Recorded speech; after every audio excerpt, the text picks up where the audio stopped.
Hi. Hello. My voice is actually a little rough right now. I don't know why. Ahem. Ahem. Hello.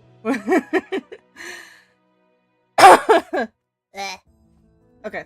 No, I think that's that started now. I think I just haven't talked much today. Hello. Hi everyone. How we doing? I'm melting right now. Ah. How's my day? I did a little bit of work and then proceeded to melt for the rest of it, so that's been that. But I have some cold water and a hot drink for my throat, because it unfortunately kind of has to be hot for my throat. That's like the whole point. But I'm doing okay. I got a doctor's appointment tomorrow. That's fun. Honestly, don't have the most to talk about today. It's been a very nothing burger day. We had like barbecue for dinner, like kebabs. Is CTS set up? It should be. It should be. It better be. If it's not done itself in the past like 10 minutes, I'll be really I'll be really mad. Pissed off. I tried to say pissed off and mad at the same time.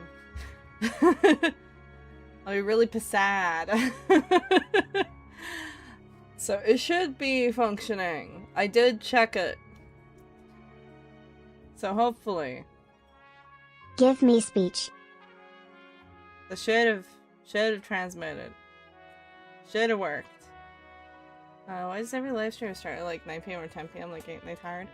I think as a working adult, it's just kind of like the easiest time to slot in for people.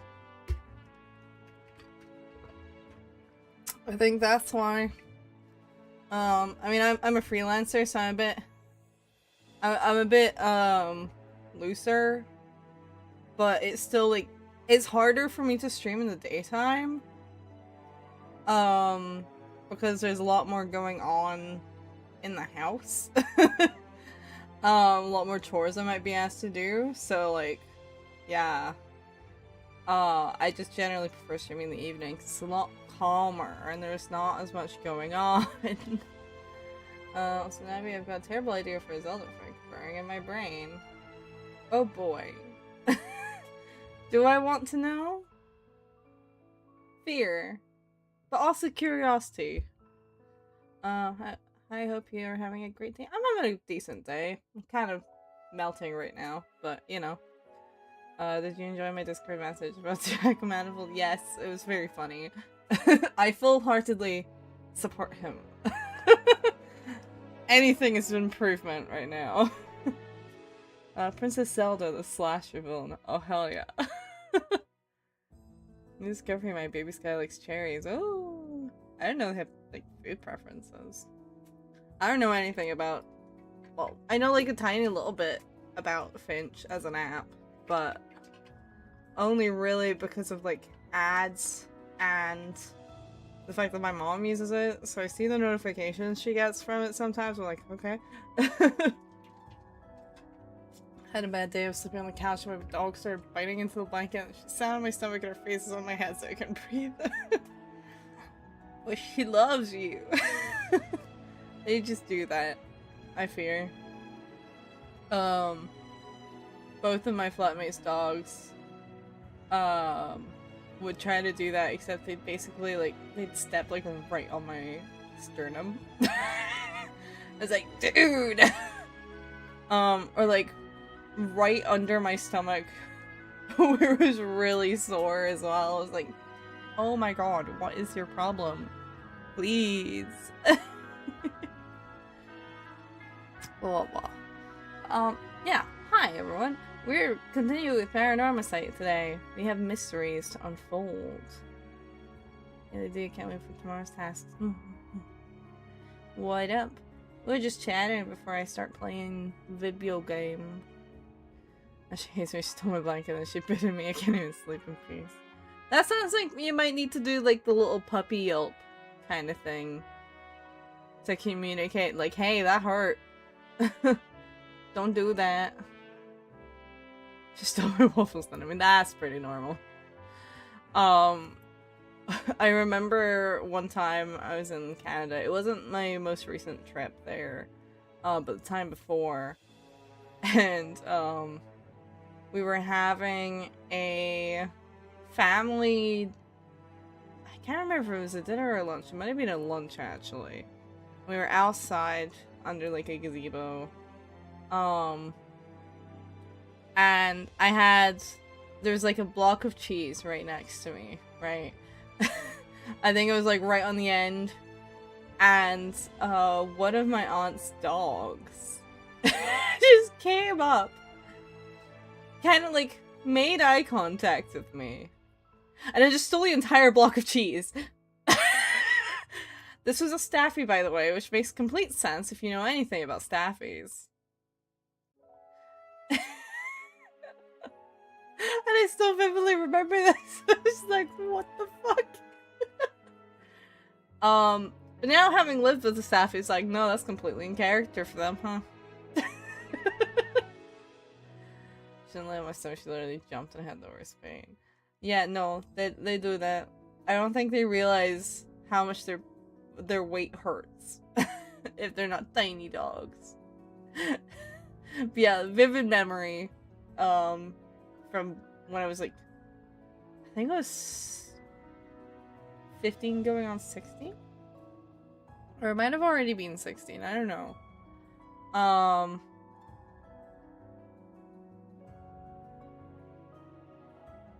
don't know.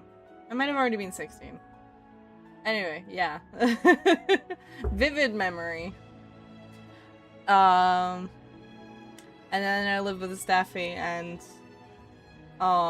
his favorite hobby is making people panic and making people spend a lot of money all of a sudden out of nowhere. That's his favorite hobby, is trying to kill himself. So, you know, hey. I don't know why staffies are like that, but they sure are like that, apparently. Pleasant. Yeah. I have, like, a actual trauma response to the sound of running water now. What's my opinion on clowns? I like clowns. I think they're fun. I like clown characters. Someone forgot to kiss the brick before they threw it. I just came across the text and played it. Is it a good edit? As much as, like, I'm not surprised by people like keeping the memory alive. I'm surprised people still actively make edits and stuff, you know. It's been a good few years since they passed now. It's nice though. It's nice to hear about. Alright, back what to say. Oh, I was just saying, until recently I lived with a staffy. And he was my flatmate's dog. He still is my flatmate's dog. But I don't live with them anymore. But his favorite hobby was making us spend a shit ton of money to keep him alive out of, like, the worst possible times. From what I gather, staffies will eat everything. Shoes, CDs, rocks, etc. Yeah. Something like that. Although, that being said, well, okay, few things about this particular staffy. He did once try to eat a book. It was a new book at that. He just took a giant chunk out of it. And then, I think in the same incident, he also... he very clearly, we could see the evidence for this, took a bite out of a chunk of clay and then spat it out because he clearly realized it was not edible. Probably his one and only instance of realizing that he shouldn't eat something. Am I British? Yes, I'm Scottish. So technically, I guess. I gotta go, I need to sleep. Got school tomorrow. Wait, my mom asked me if I want to go to school. So I said no, so fuck school. I'm here for like 20 more minutes. Stupid animal. Yeah, that dog's not smart.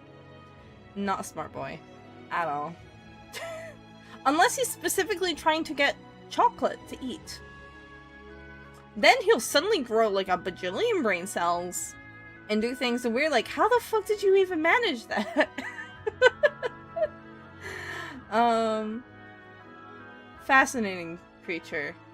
On the other hand, Caesar, the staffy, at least understood that you could not, or you were not supposed to eat cardboard and would just rip it. Specifically chocolate, yeah. Specifically chocolate. To be fair, this was a very large staffy, so unless it was dark chocolate, he could actually eat like a fair amount of milk chocolate without it being an issue. So we actually never had to take him to a vet for that. We were just like, fuck, dude, those are chocolate, man!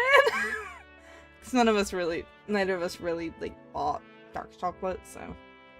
Milk chocolate is like, after a certain body weight for a dog, it doesn't fucking matter, really. Unless, like, they'd have to eat a massive, massive amount of milk chocolate for it to actually affect them. It might make them a bit sick, but, like, that's a bit different, you know? Yeah, no, not the smartest. No, the worst incident we had with him, and it was the one that made us start crating him while my flatmate was at work, even if I was in the house. But just because I couldn't supervise him the entire time that they were at work, because we were on different sleep schedules, was the incident where he got into the bin and ate a bunch of grapes. Which are way, way worse. Far worse. You do not want dogs to eat grapes. Ask girl on YouTube Live, talk to people and get emotionally attached to them for some reason. It's just me. No, I don't think it's just you. Ooh. I'm also trying to like stave off the heat a little bit right now. On the other hand, as I was saying, Caesar did at least know not to eat cardboard, which is more than I could say for my flatmate's guide dog, who saw Caesar ripping up cardboard. Because my flatmate would get him to like tear open Amazon packages as like enrichment. But Rodney, golden retriever, guide dog, trained guide dog, did not understand that Caesar was not actually eating the cardboard. so anytime he saw Caesar eat it, like ripping it, he just fucking like start chomping on it. It's like, no.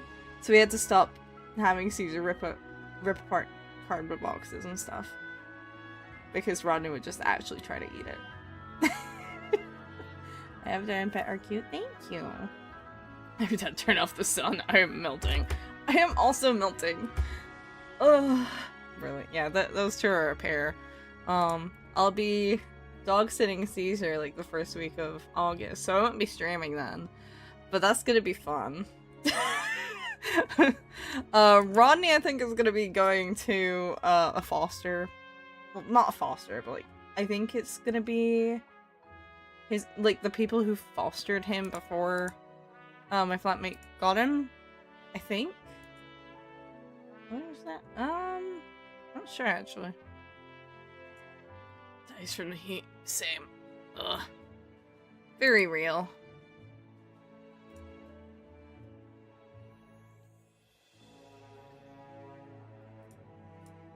I don't know. Alright, so my dog bit me and I got this cool profile picture. You see, I'm actually already in the YouTube chat, so I can actually, like... That's cute, though. She's right behind me, menacing dog. Evil and menacing dog. But also very cute.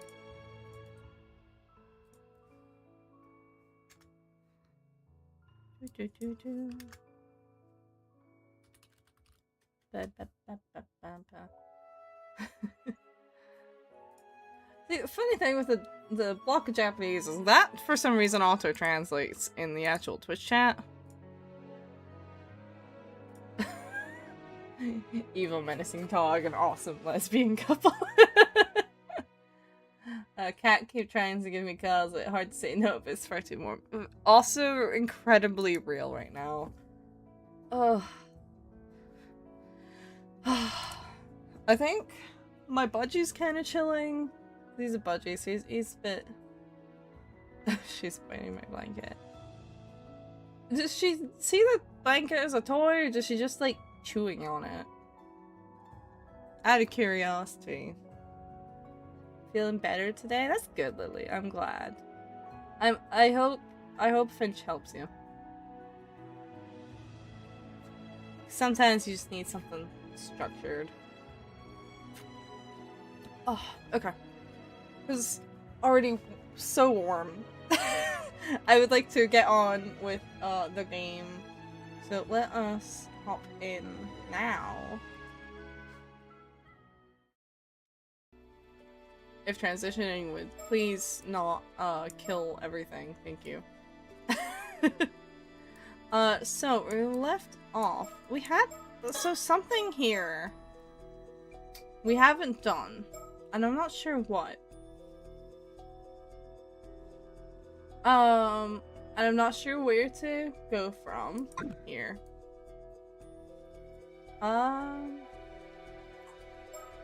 There's also this. We have this. Abby Shepherd. Hi. Hello. Hi, Eldritch Being. Yes, but talking to you today helped too. I didn't feel alone. Oh, that's good. I'm glad. So yeah, I might end up having to look up what to do here. What it wants me to do, because like I thought what we got for this was like the most ideal already, whereas like Kiko's been subdued. Like this seems like the most ideal state, right? But there's still something we haven't done, and I'm not sure what it is.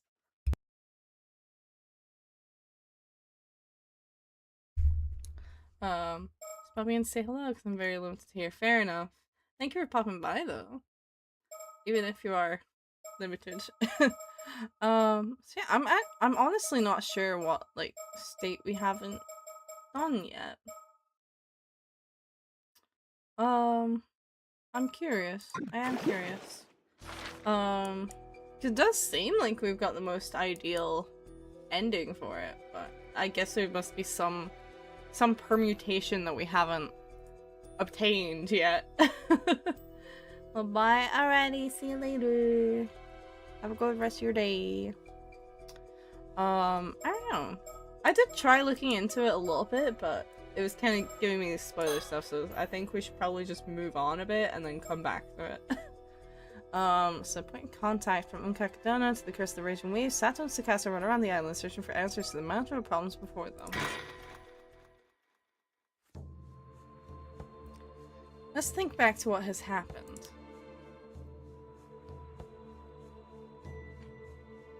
No stuff stupid, she stepped on her own feet and then she starts to jump at me like, what the fuck is this, a bait attack? Of course.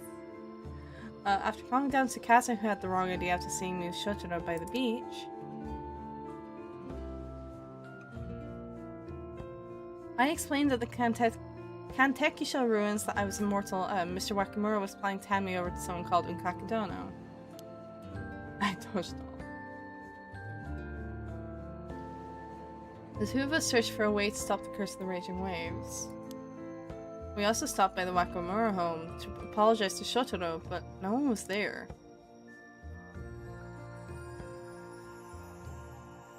After that, we met with Tsuyu, and I learned about who Madame Minakuchi truly was, as well as how the Curse of the Raging Waves had been kept at bay by the bronze mirror she left behind.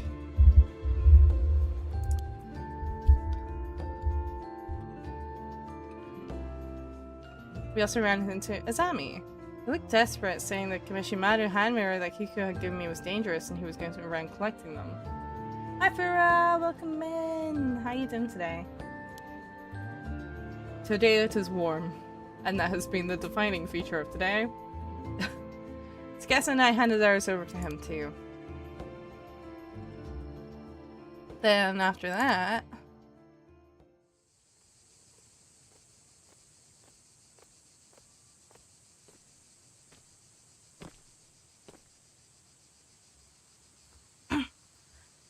I can't find Mr. Wakamura anywhere. We need to tell him about the bronze mirror as soon as possible. Yeah. Oh. It's those two.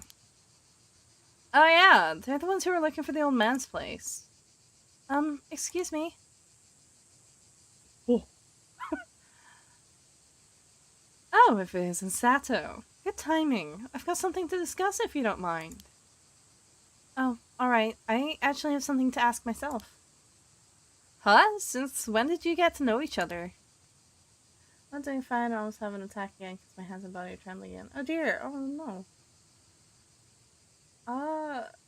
Is it like a panic attack or is it like low blood sugar or something? Regardless, I hope you feel better soon. That sucks. Neither are nice feelings. Oh, right. We actually talked about it after the last time we met. Still love my dog, but what the fuck is going on in her mind? Because, like, she opened her mouth to say, like, there for 2 minutes, like, what the fuck is my dog broken or what? Yeah, probably. It's not usually all that much going on in there, fear. Many dogs have what I like to call quirkiness. They get a little quirky at night. This happened like a month ago and yesterday. Probably just panting. These two are from the Tokyo Metropolitan Police Department. They're here to lift the curse of the raging waves. What episode is this? Because I found a streamer reading this visual novel, but it's a different episode. I mean, the current, like, actual episode, I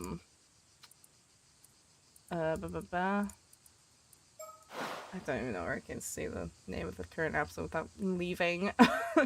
But we're a good... How many episodes in? What is this, episode 6 or something? Something like that? I don't know. Something like that, I think.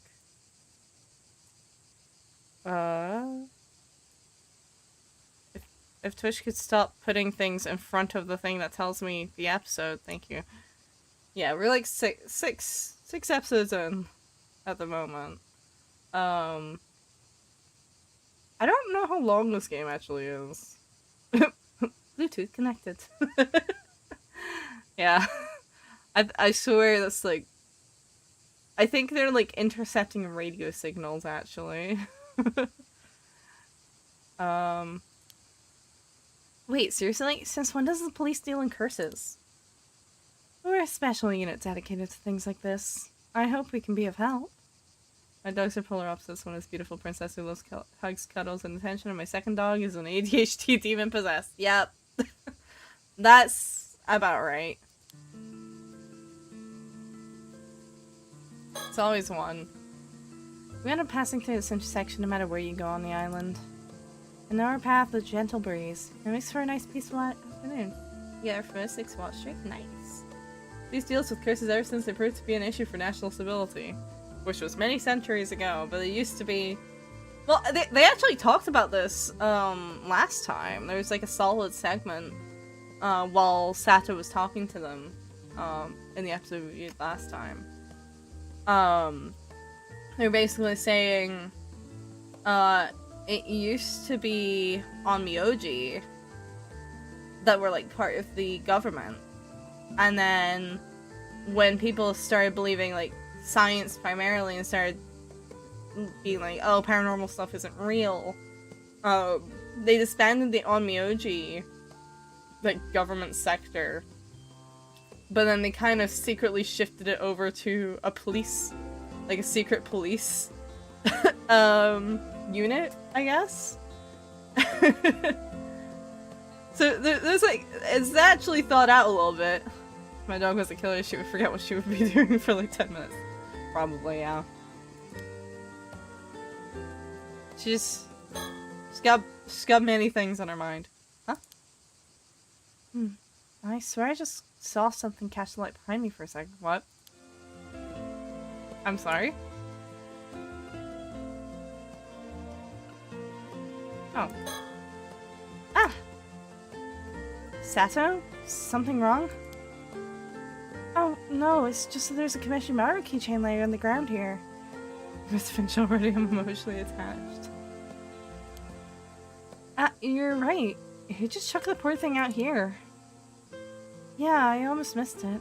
I'll rescue it.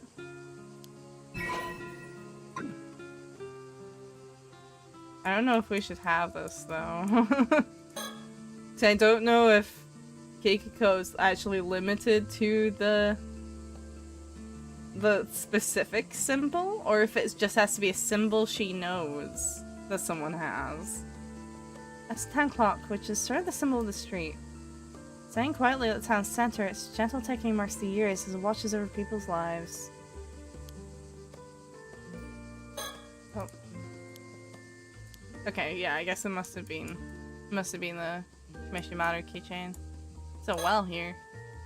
There's an old well here. These days, most houses have running water, so it isn't used anymore.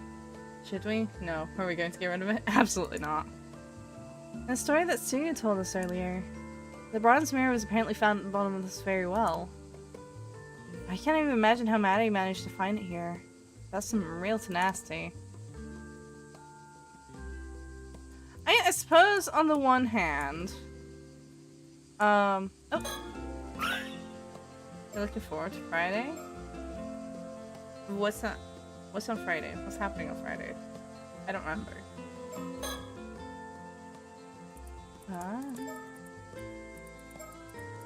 There's another on the seabed, and there was one on Kiko's boat that we missed, so we're gonna have to like go back and find. See the Tori through different eyes. Oh, I know what that's gonna be. Okay. Buzz Boozler.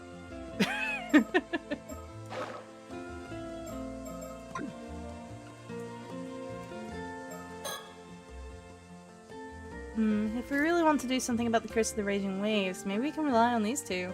Back to my live streams. Ah, I see.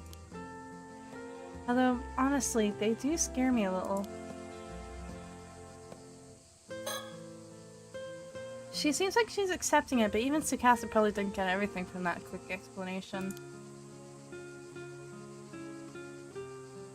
Can't blame her, though. I still don't fully understand it myself. You spoke with them yesterday, Sato? Yeah, they're specialists from a special unit called the Paranormal Affairs Bureau. They even saw right through me.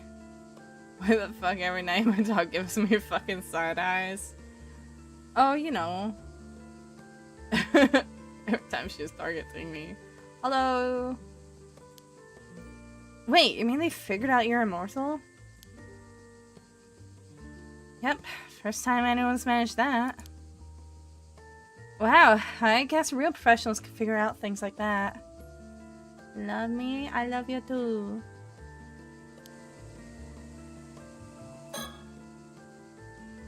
Wow, I guess real professionals can figure out things like that. Okay, I was just repeating that. That cloak must be so hot. How does they stay so calm and collected? It's cute, but why me? Oh, you know.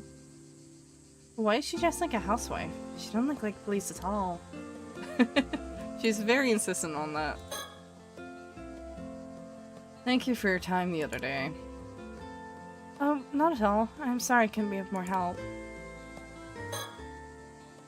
Mind if I start from my side, then?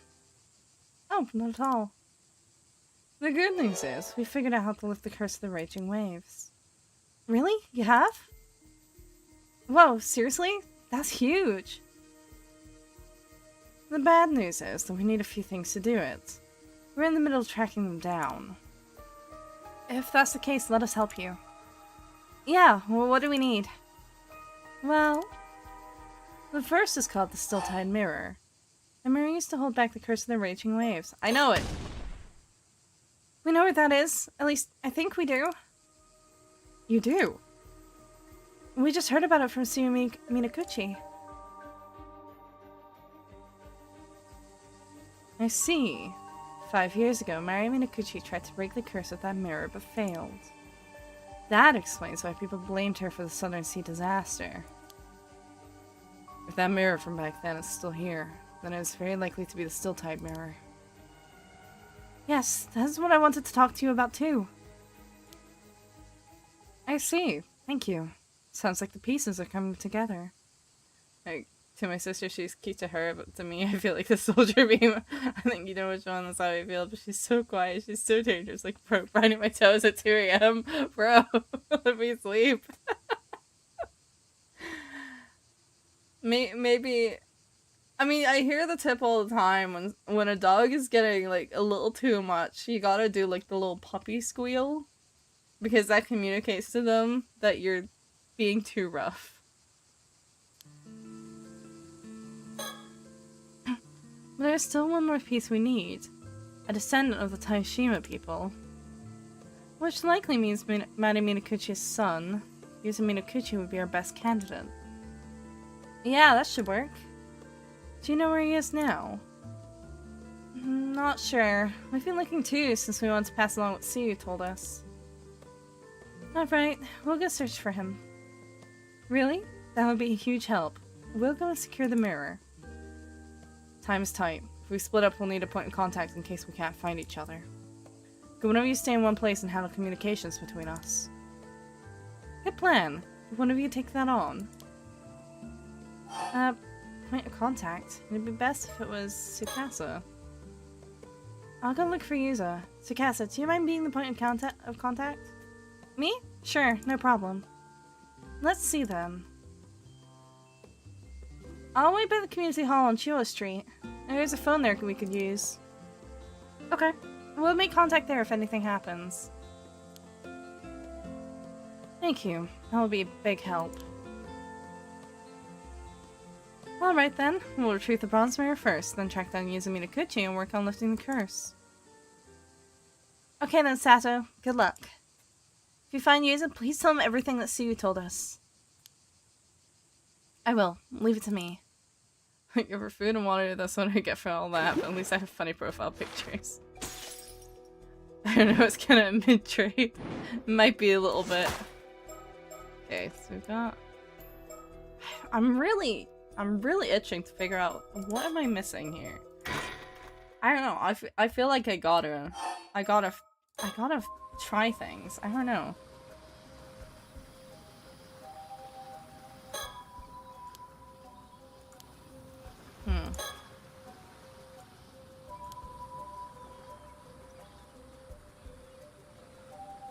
I feel like I gotta look for things I've missed.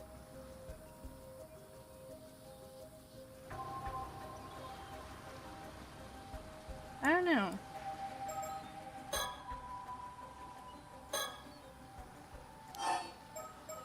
Oh, I could just chuck it. No way, it'd be insane to just toss it like that.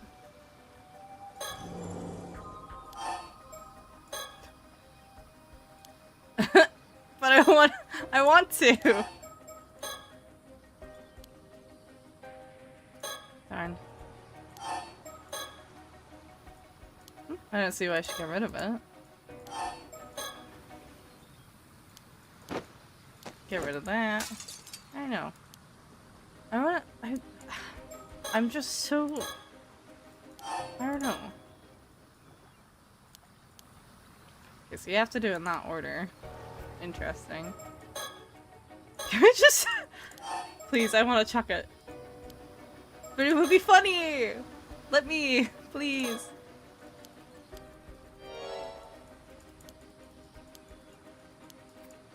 In fact, it's giving me the option, though. I don't know, I want to keep trying.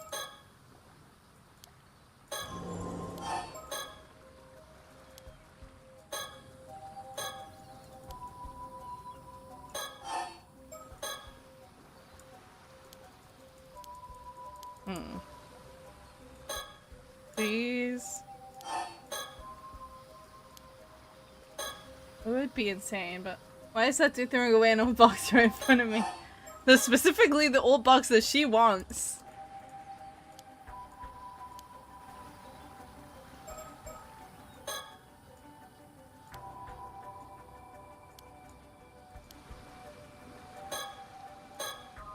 Chuck it. Damn it. Let me chuck it. I feel like this has to be like the one thing we haven't done, right? Yeah, she's just looping that.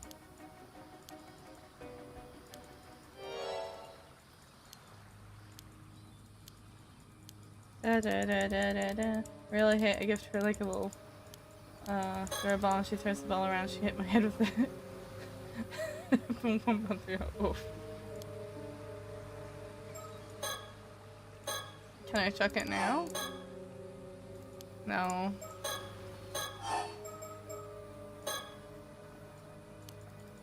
Okay, you're just not gonna. Right, so you need to keep going with it.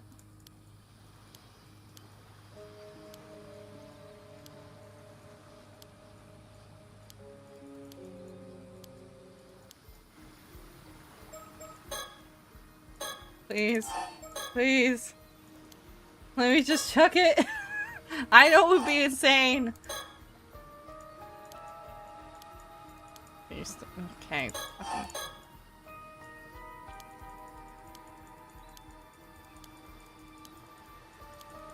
Wah, wah, wah, wah, wah, wah, wah, wah, wah, wah, wah. I love her just going, what the fuck is this?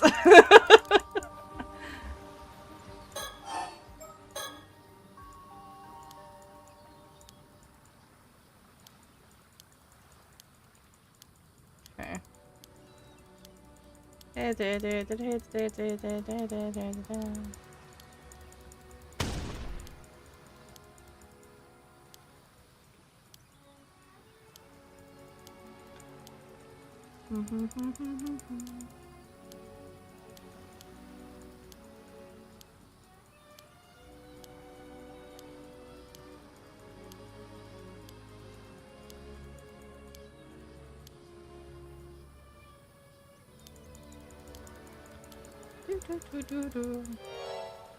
Yeah, keep a coma. Yeah.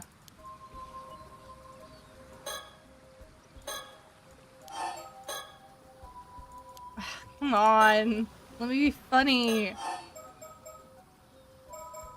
This is your experience with our dog? Oh, it's a good girl. This is my experience, bro. What the fuck? Why are you flying, bro? No. Do you remember the time I could food, right? Please have mercy.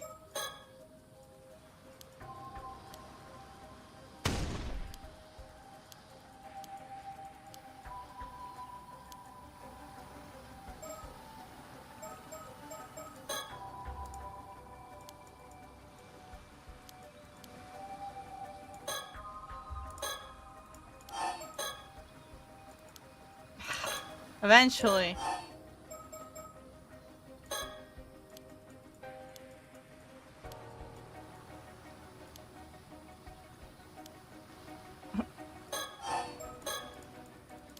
Yeah, okay.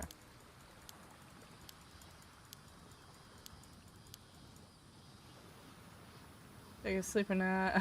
Fuck it, I'll be here for more minutes. I mean, it's up to you, man. I don't control your sleeping.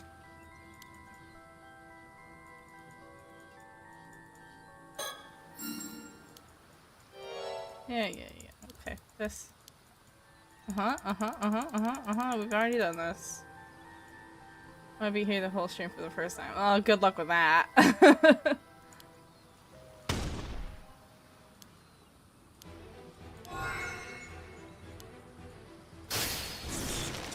Okay, well this just puts us in the same position.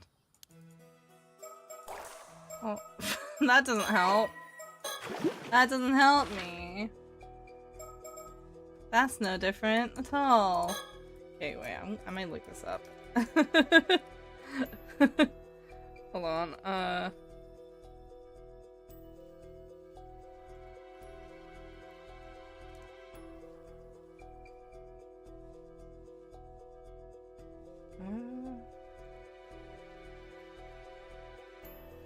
okay, maybe I probably do just have to come back to this, really. Okay, whatever. Let's do this. After that...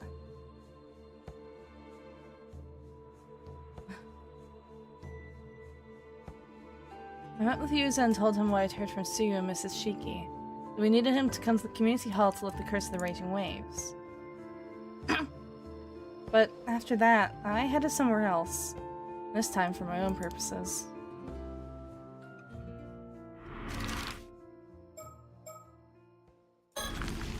Hmm?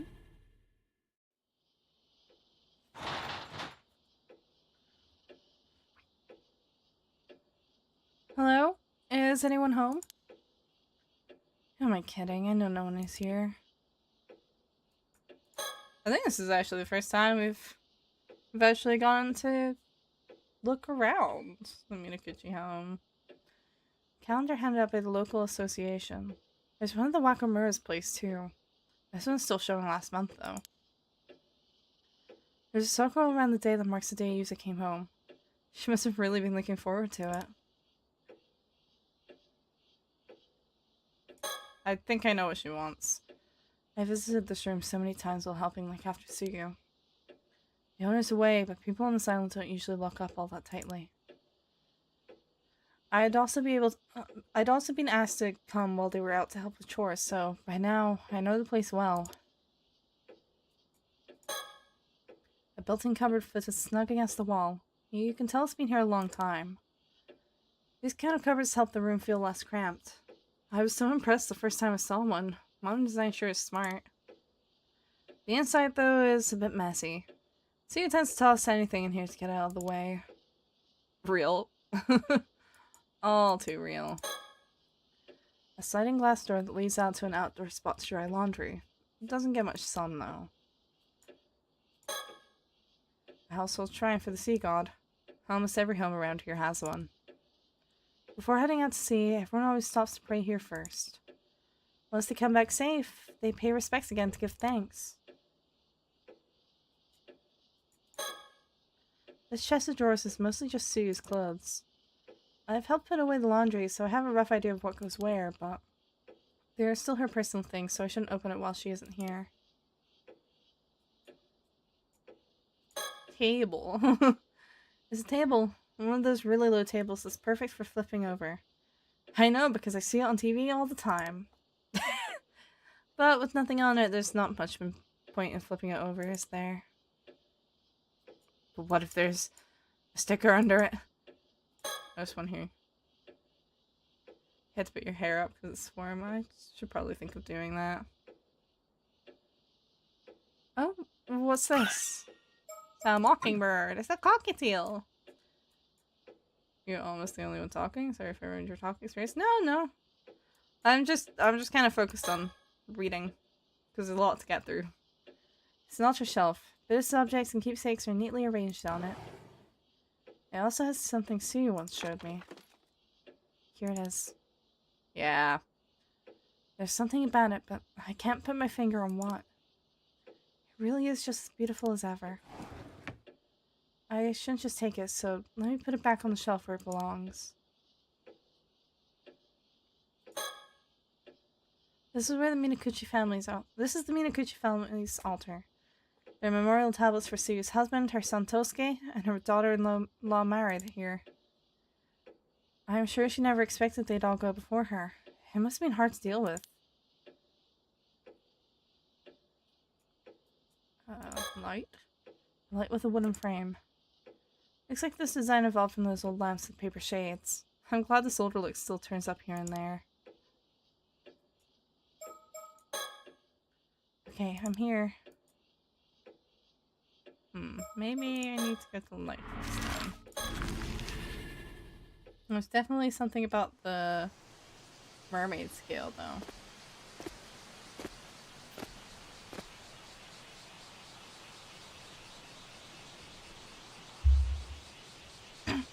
Oh, there they are. There's a small lookout plaza in front of the lighthouse where you can see the sea. Probably meant for tourists. Come to think of it, I've never really come here all that much. Whoa. My own head. The lighthouse is such an amazing thing. One single beam of light can guide so many ships. Back in the day, if you wanted to sail at night, you waited for clear starry skies or lit bonfires along the shore. It was a lot of work.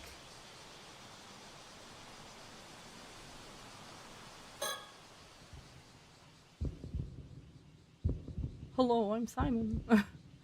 Alright, what am I gonna do tomorrow? One option, have a nice talk with my dog, which will end up with a fight, or chill. Maybe chill, but that will also end with a fight with my dog. What about sleeping? My dog will fight. Okay, let's think about what I need to do now.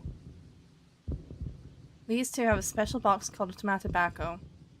I need to get it from them, no matter what. I have to find a way to convince them to hand it over. This is the only chance I'm going to get. I'll share what I know bit by bit to hook their interest and negotiate from there.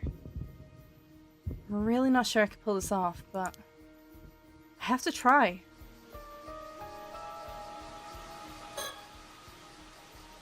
Excuse me? You rang? Yes. Could I speak with you for a moment? I know you don't know me, but permission granted. Thank you. Oh, don't mind him. He always gets a little carried away. Right.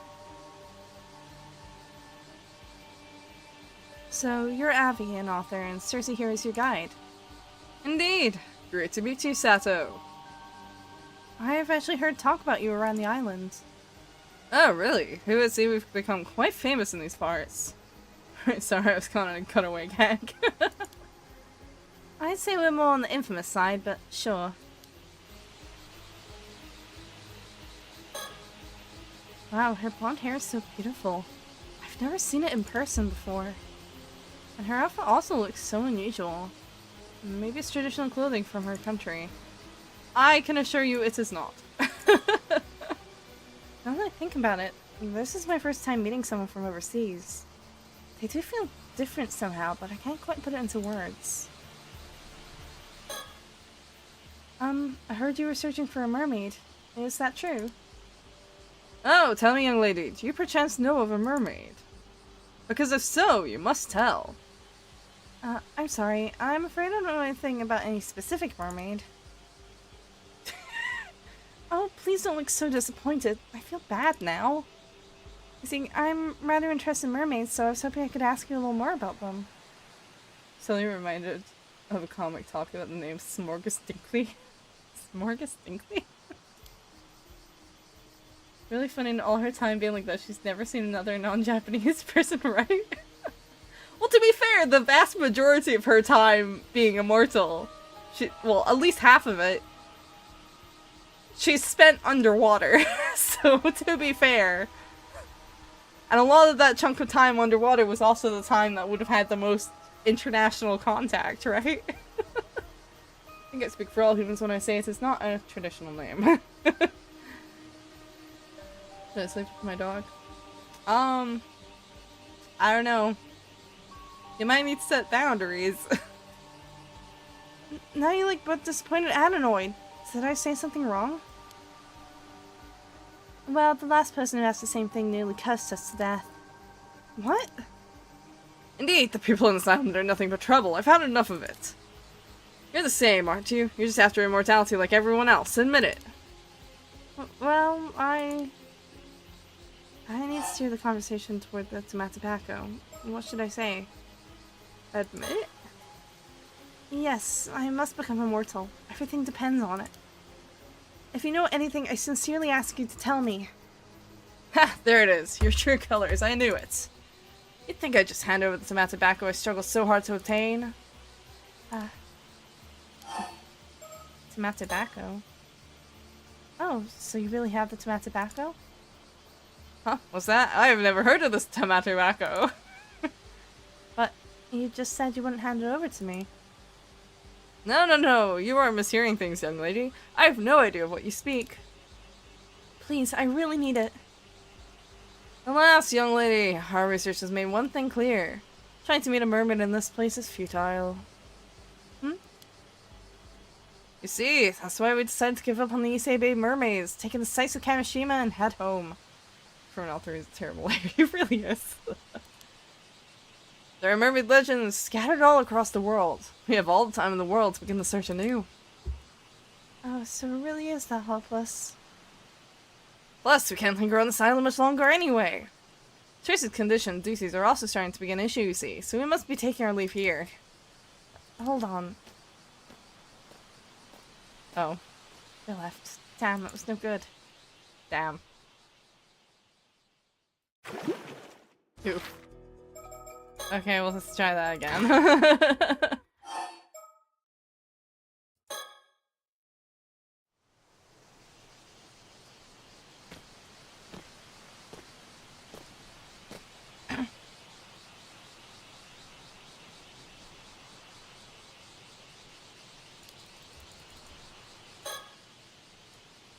Hold on, before I say anything, I should go over the plan in my head one more time.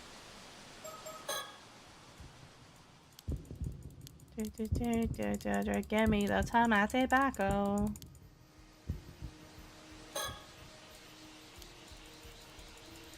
Okay, let's try this again, but this time we're gonna say, no, I don't need to become immortal.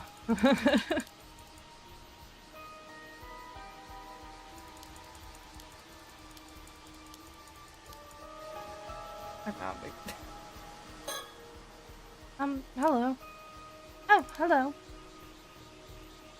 That's interesting. I said something peculiar about you. Huh? Do you?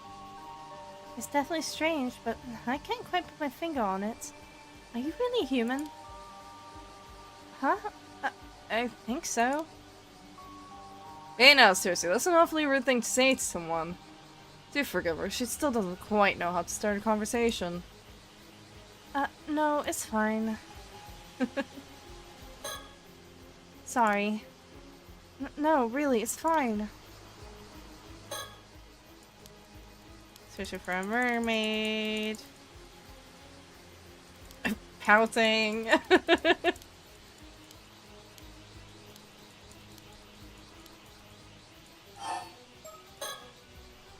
No, not at all. You got it all wrong. Oh, then why are you after a mermaid? Well, I want to thank one. See, I want to find a mermaid because I need to thank them. Oh, fascinating. Don't tell me, you were once saved by one in the past. No, not quite. Alright, gotta go, I'm tired, I'm gonna sleep with my dog. Come back, I'll have a different profile picture. Goodbye, good night, good day. Good night, sleep well. Then what do you need to thank one for? I'm sorry, I made that up. I just want to find and meet one, that's all. Oh, so that's your only reason. So, do mermaids really exist? As it happens, 400 years ago, there was an island near here called Taishima. There are legends that tell of 3 mermaids who lived there. Hayase, Sobaya, and Nagame. Oh, so there were 3. Sadly, even after all our painstaking research, we've confirmed that meeting any of the 3 is now hopeless. What? No way. So, my advice on meeting mermaids is this, and this alone. It's time to give up. Unless you happen to know things we don't, of course. Oh, I see. See, that's why we decided to give up on the Issei Bay mermaids, taking the size of Kamishima and head home. Oh, so it really is that hopeless. Damn.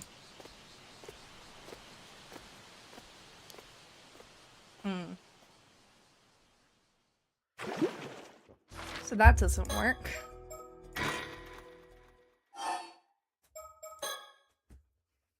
Let's see. So I guess lie about needing to become immortal and then not call him on the tobacco thing? I guess?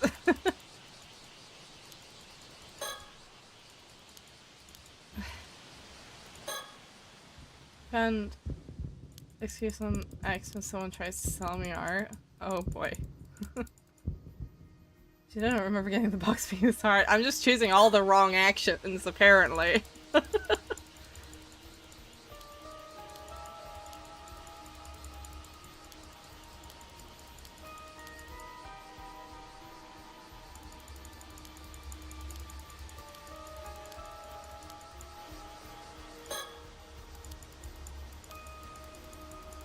feel like I should do this with Cersei.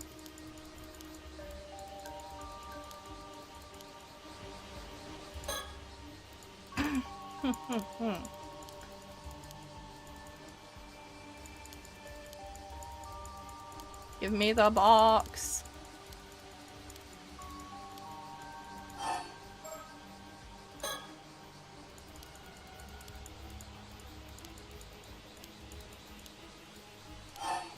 Want to hear my perfect excuse? Sure, give it to me. Please, I need it. Please, I need it no matter what. Oh, look at the fire in those eyes. Looks like there's more to this. Very well, tell me your tale. If it rouses my spirit as an author, then I might just be persuaded to hand the box over. Really? Alright, let me explain. Tell the truth? I'll tell you, but you have to promise that you won't tell anyone else about this. Of course, I swear it. My lips are sealed tighter than a well-corked bottle. Is that supposed to be reassuring? Don't worry, we won't go breaking any promises. Not on purpose, anyway. I have no money or anything. My brother runs my YouTube channel with me. He's like my manager slash admin who won't let me spend any money or even expect art from other people. Fair, I suppose. Not bad one, yeah. I think really the best way is just a good fuck off, but or even to call them out, because most of the people who try to sell art to you are scamming. Like, they're using other people's art to advertise it. Alright then, where do I even start? The truth is, I'm what is known as an 800-year immortal. I'm already immortal. Huh? What? Is all that true? Wait, are you trying to say that you're the Osetta from Kusaba? The real one? Yes, that's probably me. Whoa, so that's why you're doing all this? Wait, no way, are you being serious? Yes, completely serious, which is why I need that tomato tobacco no matter what. You realize what you're saying is crazy, right? Anyone else would be dead against it. Please, all I need is that tomato tobacco. Abby, what do you think? Are you sure you're alright with this? I can hardly call it sane. Yes, this is what I want more than anything.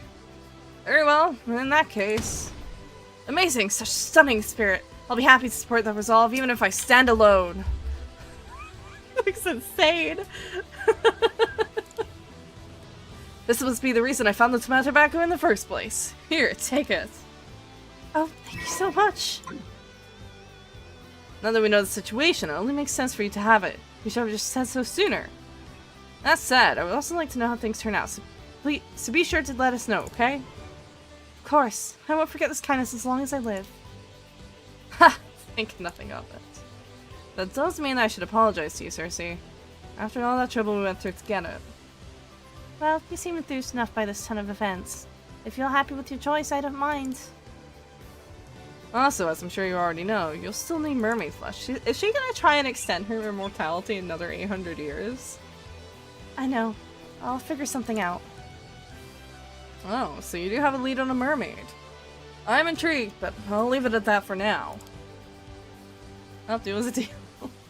One more thing. Carrying the tomato tobacco may draw some unsavory types. Be careful. Oh, I don't like the sound of that. Well, we're heading back to the mainland to look for them anyway. Ah, yes, after sightseeing of Kamishima, we were supposed to return post-haste. I see. Well, thank you, and good luck. Why is this profile picture so fucking funny? I'm afraid I can't quite see it. Oh, is the scale counting as mermaid flesh? Is that enough? I suppose, maybe.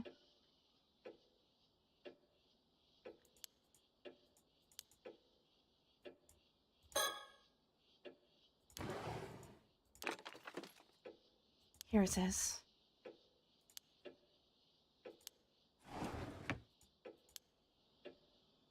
No?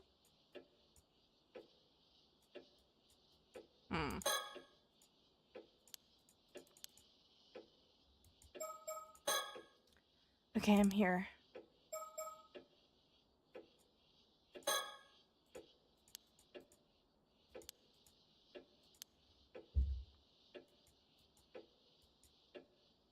Already got that.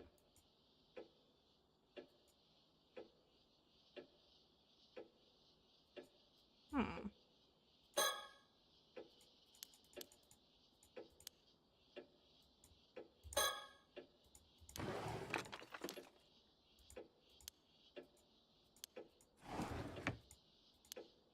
think you shouldn't just take it. Strange fish scale that Mary left behind. It is being left unresolved, so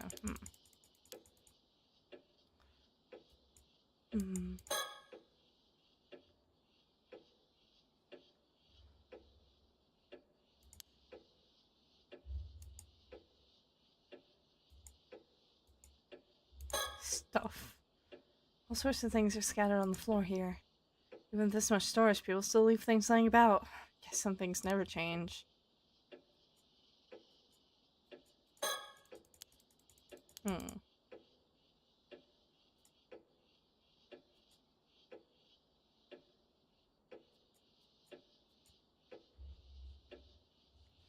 I got a rotation. She said girls can be first, so I told her when a bear comes, the girls will be the bear's food first. Okay?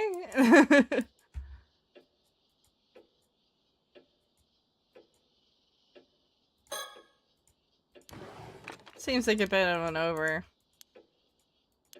What's it want me to do here?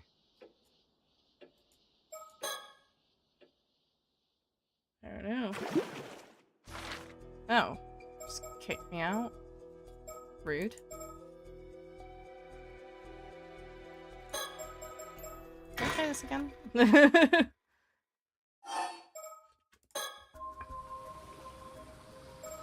What happened if just... Obviously chuck this.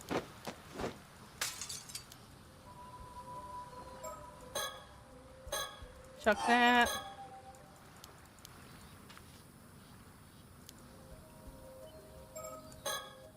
Can I chuck this now? Damn it. I thought I saw something about doing it after claims.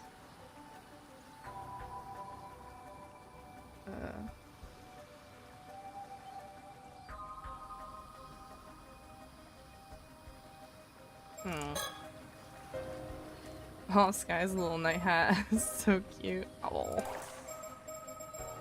I don't know, maybe I misunderstood. Never mind. Okay. Well, our current state is that she has the box.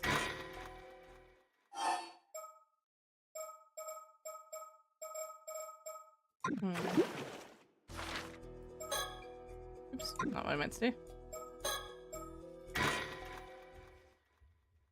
I think those are probably just...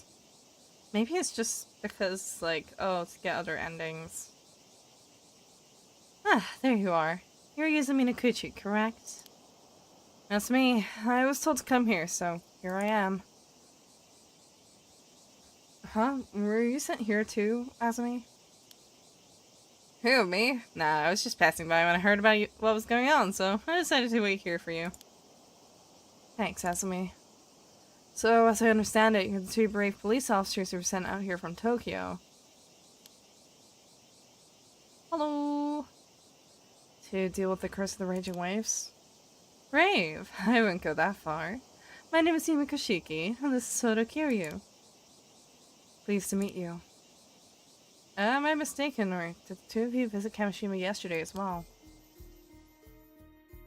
It almost seemed as if you ran away at the sight of me. Did I do something to scare you off? Dear me, you noticed us, did you? My apologies. I'll explain everything shortly. But before I forget, a fellow over there has business with you as well, Yuza. Huh? Mr. Wakamura. He was fairly suspicious of us at first, but it seems we finally earned his trust. He has kindly agreed to assist us in putting an end to the curse of the raging waves. Wait, really? Really, but tell me, is it true you're already familiar with this curse? That's what your friend here told us. Yeah, more or less. Good. Then it seems we're all up to speed. Huh, great. Rays of sunlight beaming down amidst the stifling humidity are accompanied by a chorus of cicadas that somehow intensifies the heat.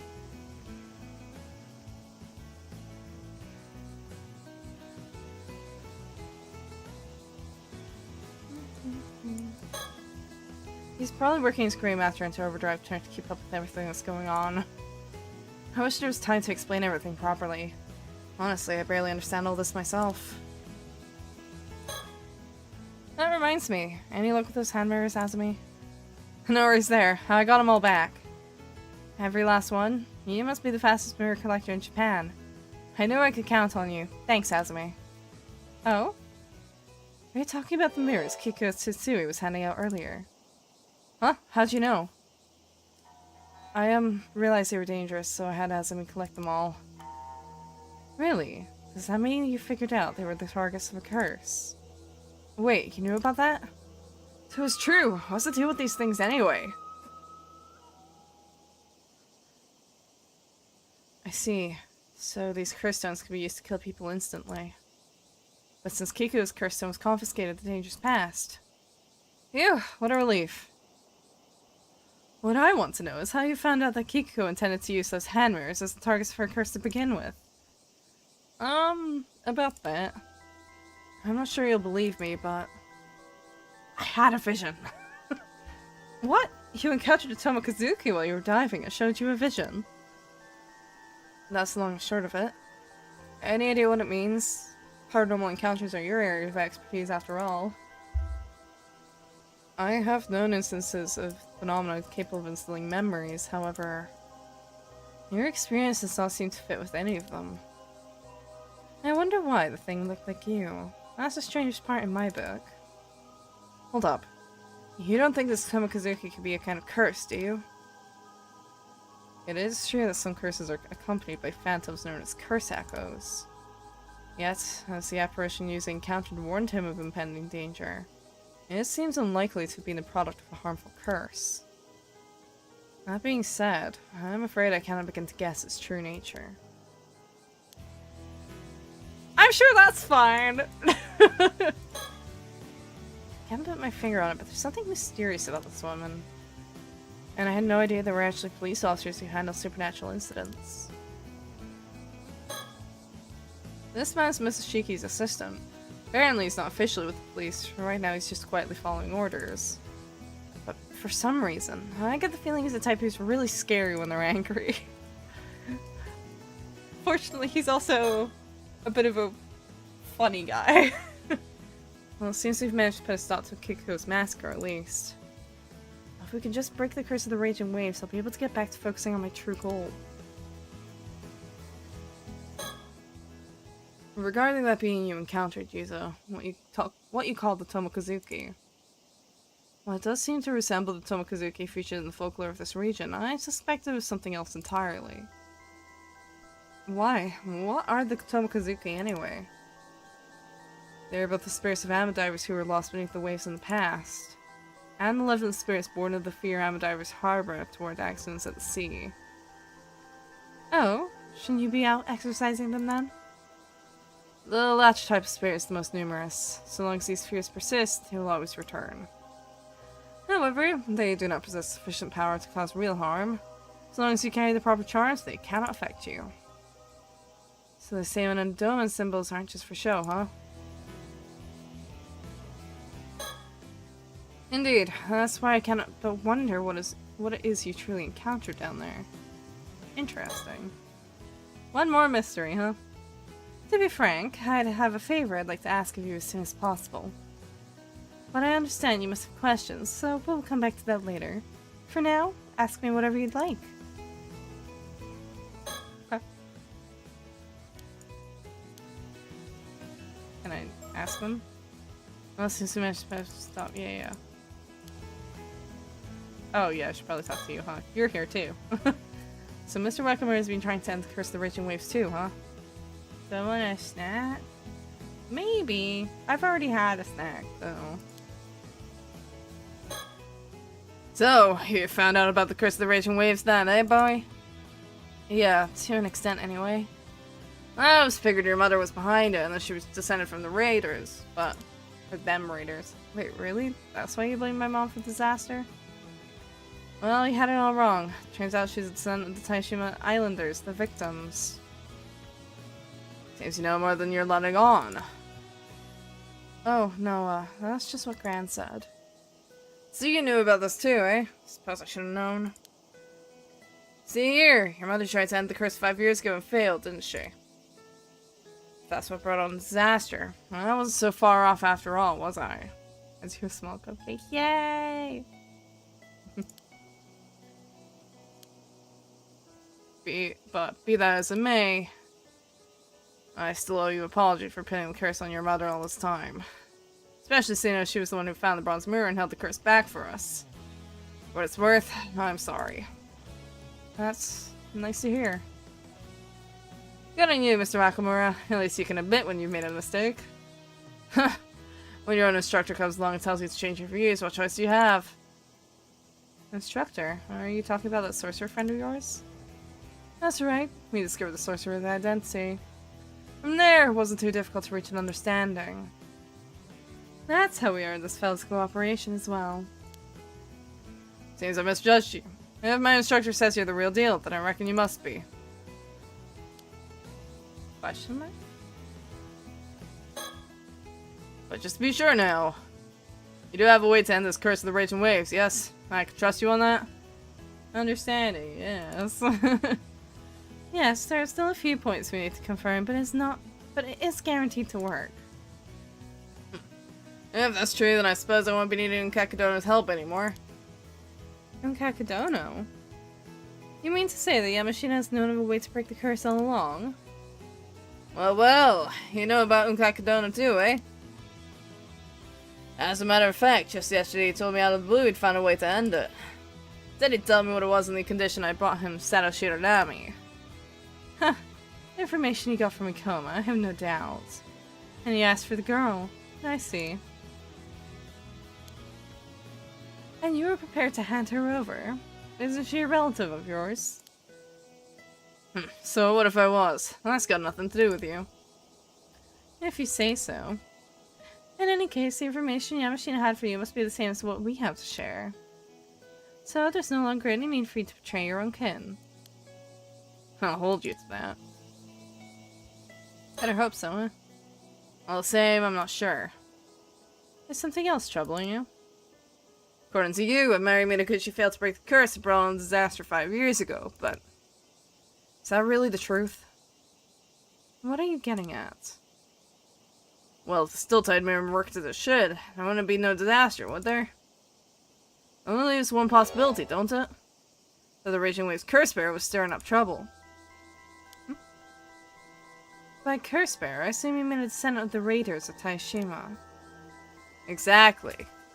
If someone of that lineage got anywhere near the Southern Sea, the wrath of Taishima would churn up those waters into a maelstrom.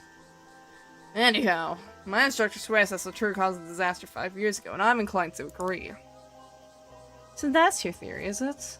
Now I understand why you suspected Mary Minakuchi's heritage. No, I gather this instructor of yours never actually accused her of being the curse bearer. True. Never was sure on that point. Said we couldn't be certain given it how it'd been 5 years and all. All things considered, who could blame me for being suspicious of her? No one knew where she came from. I don't wish to doubt your instructor, but I'm not sure how much water this theory holds. Yeah, we cannot rule it out entirely given what we know of the sorcerer's powers. So you're skeptical, eh? Not as if you have a better idea, though, is it? Well, you do have a point. The issue remains. If Mary wasn't the curse bearer, who else could it have been? Well, can't say I figured that one out yet, but... Sorry to interrupt, but I have something to say. Yes? Assuming my mom wasn't the Raging Waves curse bearer, I have a theory. See, I've read over the reports of the incident again and again, and there's something I noticed. Oh? And what might that be? Well... there's another possible cause, there's another suspect. This isn't the work of a curse.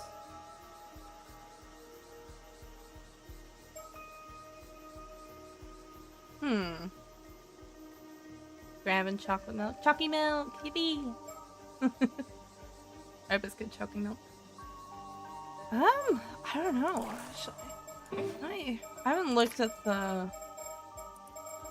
the files on the Southern Sea disaster. Let's see.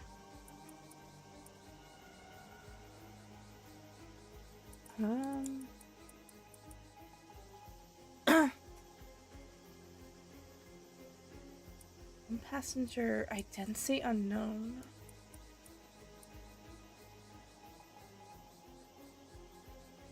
I wonder if it's that.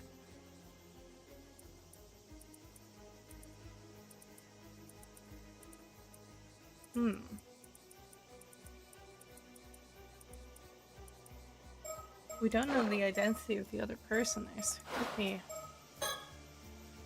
And the person was on board the Omeimaru. I remember reading that the identity of one of the passengers aboard the Omeimaru was unknown. Couldn't they have been the curse bearer? Interesting. Well, Mr. Wakamura, what do you know of this mysterious individual?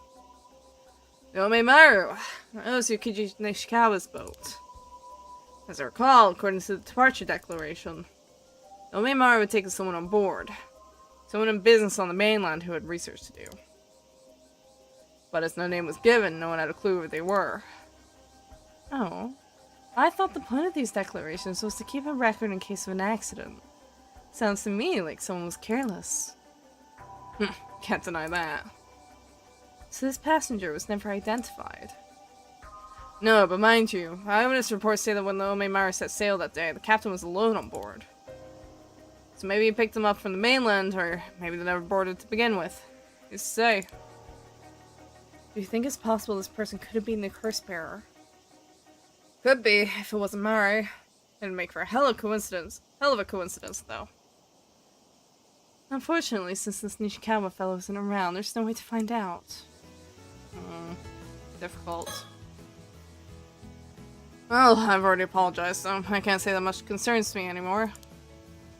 All I care about now is putting an end to the curse of the raging waves.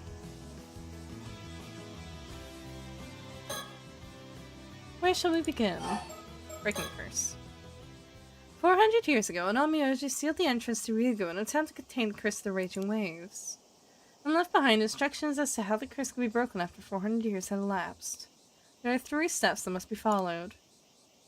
Just 3, huh? First, thou must unbind my seal, risen from the depths within the iron box.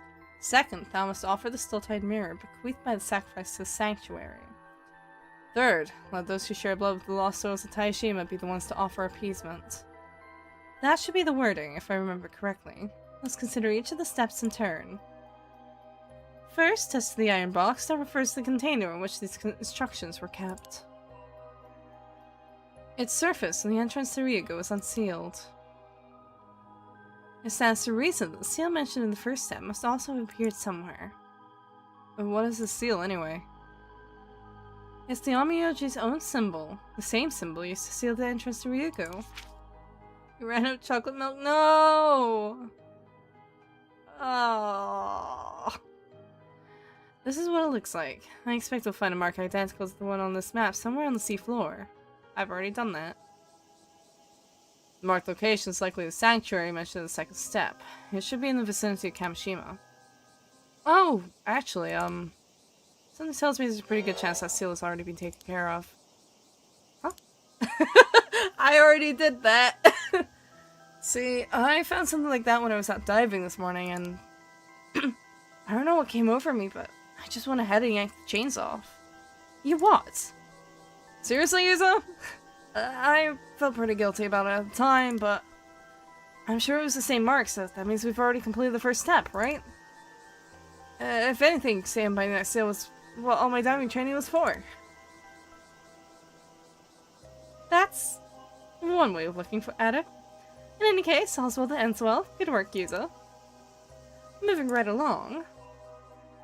I'm devastated I was going to spoil you guys. No! The second step centers around the still-tied mirror bequeathed by the sacrifice. That's got to be the mirror Minakuchi found, which we have just retrieved from the shrine in the bay. From what I heard, that mirror is what's been holding the curse in check all these years. That's right, and now it must be offered to the sanctuary. The former site of the Taishima sanctuary should lie in that area. Perhaps that is the location we seek. In that case... I reckon the hole where I encountered the Tomokazuki is the most likely spot. After all, it only appeared a few months back. I can't think of anywhere else it could be. That does seem likely. The only problem is, there's no way through. Huh? How's that? Well, there's a powerful current in there. Going too far and it'd drag you down to the depths in an instant. That does not strike me as a natural phenomenon. It is possible the sanctuary lies within. And perhaps one must have the still-tied mirror in hand to pass there safely. That makes sense. Love to break random seals and it work out in the end, right? I've been wondering about that the whole time, because I saw the seal on the map. It was like, oh, that's the same seal I broke open on a whim. Then it seems the way forward is clear as far as the first two steps are concerned. Right, that just leaves a third. The final instruction stipulates that the descendant of the Taishima Islanders must carry out those tasks. Meaning you, Yuzo. So that's why I was called here, huh? Well, I've already undone the Onmyoji's seal, so what's left is to take the still-tied mirror through that hole and offer it to the sanctuary. We're counting on you, Yuzo. If you pull this off, the curse of the raging waves should be broken for good. Let's hop to it then. I'll take you out in the boat. Thanks, Sesame. Sounds like this is a job for the patron saints of diving. The patron saints? Who are you talking about? Don't worry about it. It's a private joke. Not Yuzo. Yeah, but before you go, I have one last question to ask you, Yuzo. Oh, and what would that be? Well, how should I put this? It's a delicate subject. Mind if I have a private word? Huh? Hole? So, what did you want to talk about? Just so we're clear, if you're looking to grow pearls, I don't know anything about that. What? That would require delicate handling, but that's not what I meant. Yuzo, when you got caught in that disaster 5 years ago, did you by chance encounter a mermaid? Huh? Actually, I did. I did, but how did you know about that? Good of you to tell the truth. That makes this easier. As for how I know, that would be because it's the only possible explanation. Meaning... Come now, Yuzo. A mermaid has cursed you with immortality. You're an 800-year immortal. What? You can't hide the truth from me. These eyes don't lie. I assume it occurred to you in the disaster 5 years ago. You must have nearly died. But then you were revived by a mermaid and made immortal. See, he became one not by eating one, but by actually being cursed to immortality, huh? That makes sense. I kind of forgot that was, like, an option. One day I'm getting chocolate milk and a few glasses over Discord. Yay! Surely you must have realized this by now. Yeah. You got me. I'm an immortal boy with an undying body. Why did this happen to you, I wonder? I wish I knew. If you can tell me more about it, would you mind filling me in? I suppose that's only fair. What would you like to know? Mermaids. I was wondering, does me being immortal have anything to do with my mom? I mean, is there any chance she could have been a mermaid? None whatsoever. Oh. Aw, man! In all likelihood, you received your immortality from the mermaid Sobae. You see, Mari Minokuchi was the descendant of the clan that was tasked with escorting Sobae back to Ryugu. That much I'm certain of. Is that why she tried to break the curse of the raging waves 5 years ago? Because I can. My Navigator is the best. Yay! I'm the best. I can only assume so. However, as the seal over the entrance to Ryugu had yet to break, things didn't go as planned. Does this mean Sobae could still be nearby? Maybe she's living in the sea around Kamishima. I'm afraid there's a little chance of that. Essie! Welcome in! Thank you for the raid! Let me get a shout out real quick. What were you up to? I've been irregularly in the stream, so you get the implied thing about you. Yeah. that she's the other one.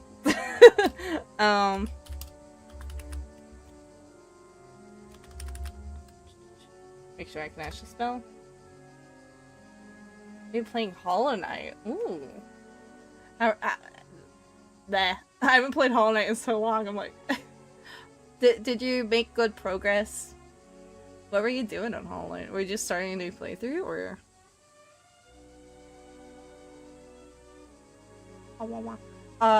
As for this community, hello, I am Nabby. I am also a convention artist. We are currently playing PARANORMASIGHT: The MERMAID'S CURSE. I think we're actually coming up to an ending. I think there's multiple endings, but we're currently talking about things and stuff that are very spoilery. If anyone needs to read a run, absolutely please feel free.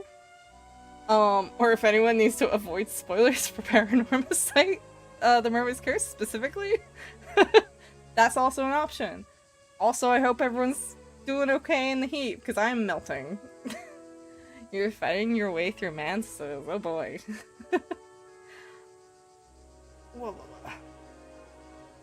I am melting right now.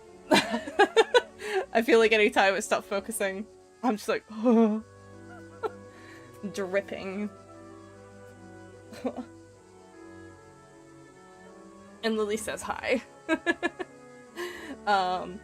I do multi-stream on YouTube and Twitch, so if you look at the chat box, you can see messages from the YouTube chat. Yeah, hope everyone's keeping well. SD, if you want to introduce yourself, absolutely feel free. I'm afraid there's little chance of that. See, when the entrance to your ego was unsealed 3 months ago, Subway would have been able to return home. I am also melting. I am a creature soup. Yeah. I think it's not as bad as down south here, but it's still pretty, it's still pretty 22 degrees at 10:30 p.m., which is great. So, melting.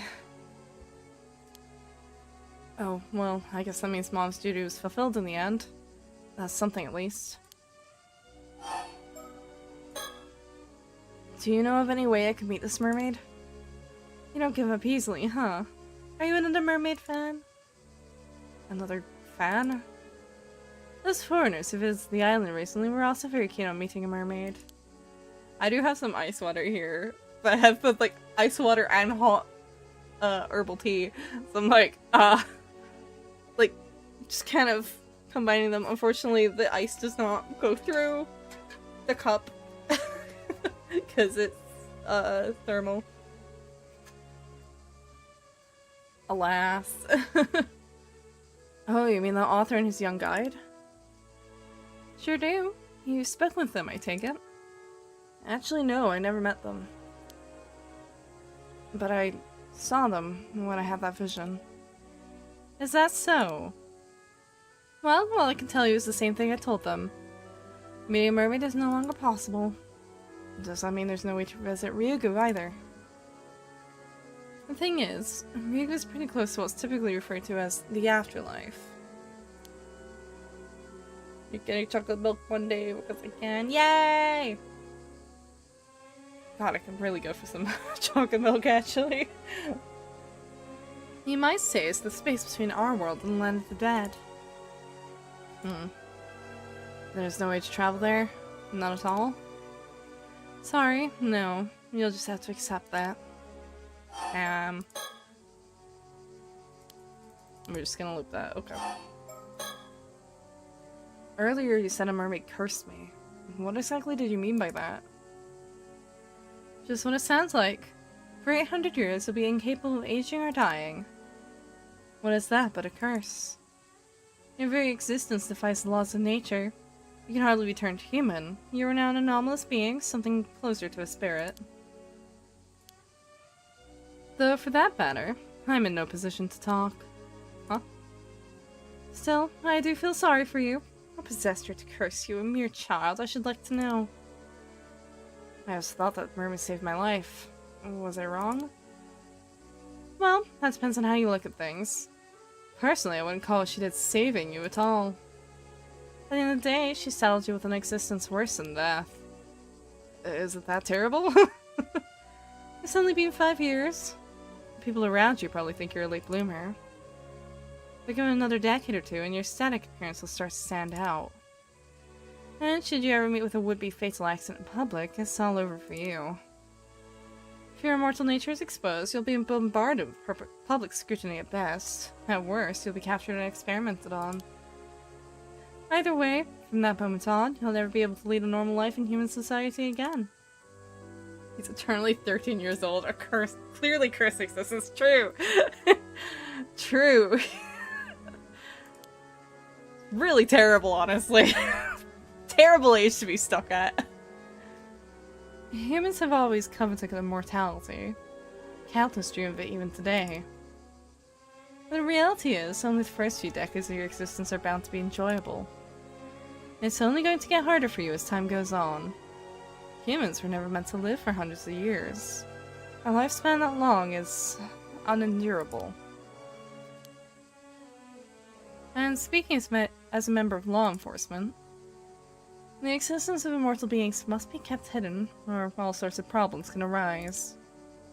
Problems? Like what? Well, it's not easy to keep a lid on things these days, and it doesn't take much to incite a panic or start a war. Just last year there was that ruckus over the right of resurrection, if you'll remember. Suffice to say, whenever I track down an 800-year immortal, I can't just leave them be. What are you saying? Are you going to arrest me? Ordinarily, I would. Protocol dictates that I capture any 800-year immortals I find and seal them in an underground vault. That's the fate I was thinking of when I mentioned that being immortal is an existence worse than death. Gah. Don't worry. I've got no intention of taking you anywhere just yet. You're a special case. The way I see it, you're essentially the victim here. Not to mention, I need your help breaking the curse of the raging waves. So, it seems like we'll have to find a way to compromise. I don't know why, but you're looking for information about mermaids as well, right?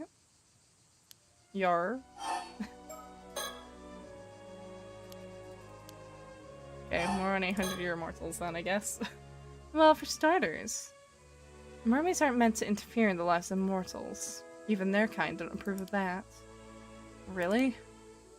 In fact, generally speaking, creating an 800-year immortal is flat out forbidden.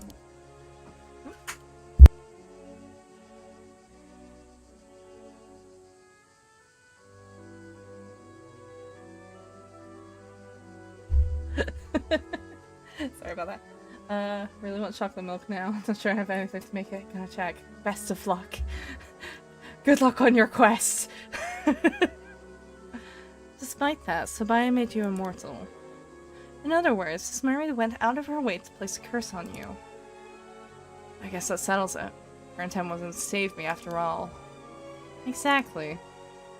I was hoping you'd be able to tell me what made her go that far. But turns out you're just as clueless as I am. Yep. And we all know for sure is that something happened between Sabaya and your mother that day. I mean, I was thinking that was just to make sure that there was someone left to break the curse, right? Because Sabaya had a shit relationship with, Mari's sister. Mari was probably already dead at this point. Presumably. So I would have thought it would just be like, oh, well, at least then there's one more descendant who can do something.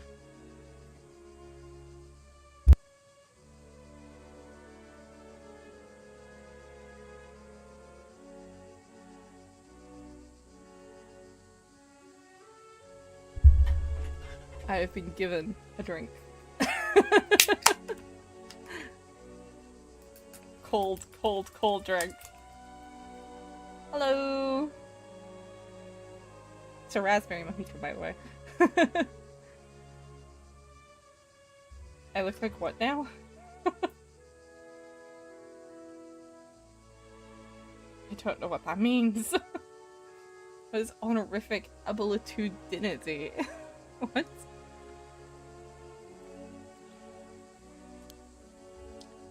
And that led to you being made immortal. Whether that was simply to save your life or for some other reason. You're Etherean? Okay, cool. That's fine. And there's unfortunately no way of knowing.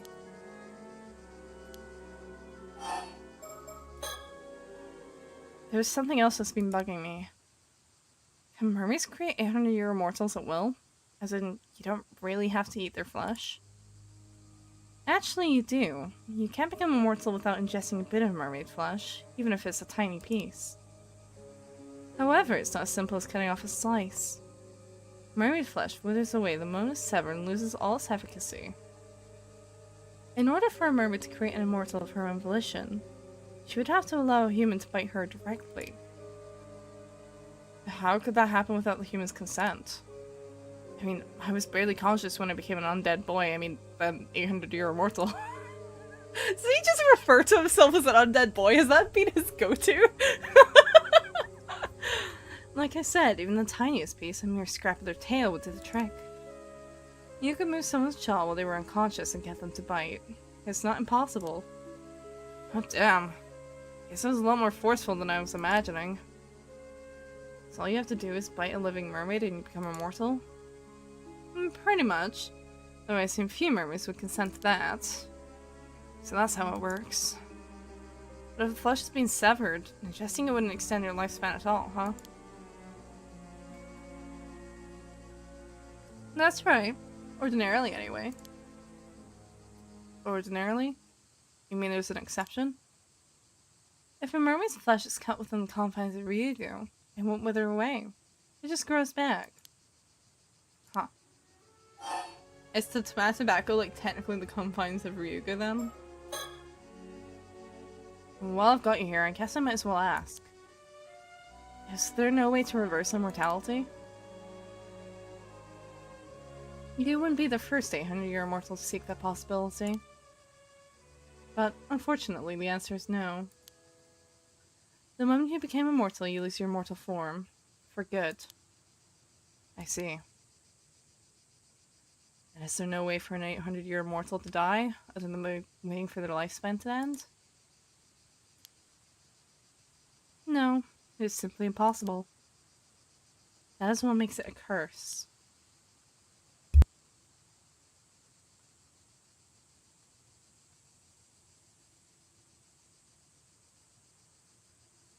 You're sleepy and hot.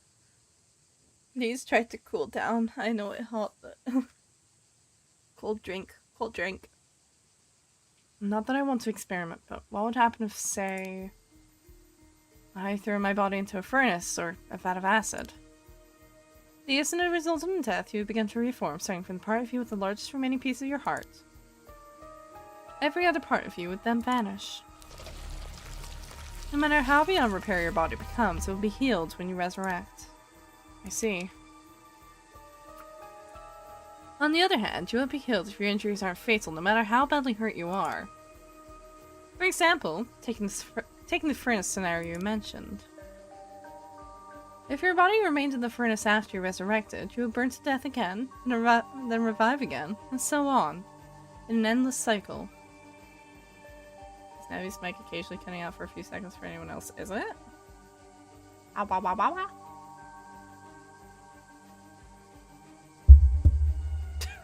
Tap, tap. Let me try raising it. It might just be that I'm a little far. All while fully conscious. Shit. Sounds like hell. My advice? Be very careful not to fall into any bottomless pits.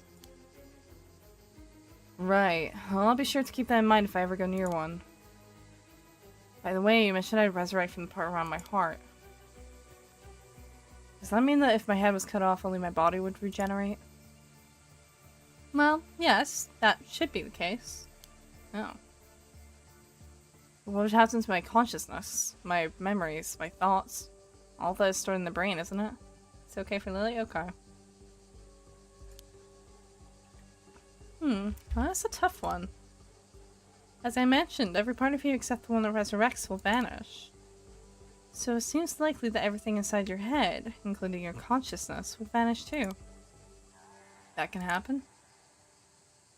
Does that mean my regenerated body would have an entirely new consciousness? Well, it seems 800-year immortals do sometimes have fuzzy memories after they resurrect. But I've never known anyone who tried what you're describing. It's possible your consciousness would be reinstated, carried over just as it was before. Hello! I'm alright. Kind of melting right now. It's hot. Feel sick now? Why'd you feel sick? Well, I've got a cold drink, I have a hot drink, and I have another cold drink. Though it's equally possible that it would be divided or become a new entity. There's no way to know unless you decide to test it out yourself. Divided, huh? Wow. Are there now two users? Or is this how it's worked? This feels like the teleportation problem. My character's so cute. Thank you! I made it myself. Look, I wish I could make this easier on you. But there's nothing I can do. Yeah. Still, so long as you stay put on this island and keep a low profile, I'm prepared to leave you be. You've managed to keep your immortality a secret for 5 years now, after all. Thank you. I swear I'll do everything in my power not to get found out, so please, don't arrest me. I feel dizzy. It's like, oh, yeah, that makes sense. Fan your face. Ice. Water. That's all I got. But I'm curious. What were you intending to do if you found a way to meet Sobae? I'm a bit lonely, so I'm gonna stay on the live and talk to you if that's okay. Yeah, that's alright. Of course. Found some cocoa powder for baking. Not the best chocolate milkshake, but it'll do. Close enough! Honestly, at first I just wanted to thank her for saving me, but after what you've told me, that's changed. How so? Well, now I'm more curious to hear about why she decided to make me an 800-year immortal, and about what happened with my mom that day. Can't say I blame you. And I understand where you're coming from, but it just can't be done. Even if I can't meet her, isn't there some way I could learn the truth? Well, you can't ask her directly or communicate with her in any way. You know, I heard you have no memory of the incident 5 years ago. Is that true? Huh? Well, yeah. The doctors reckon it's because of the shock. Even my memories of meeting a mermaid are really hazy. Still, it may be possible that Sobae's strong thoughts spilled over. Impress themselves in your mind somehow. What am I playing? I'm playing Paranormasight, the Mermaid's Curse. It is a mystery visual novel, I suppose. Best way of putting it. If so, there are likely periods in the depths of your subconsciousness. You're saying that memory still exists somewhere, and I might understand what her intentions were if I just recalled it? How would I even do that? I don't know. That's the only piece of advice I have for you is to think back. Delve into your memories and scour them from corner to corner. Delve into my memories? What does that even mean? It's weird though. It's almost like she wasn't talking to me when she said that. So are we playing as Sobae's memories? Her spillover memories? Is that what we are? Think about it. You must have encountered Sobae before. All you need to do is locate your memory of that time.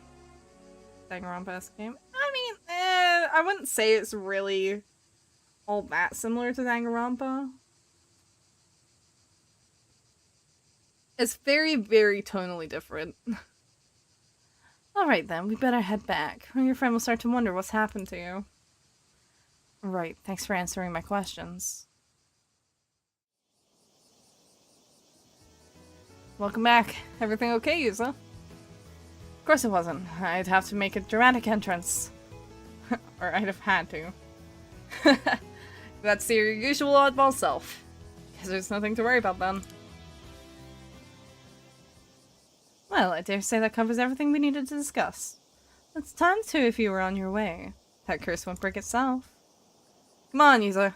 Future of Kamishima is writing on you. Let's give spooky vibes, because it's technically a horror mystery game. Well, the first one was far more horror-based than this one. This one's actually quite toned down compared to the first game in the series. But it still is quite significantly horror-based. Yeah. Come on, Yuza. Future Kamashima's riding on you. Right, I'll do everything I can. or Yuza. If you end this curse, I'll see to it that the rumors about you go away and that you'll be hailed as the hero of Kamishima. So, get it done. You hear that, Yuzo? This is a chance to clear your name for good. Sounds like a fair deal. You can count on me, Mr. Wakamura.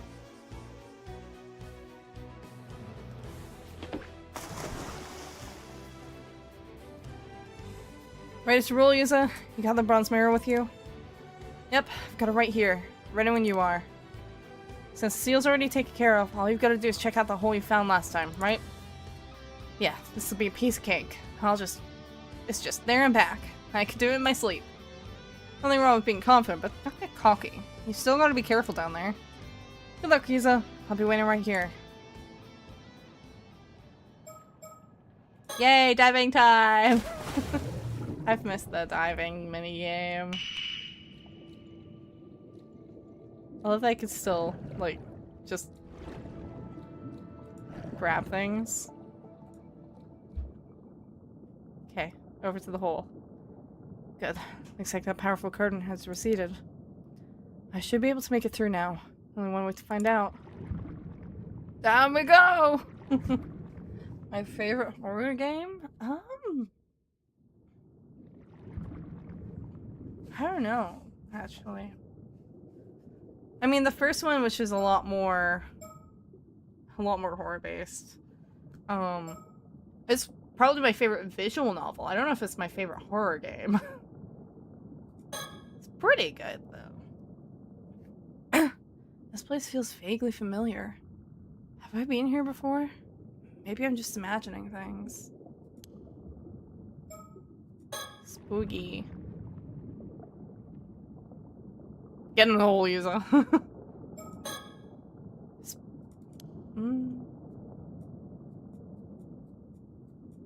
there anything else I can... Probably not. Try not to mix up and down, right? There's a tunnel here. Is this the right way? Not that he can die anyway, I suppose. So I suppose what does it matter, right?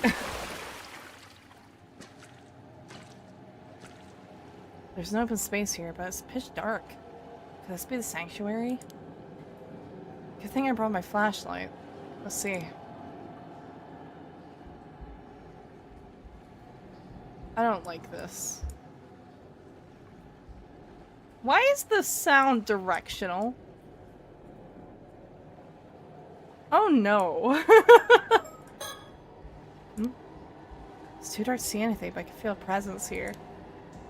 Maybe I should try switching on my flashlight. Oh no. Oh, hi! There, now I can see. Time to have a good look around. Huh? I'm sure I saw something just now. Well, that was... somebody's curse spirit. Curse echo.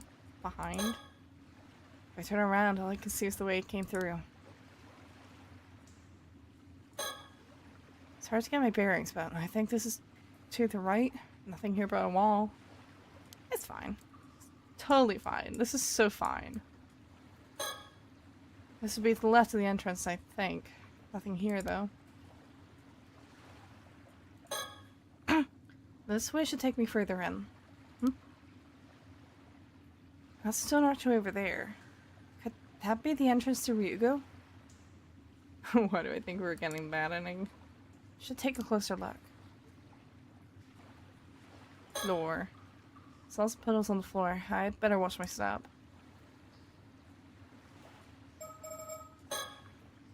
Something's back there, but it only appears when my flashlight is switched off. It's better take a closer look.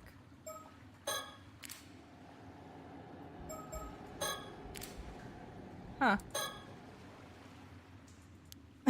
Well, that's good, isn't it? Great.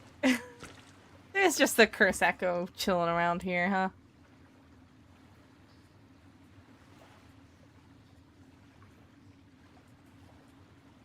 Oh, hey. Sticker! No, wait, that's... How the fuck did this get down here? Mockingbird, how did it get down here? That's what I'm wondering. There's kind of a spirit being that appears in reaction to something. At least it's a cute one. Stone archway. It could be the entrance to Ryugu. Nothing happens when I go near him. I guess humans really can't travel there after all.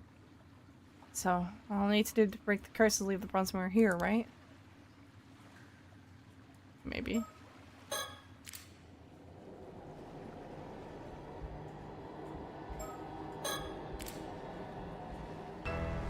Ah, what the hell was that? Yeah, it's fine. That's okay. I've seen episode 9 such a circus. Yes, I have. I saw it in movies, and I saw it again when it came out on YouTube. Holy shit, that nearly gave me a heart attack. Is that the presence I've been sensing all this time? That's fine. Kuroseko really into stickers, yeah. Hi, Hayase. Wait a minute, is that the mermaid Hayase? On the flesh, but what's it called? A curse echo. Like the imprint of a curse. Oh, what if this mermaid's echo indicates the presence of the curse? If so, now's my chance to offer up the still-tied mirror. Wait, that's the wrong curse. No, I shouldn't rush this. I've got to keep a cool head.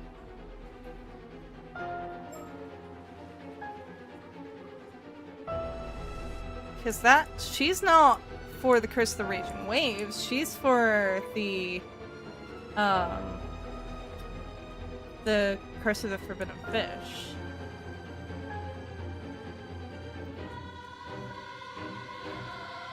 Let me look around a bit more. Anything else? It was like, as soon as I turned the light out, it was like, why do I hear the curse echo music? Oh no.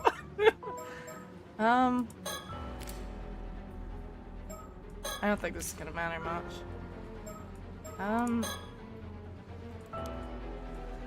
Well, I guess we can just try offering up.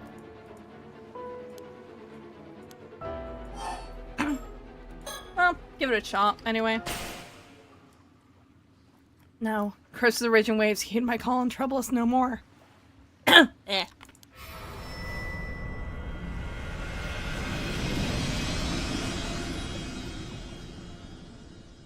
Ah. Flashbang. Leave me alone!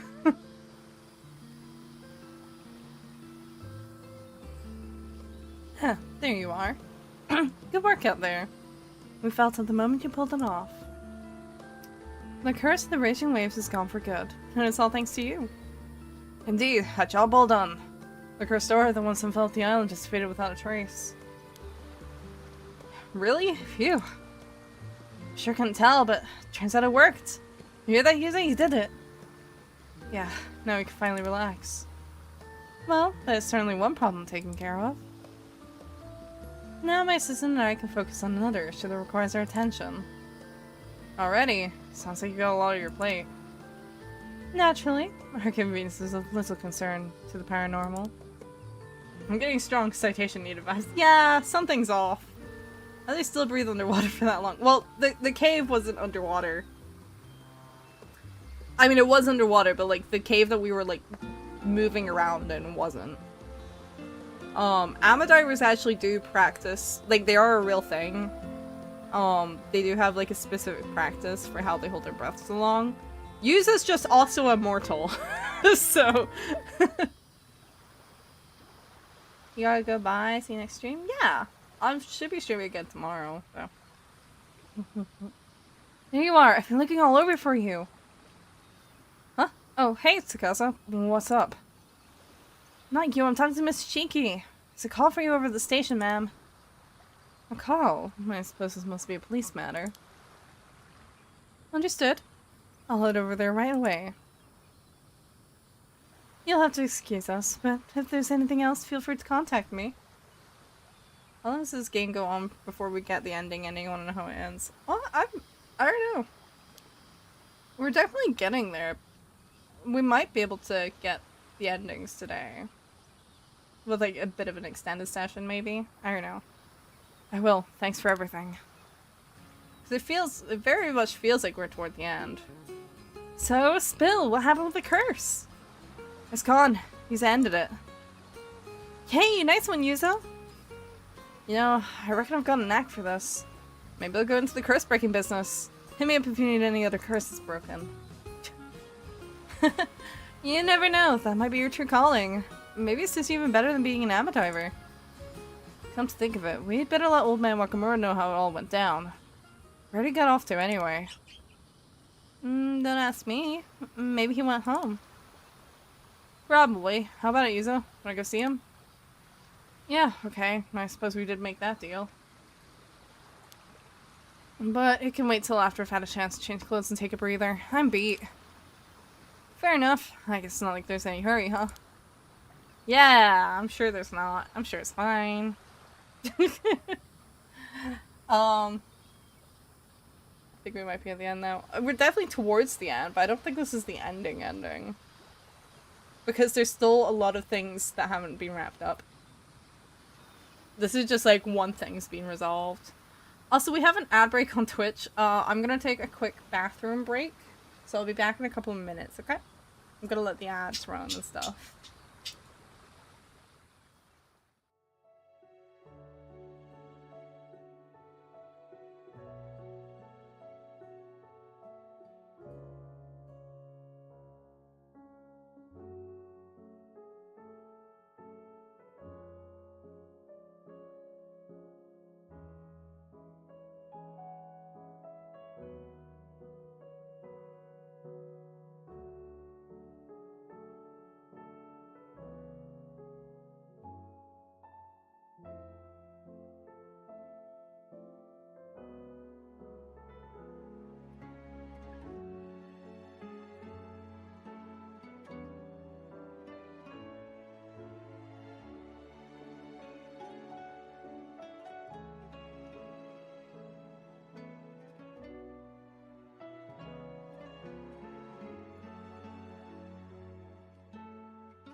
Okay.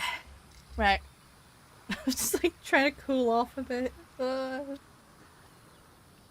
the meantime, I'll go work on the boat. Well, let's meet up later, yeah? As for me, I'll track down Sato and Suyu and fill them in. Later.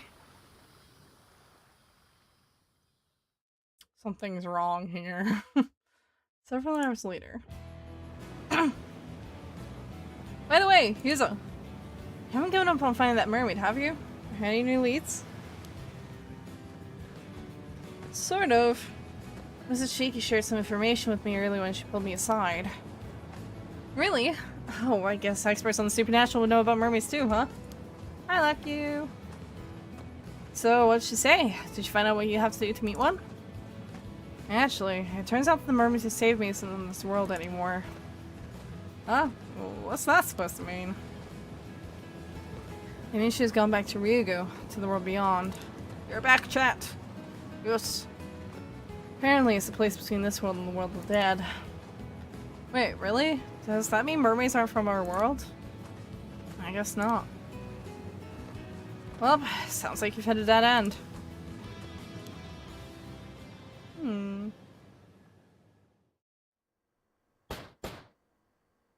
Hey, Mr. Wakamura, you in? We've come to tell you the good news. Yuzu did it. He broke the curse, so you better keep up your end of the deal. Maybe he didn't hear you. Hey, anybody home? I'm coming in. Oh boy.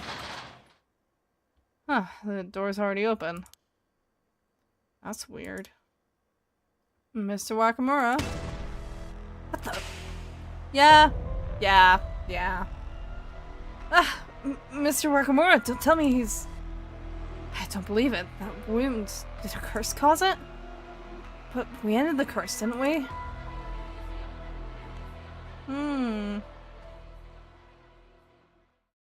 There's more to it.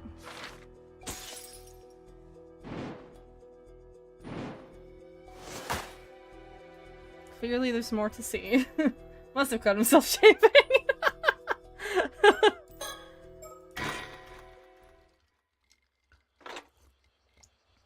Hello, this is Shiki speaking. Miss Shiki, it's me, Ide from the Mie Police Department. Yeah, we haven't seen you in a while. Oh, Detective Ide. What is it? Right after we got your call, we went to look into Yamashina and the Ikoma guy you mentioned was working for him. Oh, that's right. How did it go? Not well, that's for sure. We found the old man murdered in his own home. What? Well, got two, actually, about Yamashina. What on earth happened to Yamashina? Well, we tried getting in touch with his secretary first, but he wasn't responding to any attempts to contact him. So we went to his house together, but ended up having to use a spare key to get in as there wasn't anyone else around. After looking around a bit, we found what looked like a cell in one of the outlying buildings that had been shut up tight. A cell? Yep, we found Yamashina there, collapsed in a pool of blood. We called an ambulance right away, but we could tell at a glance it was already too late. That bad, was it? Worse than bad. Just remembering it sends a shiver down my spine. He had this massive wound, like a sharp blade that sliced right through his torso, bone and all. What? Is there more than one curse stone? For that curse? First thing that came to mind was the skeletons in the Toba case. Pretty reminiscent, don't you think? Very, but it couldn't be. We haven't estimated time of death yet. We're still investigating, but the blood wasn't even dry. I put it within the past few hours. The curse stone housing the curse of Tomoshige has been in my possession the entire time. There's no way anyone could have used it. My thoughts exactly. Unless he latently has the curse. Which isn't impossible if he's a descendant. Yamashina is quite the big shot in politics and business around these parts. This worry news of his death might cause a stir, so the IRS will probably want us to keep mum about it for now. I see. That might be for the best, yes. Were there a load of rumors about some succession crisis going on with him? There were indeed. Though according to the man himself, He'd already chosen his successor, and handed his will to his lawyer to boot. Oh, really? How should make things go more smoothly, at least? Wait, you don't think there's the possibility that might have served as a motive? You mean the culprit might have been mad they weren't chosen as his successor? I can see that if he hadn't left a will, but he said he had, right? True.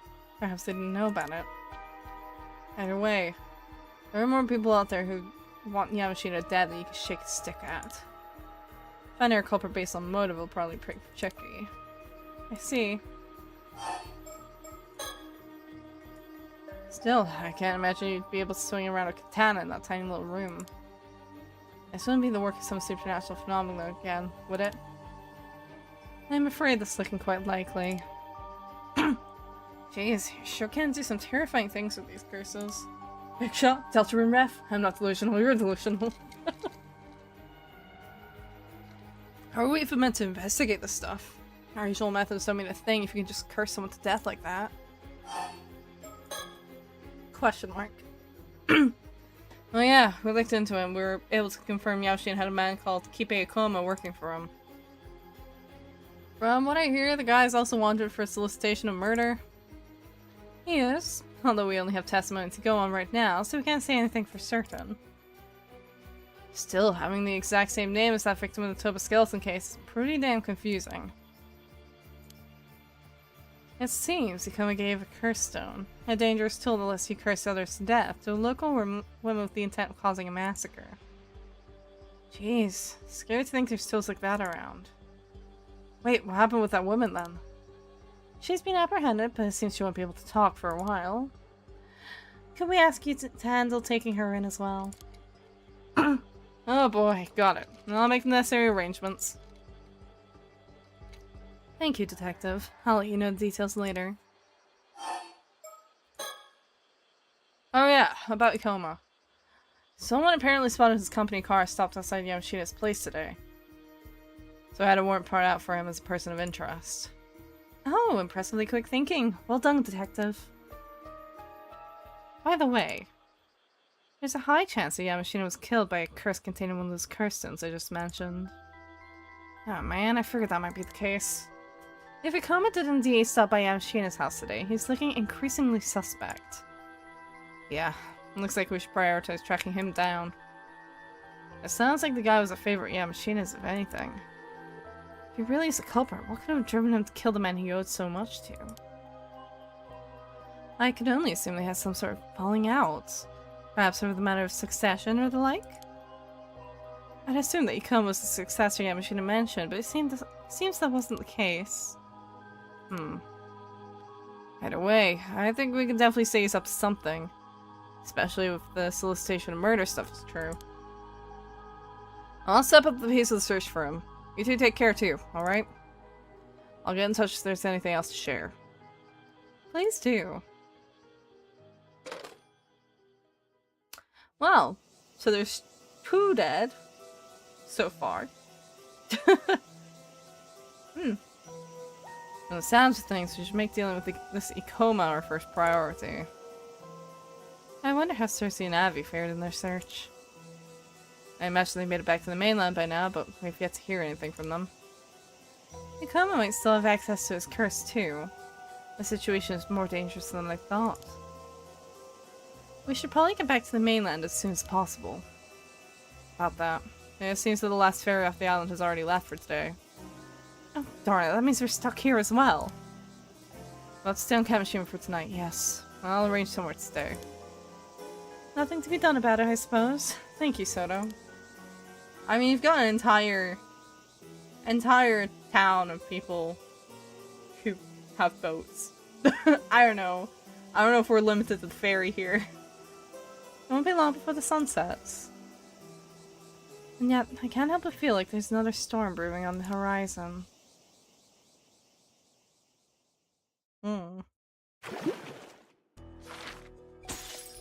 Not quite as... Oh, okay. Interesting. So don't look at this. Ah.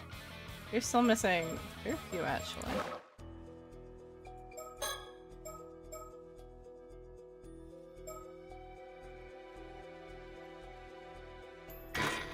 Okay.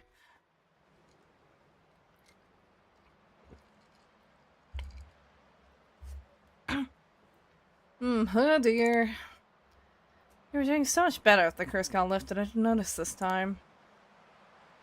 You got so carried away with sightseeing, it's already pitch black out here. They need to use their own boats to get paid, probably. They can't use their own boats willy-nilly. Yeah, that's true, I suppose.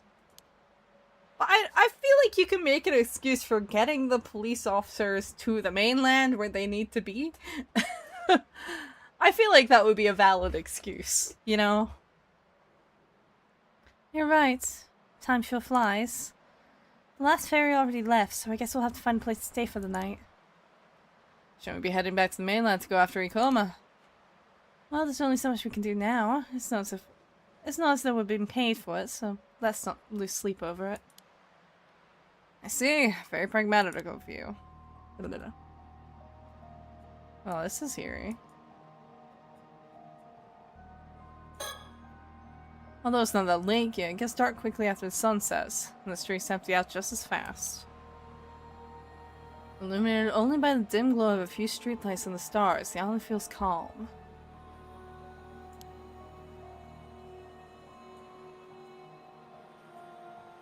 Oh fuck! Oh Jesus Christ! He's here! Oh Jesus! After everything we went through to get some tobacco, we don't just hand it to that girl without a second thought. I have a feeling this journey's come to an end. No need to stress ourselves any further. It really has grown quite dark anyway. We should find a place to sleep. If I swing myself around, is he gonna get closer? Oh my god! That's horrifying!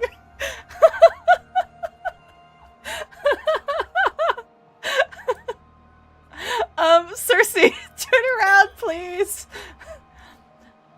Earlier, Cersei diligently guided us while sightseeing around Kamishima. Most importantly, she seems to be enjoying herself. Must be a relief to not have to deal with that cursed aura hanging over the island anymore. Seriously lost track of time, though. It's crazy more games don't do this, right? Like, this is so simple, but so horrifying! We need to find a place to stay. You spot any inns or hotels around the island? She's just there? I don't think the game thought I would look around first. I think I saw a few. It'd be nice to find one before dinner. Maybe we can get a recommendation from one of the locals. That might be difficult. After all, we didn't really manage to get acquainted with anyone on the island. And hopefully they'll teach you a lesson about how you approach people. Right, that may be on me. It is the, like, its main gimmick. I kind of want to see if we'll get even closer if I... No? You're not gonna do it again? That's as close as you're gonna get? Aww. Oh, there's someone there. Ah, well, I thought I recognized that voice. So it was you, Mr. Barnum. Mr. Ikoma. Gulp. Need to keep our guard up around Ikoma. If he tries anything, I'm counting on you, Cersei. There's a lot of pressure on the child. I'll leave the talking to you. Huh? Weren't you the one put in charge of the search? I'm counting on you. Get the info we need. Okay. Leave it to me. Don't smirk at me like that. The shivers just looking at this guy. What a creep. So, when did you get to Kamishima? Did I surprise you? I arrived on a chartered boat just before sunset. See, he can charter a boat! Now, wait just a moment. You say you had a fear of the sea and that boats were a no-go? Gotta keep your character traits straight, else the proofreaders will tear you apart, you know? Well, as it happens, my condition was miraculously cured earlier today, so I was able to come here after all. Miraculously cured, is it? Oh, come on. If you're gonna just throw in convenient plot devices like that, it's a total disservice to the art. Whatever, I have more important things to ask you. Whole lot of things, as a matter of fact. Sure, what is it? Yeah, it's a whole lot of things, huh? Is that the 26-year-old guy? Yeah, I'm sure he's totally 26 years old. Why did you ask us to come to Kamishima and search for the still-time mirror? Oh, well, it's simple enough. If something like the curse of the raging waves truly exists in these waters, surely it would be the best to see it lifted, no? It seems that it has in fact been dispelled. You did not disappoint, Mr. Barnum. Oh, well, it's not like we actually did anything to lift it, though. Is that so? We did learn that the bronze mirror once belonged to Princess Hatsune, who was sacrificed to appease the curse, however. Seriously, just keeping an eye on him. Now the curse of the raging waves has been lifted, there should be no more need for the bronze mirror, right? Also, since I handed over the curse stone, I say I deserve at least some credit. And that's me being humble. 26 and JoJo years! Misty Coma, how do you know the curse of the raging waves had been lifted? Well, to be honest, it's hard to put into words. But it seems as though I've got a little bit of spirit sense myself. I suppose the curse must be what caused the ominous aura to surround this island before, no? I see. I suppose someone with a bit of spirit sense would be able to tell me that the curse was still around with ease. In any case, since the curse has been dispelled, the matter with the bronze mirror is also settled. You have my thanks. I suppose you're right. You're welcome.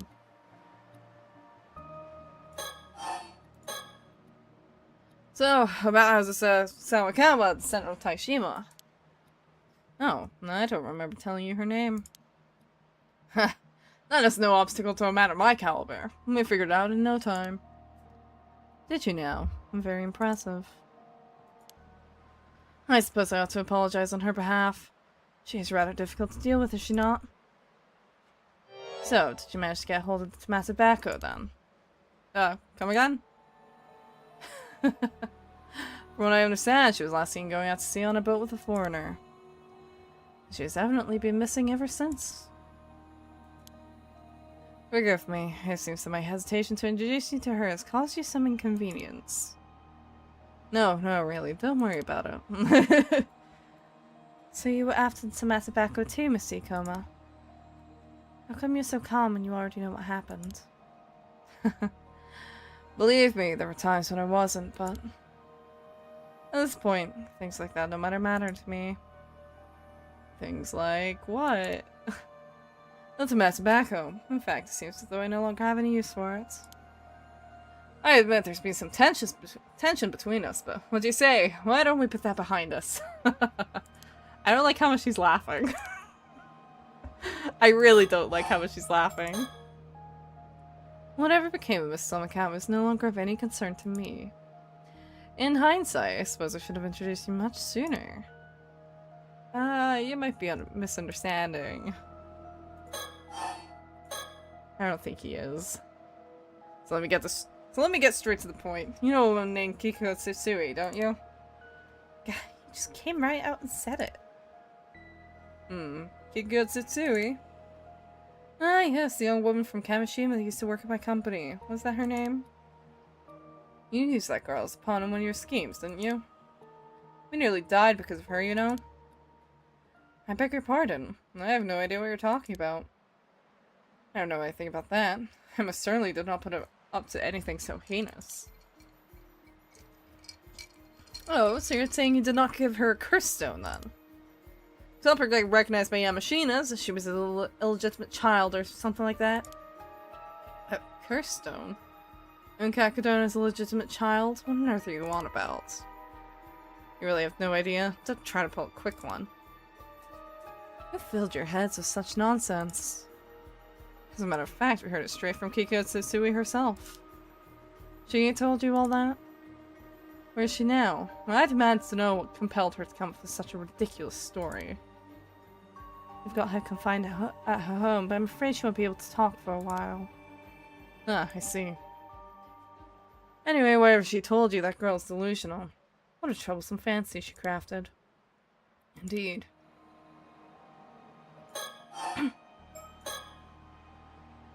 So who did she get that curse stone from, then? I'm afraid I don't know more than you do. Slimy ass motherfucker. And what about the business card you gave me? It was the target of the curse. Care to explain? Excuse me? I'm afraid I don't quite follow. The symbol in your business card turned out to be the marker for the curse. Dear me, this is the first time I've ever heard of such a thing. Oh, so you didn't know? Of course not. The emblem is a treasured symbol that Unkakadono bestowed upon me when my company was founded. Unkakadono? You mean Yamashina? So then you really had no idea? You said it was used as a curse marker. That's a serious accusation. Well, you're implying that Unkakadono was behind such a scheme. That's outrageous. But you have to admit, it's hard not to come to that conclusion. These groundless accusations are deeply insulting and absolutely infuriating. I will not tolerate such insolence from anyone. I honestly expected more from you. Alright, calm down. Sorry, we'll look into it some more, okay? Very well. That's the very least you could do. The sheer audacity. I wonder what Cersei's thinking. Oh, so the symbol in the business card wasn't designed by Yukoma? Then was it Yamashina's doing? I'm so lost. They don't know the Yamashina's dead, though. Insulting a man's business card and benefactor, how utterly disgraceful. I insist that you take it all back. I am truly deeply sorry. Just overwhelmingly apologetic from the bottom of my sorry heart. He is pissed. Talk about a reason for coming. Why are you here? So why did you come all the way out here to Kamishima? Ah, that's exactly what I wanted to talk about. More than anything else, I would like to take care of my business right away. And what may that be? I actually wanted to ask you about it. I believe there's a woman by the name of Sato living on this island. You wouldn't happen to know her whereabouts, would you? Sato?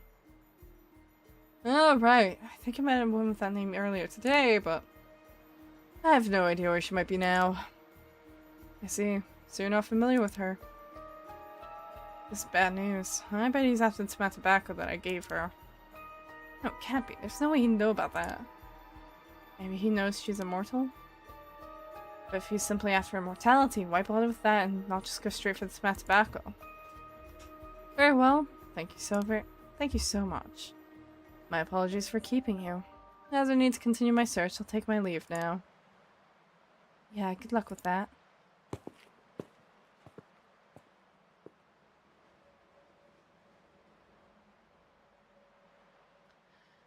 You sure about letting him go?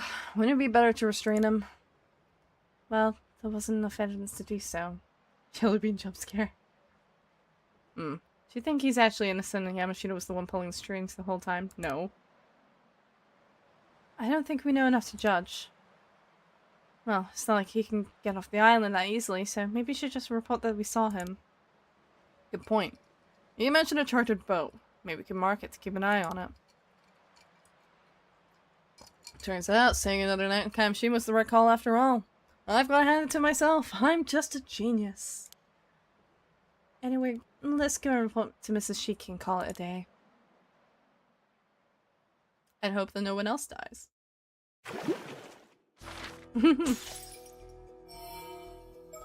Intentions. There's streaming and I accidentally scrolled down.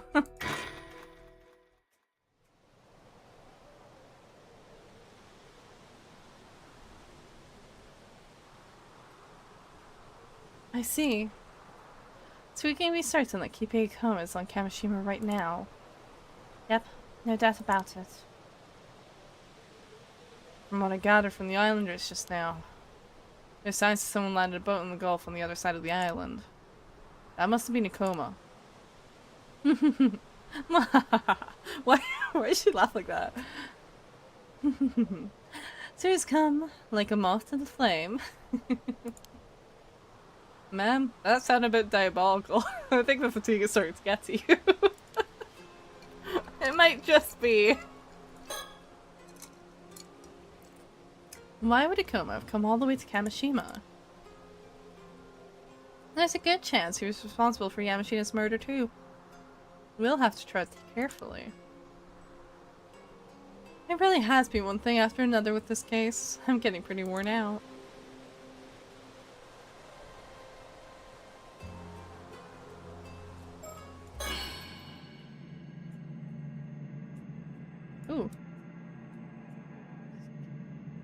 it pretty... What's going on over there? That's weird. Well, nothing interesting there. The dark and landscape stretches out before us, silent and still.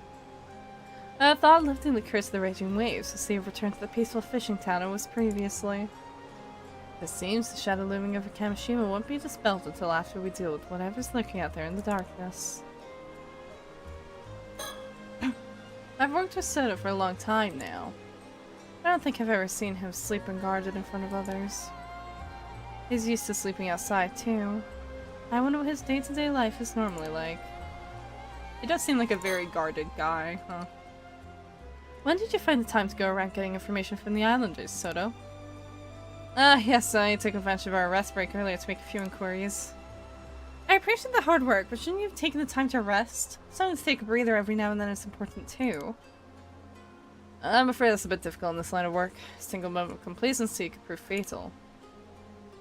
Sometimes I really do wonder if we live in the same world, since one with society is so violent. This poor guy is so guarded all the time. Jesus. Just make sure to rest when you can, alright? Don't push yourself too hard. No need to worry. Now I'll be sure to get enough rest. Thank you for your concern.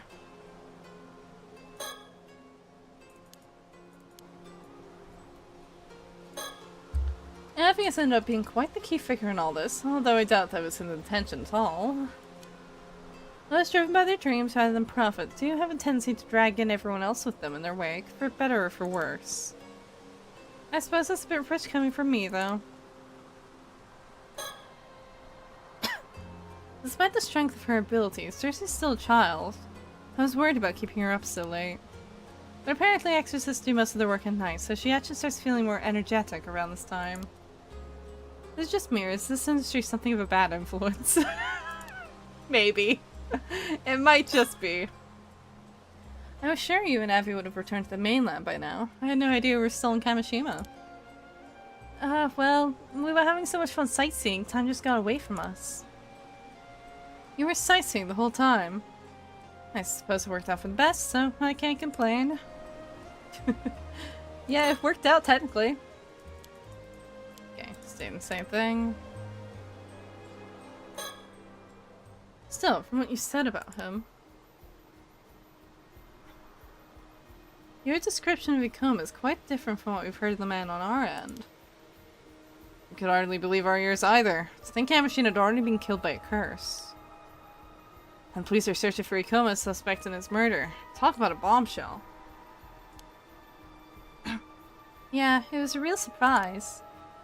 And you say that Ikoma seemed to have no idea about either the curse stones or what Kiko Tsusui was planning. That's right, some of the accusations against him were absurd, all while looking innocent as a lamb. It's entirely possible he's just feigning innocence. I don't believe him so easily myself. We have no proof of his crimes after all. All he has to do is pretend he knows nothing and our hands are tied. Still, there's a warrant out for his arrest now, no? Can't you throw the book at him here and be done with it? It would be dangerous to do anything rash. I'd like to at least get a better idea of his intentions before making a move. Still, with Soto and Cersei here, I don't think we should have anything to fear from paranormal phenomena. If worse comes to worse, surely you two could restrain him by force. Well, we probably could deal with most things.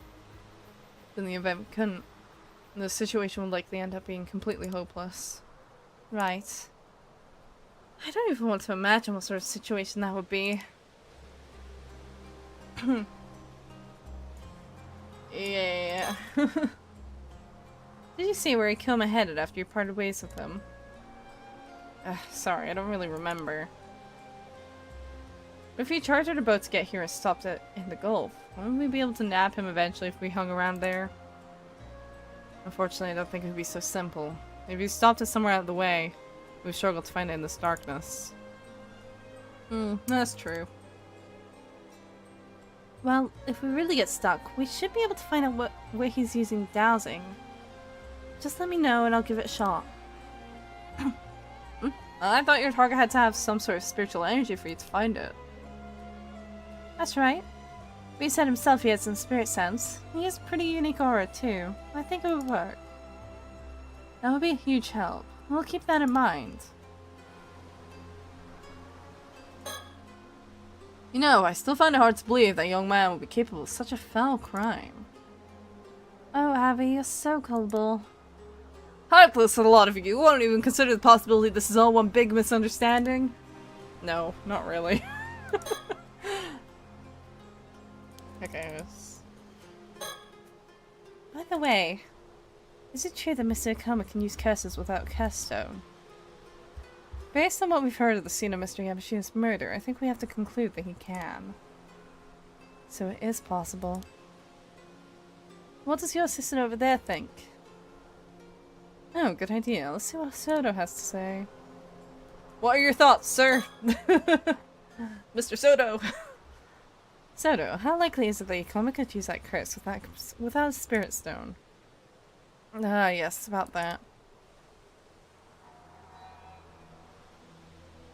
There have indeed been cases of powerful psychics using the spirits of the dead to cast curses on others. Hi! Hello again! However, doing so requires a great deal of skill. Only a handful of people would be capable of such a feat. And even fewer would be able to do so with a curse capable of killing people in a single blow, let alone over a distance. Man did say he had a bit of spirit sense. I suppose that wouldn't be enough, though. Not at all. My thoughts exactly. I see. Though, if I were to speculate... Oh, so there is something. Curses are not always born from the spirits of the dead, you see. If a number of people were to harbor a strong grudge for decades, even centuries, that grudge itself could become a curse. I see, I see! The supernatural equivalent of strength in numbers, eh? You could say that. Still, it would take a large number of people holding a grudge over an extremely long period of time to achieve. I suppose it is a bit unlikely Akoma would have access to a curse like that. Or is it? This would be why curse stones are so dangerous. Access to one allows even amateurs to use highly potent curses. You heard that just now, I hope? Yes, I'm sorry already. My bad, man. Still, something doesn't sit quite right with me about all this. Akoma must have known it would be harder to escape pursuit here. What could have brought him here despite that risk? Oh, I could shed some light on that, actually. I believe he said he was looking for a girl called Sato. Seemed awfully keen on finding her, too. Sato? You don't mean Sato Shiranami? Oh, you know her then. We do. A girl with quite unique circumstances, to be sure. Could that be why Akoma's looking for her? What is he planning? Ah. So chances are high Akoma's still looking for Sato then. If so, it would be in our best interest to find her first. If nothing else, it would put us in a good position to bargain with him. Agreed. We should try to... Is something wrong? You said that Akoma arrived on this island before sundown, yes? We did indeed. If he's really that keen on finding her, surely it wouldn't take him that long to do so. Finding a single girl on a small island like this shouldn't be difficult. All he would have to do is ask around, no? You have a point. Now he's been wandering in circles all this time. Maybe he isn't looking for her that seriously after all. Or he had some other business he wanted to take care of first. You there! I finally found you! Shotaro! It's been a while! And who do we have here? If I'm not mistaken, that would be Mr. Wakamura's son, Shotaro. You're from the police, right? You've gotta help me. My old man, he's... Mr. Wakamura? Has something happened to him? Yeah... What? Mr. Wakamura was found cut down in his own home. You're not saying. The clinic's doctor is taking a look now, but I saw the wound. There's no way he could have survived that. I tried to call the police, but Yuzumi Nikuchi told me to come get you instead. I see. Thank you for letting us know. We'll be there right away. Ma'am, given the timing, can we assume this is Ikoma's handiwork? Chances are high. Yes. If you don't mind me asking, mister, the man called Ikoma's dropped by your house at all? What? Ikoma? You're saying he's the one who killed my old man? Calm down. You know him then? He's in his 20s and is wearing a suit, though he looks really old for his age. Yes, that's him. I met him earlier today. You met him? When? Today, just before sunset, a man I'd never seen before came up to me. He said he was head of an event company and had come here to gather information or something. I'm pretty sure the name of his business card was Ikoma. What? He gave you his business card? Yeah, what about it? And he said he was here to gather information. What happened to looking for Satoshi Uranami? And he said he was here to gather information. What happened to looking for Satoshi Uranami? Wait, Sato? You're saying Sato has something to do with that guy? Alright everyone, I'm going to head to the Wakamura house with Shotaro here. Sato, I leave searching for Satoshi Uranami to you, Cersei and Abby. Find her before Ikoma does and take her into your custody. I'm counting on you. Understood. Wait, we have to help out too? Please do. The more people we have on hand, the better. Now, Shotaro, lead the way. Right. This poor... Oh god. Oh god! Huh? Wait, over there. That's him, Ikoma. What? Yep, I thought so. Sora, I knew it. Mamasi. There's no doubt about it. He's an 800-year immortal. He noticed us. Oh god. He's running away. He's just standing there menacingly. He's running away. Ma'am, should I give chase? Please do. Follow him and find out where he's headed. On it. Don't be reckless, keep your guard up, and be careful. Feels the aura. It looks like we have a change of plans. Cersei, Abby, you're coming with me. Let's go. Okay. Oh, Lord.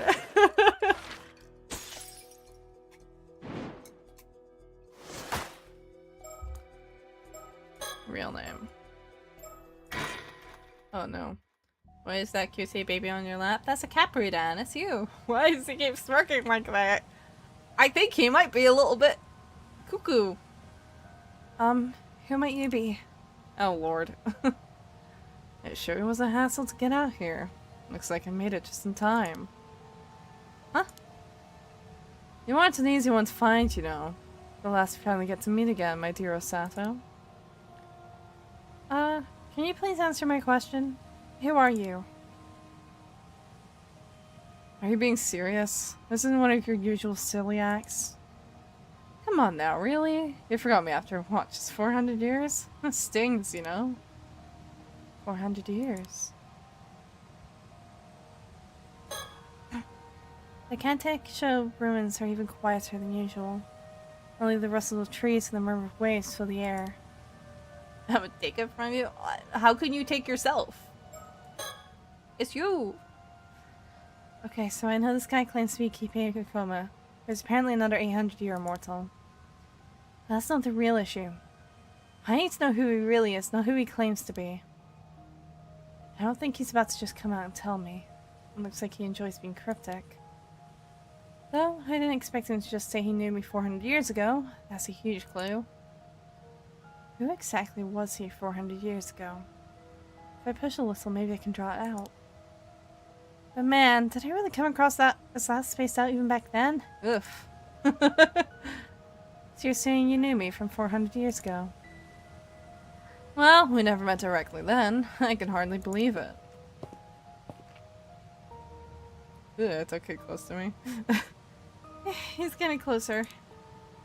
You'd have thought my dear Osato's Princess Hatsune all along. How do you know I used to be called Hatsune? Back then, 400 years ago, I never realized it was you. Sorry about that. Huh? He knew about me? The story goes, the Princess Hatsune was offered up to hold down the curse of the raging waves, sleeping for ages down there, huh? Who knew immortality could be put to such a creative use? Truly selfless. Admirable stuff brings a tear to my eye. Not really, there wasn't any other choice. I wasn't actually asleep, so it was pretty awful. Also, could you please answer my question instead of going off on your own tangent? Well, it turns out the resentment I bore was heavier than the curse you were holding back. I just told you to stop. Oh, wait a second. The resentment you bore? Thanks to that, ever since then, anytime I got near Taishima's waters, a raging storm will well up. Every time. I've tried countless times over these 400 years, but each and every time a ship went under. I've had my fair share of trouble too, you know. But then, that would make you the Raging Waves curse bearer. Ah, right. I guess I ended up becoming quite the legend hero Kamishima, didn't I? There's only one person you could really be, then. Oh, sounds like you finally remembered me. Although centuries have passed, would you be so kind as to address me once again? Let me double check his name. I know who it is, I just don't remember his actual name. I need to double check it.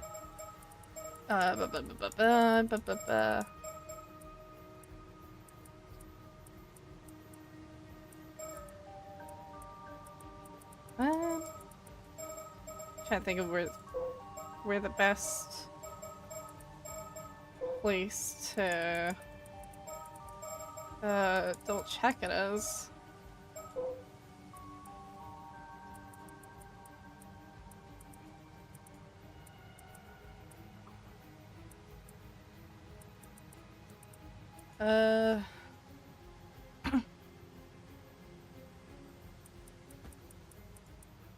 Yorimori?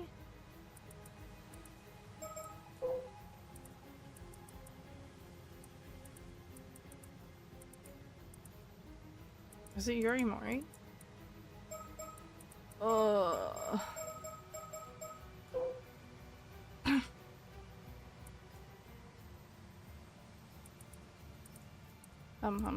Hum.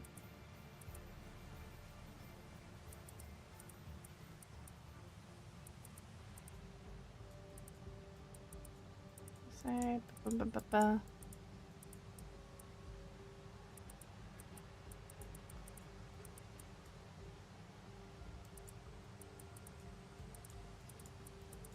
trying to find where Sato's account of how she became an 800-year immortal was.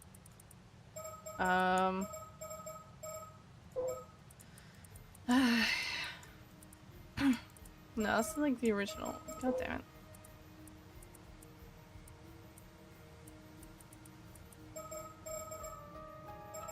Is it Yorimori?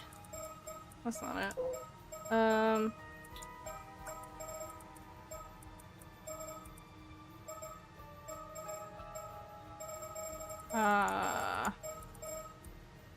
Cause she's Yorimori, could be Yorimori.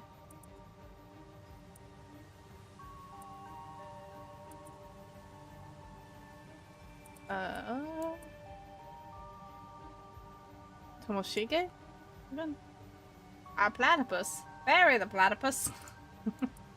Tomoshige, maybe. Actually, it probably is Tomoshige.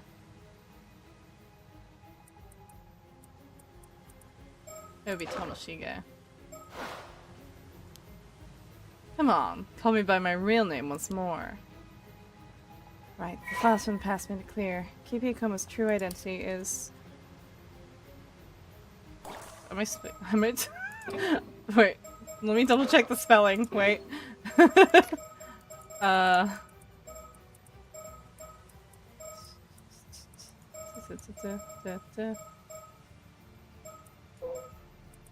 No, not that.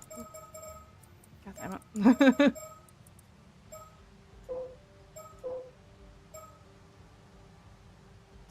Tomoshige, where is it? It's not in here. Okay. Wait. Okay. Whatever. Tomoshige. It's on all caps, that's fine. Huh? Tomoshige. And You're Taira no Tomoshige of the Taira clan from 800 years ago. You got up until 12 again. Whoa. Wait, am I wrong? Didn't think you'd get it so quickly. You always did manage to surprise the hell out of me. I was gonna ease you into it step by step. Well, the truth sink in nice and slow. Huh? That's great, you nailed it. Bingo. Glad you actually remembered, even if it took way too long. Welcome back, Osato Kusawa. Wait, Kusawa? Ah, that's right.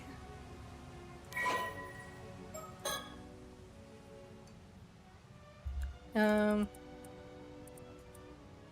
a few things here. Taira no Tomoshige was born as yeah. Okay. Do we have an update here? Where is that? The survivors of the Taira clan being hunted down across the country, Tomoshige continues to search for a way to turn the situation to his advantage. In the process, he suddenly remembered a box that his grandfather, Tadamori, had left the family. A tomate bacco proffered by a fisherman that was said to contain the flesh of a mermaid. Although Tadamori had refused to accept it, the mother of the clan had secretly hidden it in a storehouse back in their homeland. It said that eating mermaid flesh would grant eternal life to whoever ate it. However, legend also had it that the meat was highly poisonous, with even a small bite being fatal. No one had wanted to eat it as a result, and it had ended up forgotten as the years went by. Believing the dye-induced poison would hardly be any different from their fate if they were caught and killed, Tomoshige located the tomato tobacco and pried open the lid. However, all that was inside was a dry sliver of meat, so shriveled as to resemble a splint of wood. Dubious, Tomoshige pushed his misgivings aside and ate the meat, but felt no different than before. Believing that long years had robbed the meat of its power and seeing the tomato tobacco was his only clue to find a mermaid, he boarded a small boat with Sato and set out to sea. Believing that a mermaid would surely come to reclaim the tomato tobacco if it was truly linked to them in some way, Tomoshige would continue to row the small boat into the Sea of Ise. At the time, he was clad from head to toe in the armor of a warrior and had with him the famed sword. Hold on, wait. Yeah, we've read this already. Thinking that the amount of mermaid flesh simply hadn't been enough, Tomoshige made to pursue the mermaid, but as he did so, he noticed the mist around them had cleared. As Toad looked around, they realized that their small boat was surrounded by ships, belonging to a band hunting down the remnants of the Taira clan.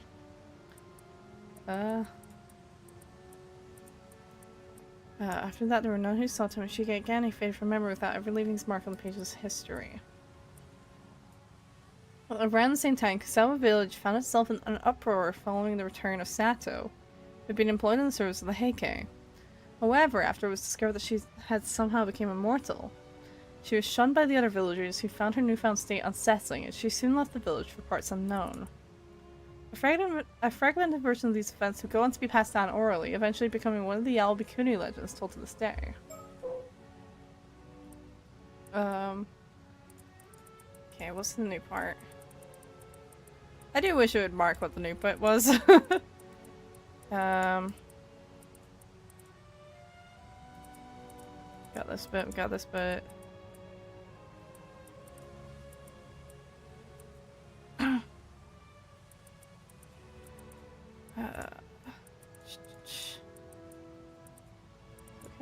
The flesh of a mermaid becoming an 800-year immortal, Sato spent years wandering across Japan. Eventually, with the help of the Onmyoji Tsuchimikado Harakage, a descendant of one of her former benefactors, she made her way to Taishima, an island rumored to be home to mermaids who began to live there quietly. The islanders, duty bound to protect the mermaids, to the entrance to Ryuga, were accepting of her and her circumstances, as Sato was finally able to gain the peaceful life she'd been searching for. Having changed her name many times during her years of wandering, she was going by Hatsune at the time. You feel better now? That's good. After she had spent some time there, Kuki Sumitaka, under whose jurisdiction Taishima fell, grew fond of her and took her in as his adopted daughter. Initially unaware of her true identity, Sumitaka eventually discovered her immortality, but he was so. Continued to treat her the same as he always had, and Sato came to trust him as well.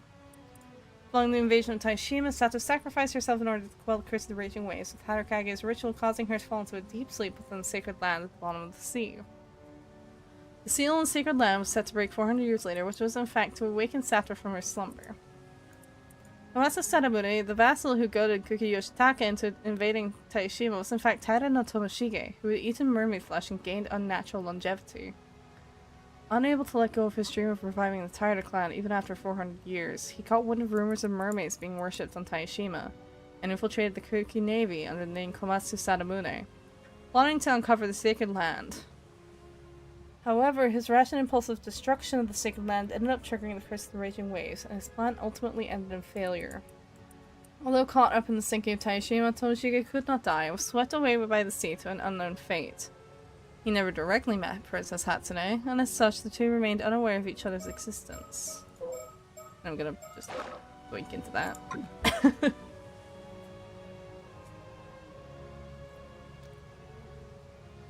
I remember now.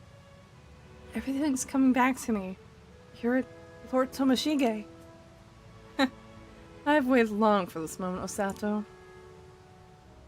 You're telling me you became an 800-year immortal as well? I can't believe it. Indeed, I ate mermaid flesh to become an 800-year immortal just before you did. 800 years ago, we sailed out searching for mermaids, trying to restore the Heikei name to glory. We found one, sure enough, but those Genji bastards had laid an ambush. They attacked us, tore us apart. But see, we had both become immortal, we both continued to live our separate lives. I never knew. I thought I was the only one left. I spent all these years thinking I was the only one. You and me both, Osato. It truly is a miracle we were able to meet like this once again. Listen, Osato. When I realized this body couldn't die, I decided it was my fate to use it in whatever way I could to restore the Heikei clan. The grief, the hatred, the curses of my bloodline who died screaming in resentment. I've carried all of it with me in this body. They screamed at me, "You'll finish what we couldn't. That's why you're immortal, damn it." Their voices never stopped. Centuries of the family's rage clawing at my skull. Every day, every night. Even so, nothing ever worked. But I knew I couldn't just give up.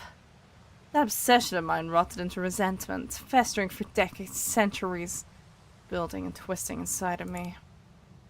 Until finally, centuries of resentment and rage congealed into a curse. Something I could control, wield. A curse born from that obsession. The bronze mirror I carried absorbed that same resentment, and over time it transformed into a curse stone. So your goal was to use the power of that curse in the flesh of a mermaid to restore the Heikei clan. Indeed.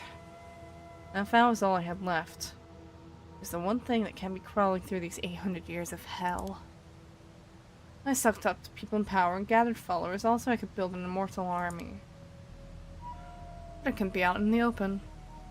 Everything had to be done in the shadows, always unseen. Even with immortality and curses on my side, it was damn near impossible. No matter what I tried, power was always out of reach. The path to reclaiming the Heikei name was always filled with peril. There was always one fucking problem after the next. Nothing ever went the way I wanted, damn it. Before I knew it, the world had changed into one where military power alone was no longer the key to control. The 800-year-old loser! Eternal loser! Good night, Lily! Thank you for popping by. I just don't have the power or the time to rule this goddamn new age. Fuck it all! And so, here we are. Before I knew it, my 800-year lifespan was burning out. The end was right there, staring me in the face. That's when something broke in me. All that was left was emptiness. 8 centuries and nothing to show for it. Just the truth that I'd achieved nothing. Tell me, Osato. The hell were these 800 years of me giving it everything I had worth? What was it all for? I can't say. Absolutely crazy. When I realized my lifespan was finally coming to an end, I almost felt relieved. Like dying might actually finally set me free. It was then that I happened to hear of you. That you, my Osato Kusawa, were still alive on Kamishima, also as an 800-year immortal. What's up, Dad? I'll message you tomorrow with my task and you update on Sky. Cool. That moment was the first light to pierce my darkness in 800 goddamn years. Good night! Whoa, aren't you exaggerating a little? Not at all. This is an 800-year-long miracle of fate, of Sato. Don't you see? Back then, when the Heike fell, you were the only one who stayed with me. You were the only one who comforted me. When my final day comes, I wanted to be with you. That's the only thing I want now. If I can just have that, then maybe this was all worth something after all. You understand, don't you? You must. The curse kept me from ever setting foot on Kamishima. So I manipulated Nukakadono. I used him to reach you and claim you for myself. Wait, hold on, this is getting a bit too much. 800 years old, and he's just a chud. He's just being a fucking incel this whole time. Bruh.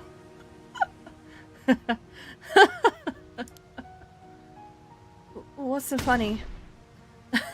Oh, Sato, you're blushing. You truly are so lovable. No need to act shy now.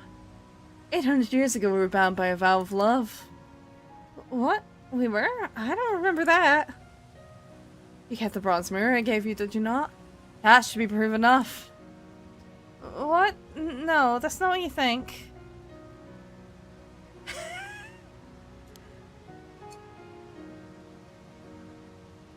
Come now, we certainly took the long way around, you and I, but we finally found our way back here. After everything, meeting again like this can only be a blessing of fate. This is what our curse of immortality was all for. Our final, glorious crossing into the next world, together. No. I mean, yeah, it's the end, but... You've been waiting for it too, haven't you? The day this cursed life finally ends. Come, Sato. Let's make that day together. Let's finally be free of all this endless pain. I am Sato Kusama. At the end of the Heian period, I worked as a maidservant for the borough of Onmyo. That's where I first met Taira no Tomoshige. By chance, he took a liking to me and made me part of his household.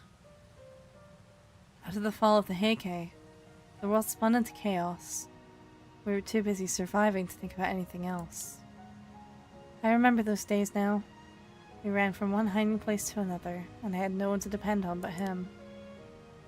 Those memories are so distant now. So distant it's hard to tell them apart from something I might have seen on a TV show last month. And now that I think about it, the only reason I kept that bronze mirror after the attack was because it was the one thing I had left when I washed ashore. It was the only clue to who I was. I held onto it out of loneliness, that's all. It was a trace of a past I could barely remember. I'm afraid I never had even a shred of affection for Lord Tomoshige, even back then.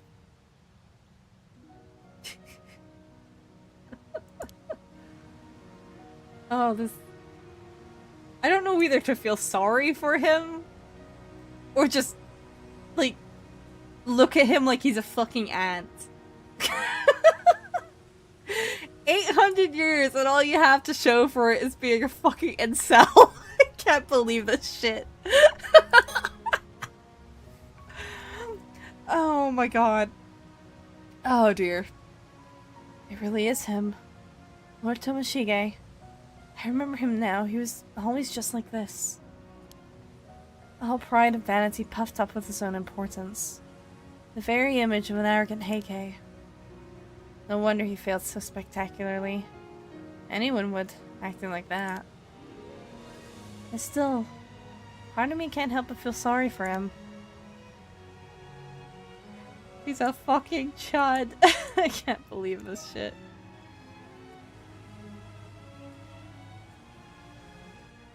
Oh. Well, why are you so silent? Say something. You know as well as I do that our lives are almost up. Could be over by tomorrow.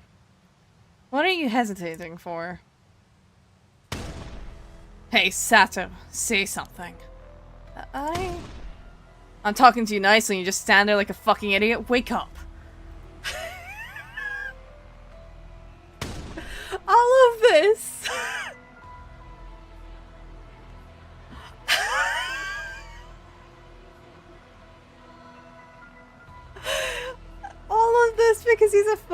800-year-old incel. I cannot with this. Oh my god.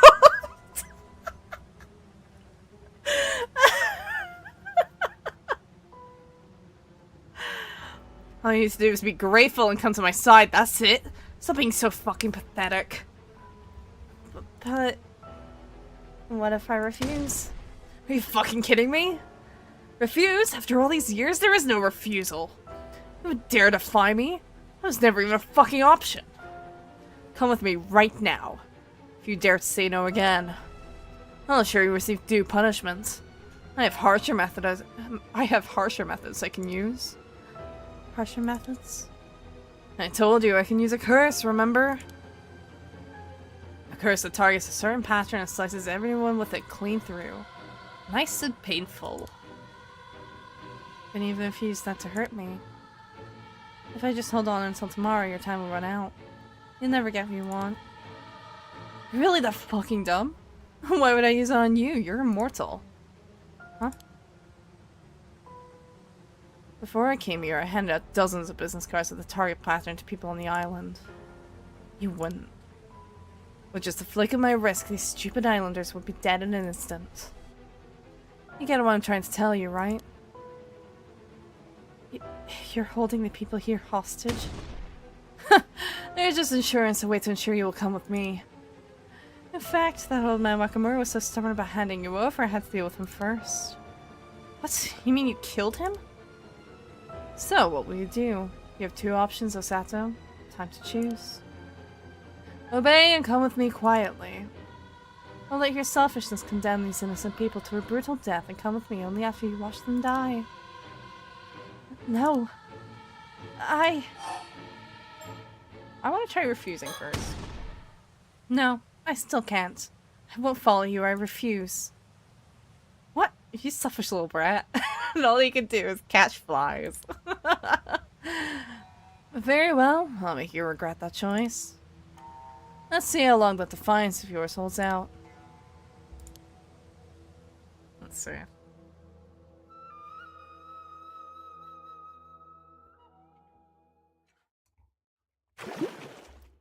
Oh, gotta pause there, huh? Oh boy. We need a plan.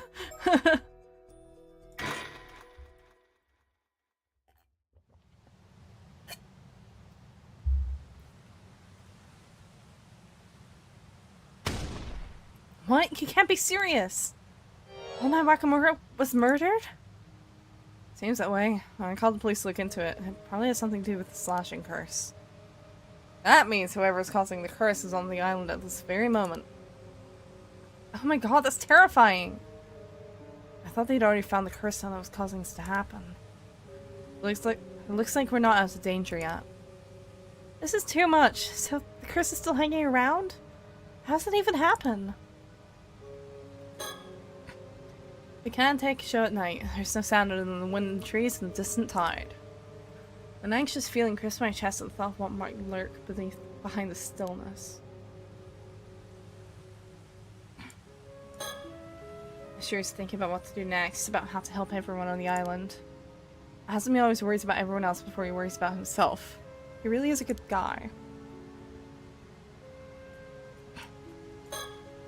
Ordinarily bright and cheerful, she says nothing as the darkness clouds her features.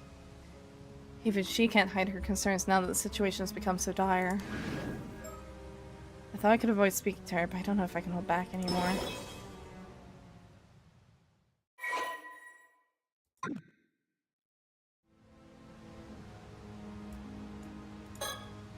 She hadn't seen the corpse for herself, so the reality of the situation still hasn't sunk in. I told her before that everything was going to be okay, so it's no wonder that she's shocked by this news. What's this slash and curse business all about, Yuza? Well, to be completely honest. Someone planned to use that curse to commit a massacre today. What the hell? Who would do that? Don't worry, the culprit was caught this afternoon. The curse was targeting the symbol in the back of the Kimeshimaru hand mirrors. Oh, I know the ones you're talking about. Yeah, so anyone with one of those mirrors could have been a potential target. Seriously? That's so scary. Oh, that's why Izumi took everyone's hand mirrors this afternoon. Just doing my part.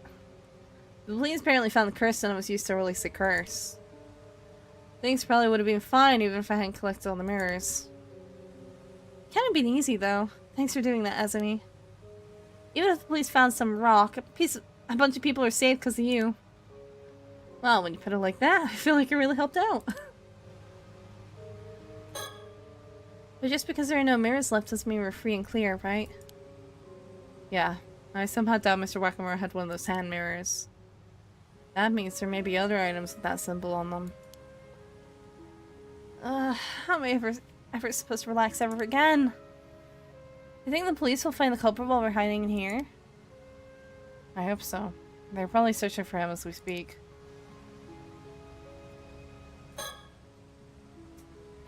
Oh, are you talking to me? What? Actually, maybe it should be... There's a chance the culprit is after you after all, so stay alert. Now I'm even more scared. Wait, really? Why would they be after Sato? Well, it just seems to me like that would be the case. Huh? Yuza, do you know something we don't? Well, yeah, I can't keep anything random from you, so I might as well come out and stay out. The truth is, Satoshi Narumi here ate mermaid flesh a long time ago and is now an immortal girl. Well, that's not how I imagined bringing this up. Wait, what? Seriously? To be fair, Azumi was like the only person here who didn't know. And how did you already know that, Yuza? Was that part of the Tomokazuki vision too? Yeah, something like that. Hold up, wait, I'm not following any of this. You had a Tomokazuki vision? What does that even mean?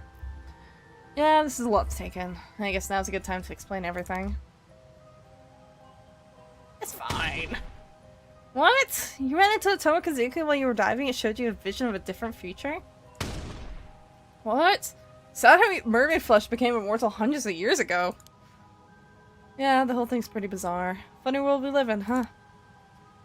After this, I don't think I can deny any supernatural mystery or cult conspiracy theory ever again. You're really taking all this well, Yuza. This is the wildest thing I've heard all day. And Sato, I always thought you were a little different, but I didn't realize you were straight out of the history books. Yeah, sorry about deceiving you. No, I seriously had no idea. You fit into the modern era so effortlessly. Well, I watched a lot of TV to learn how to fit in. I love TV. Oh, I get it now. Tomokazuki is also why you knew about the hand mirrors, right? Exactly. That's why I secretly enlisted Azumi's help. I have to thank you again for that, Azumi. None of this would have worked out if you hadn't trusted me.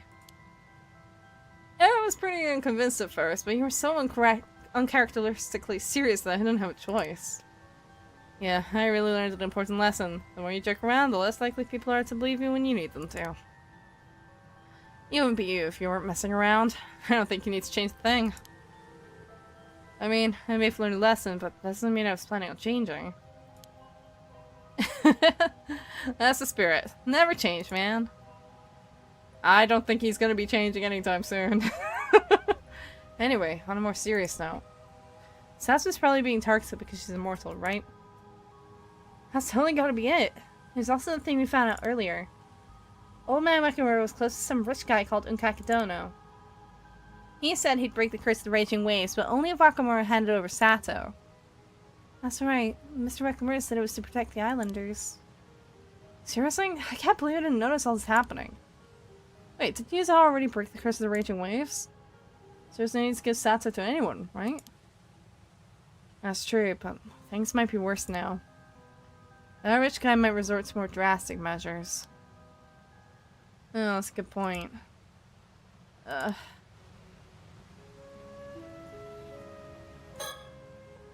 Hey, Yuza, I got a question. What's up? Isn't the slashing curse the thing Kiku tried to use? But she was arrested, right? You don't think she's trying again, do you? Well, I think it's a possibility, yes. We should probably avoid mentioning her to the others unless we can prove she's involved. Thank you for the follow. Welcome, welcome. You're right. We don't want to scare them any more than we already have. Hey, what are you two whispering about over there? Just some rumors. We don't spread stuff we don't actually know is true. Oh? Well, now I'm even more curious. Do you think Tsukasa realized Kikuo might be a suspect in the hand mirror thing? Yeah, she might have. I don't think she'll say anything even if she has. You're probably right. I think she gets why we aren't naming names. Okay, I think I've got a better grasp on what's going on. If Sato really is being targeted, we have to do whatever we can to protect her. I agree. We should probably stay up here for a while so no one finds us. I really appreciate everything you guys are doing, but this would all be over if I just gave myself up. Not a chance! I'm not about to let you do anything like that. You have no idea what they'd do to you. She's right. We won't let anything happen to you, Sato. Huh? What's that? I think someone's outside. This is bad. Someone's coming. Really? Sato, hide, quick!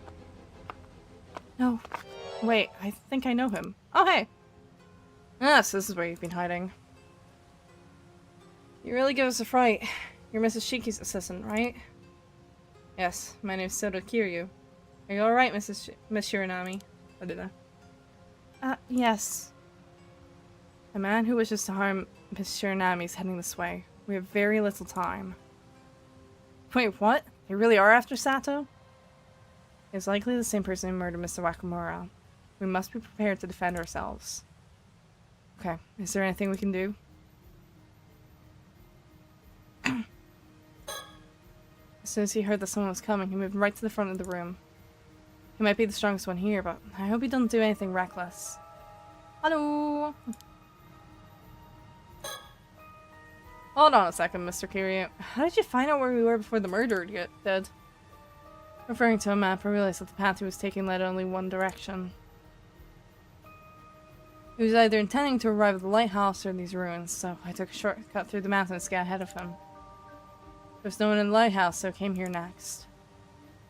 Wait, you somehow got ahead of him even though you weren't on the path? In the dark? It's fine. This getter you're wearing can't be easy to hike in either. Not to mention the fact that you went all the way to the lighthouse before coming here.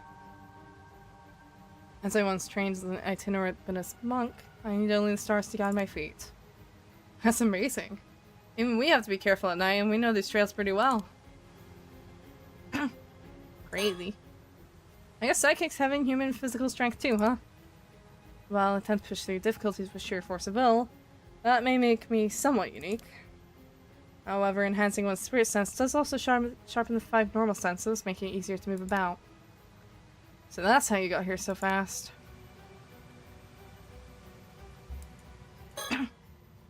If the murderer's coming for us, shouldn't we hurry up and get out of here? It might be a good idea to exchange all the information we have so we can be as prepared as possible. Yeah, good point. If we want to protect ourselves, I guess we need to think of a plan sooner than later. Now that an expert in the occult has arrived, she seems a bit calmer. I could really use her brains right now, but I don't want to put too much on her. If the murder's coming for us, it's the same thing.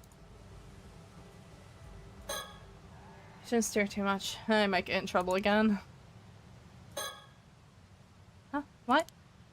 No, it's nothing, but you don't have to jump like that when I talk to you. When I first met him, he seemed like a pretty level-headed man, and a little scary. It's definitely nice to have a psychic around when you're being targeted by a deadly curse. The man heading this way is one Kippei Koma. He's come from the mainland. According to Mr. Shiki, he's an 800-year immortal. What? An immortal? Seriously? Another immortal like Sato? Ah, it would seem that you were all aware of Miss Shiranami's condition. Seems like almost everyone knows by this point. I see. But if he's already immortal, what does he want with Sato? That remains unclear. But perhaps Miss Shiranami could shed some light on the issue. Do you know anything about this Manikoma? No, nothing. In fact, we thought we were being hunted by someone working for a person named Unkakadono. That's correct. Hikoma was indeed one of Unkakadono's subordinates. I knew it! Did you say was? You mean he doesn't work for Unkakadono anymore? Yes, Unkakadono, or rather, Yoshiatsu Yamashina, was found dead in his home earlier today. He was apparently murdered by a curse inflicted by a coma, in precisely the same manner as Mr. Wakamura was killed. What? Yamashina? That means he can't be looking for Sato on Kakudona's behalf. Just so. And that makes his motive for seeking Miss Chironami entirely unclear.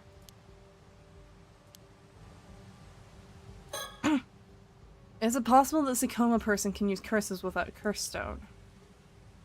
That does appear to be the case. And yet, very few people would be capable of wielding a curse powerful enough to inflict mortal wounds without assistance. Is there any chance he stole back his curse stone? No, the curse stone for the curse of Tomoshige is in my possession. In fact, I have it with me now. That bronze mirror is a curse stone? Indeed, this is a separate artifact from the still-tide mirror.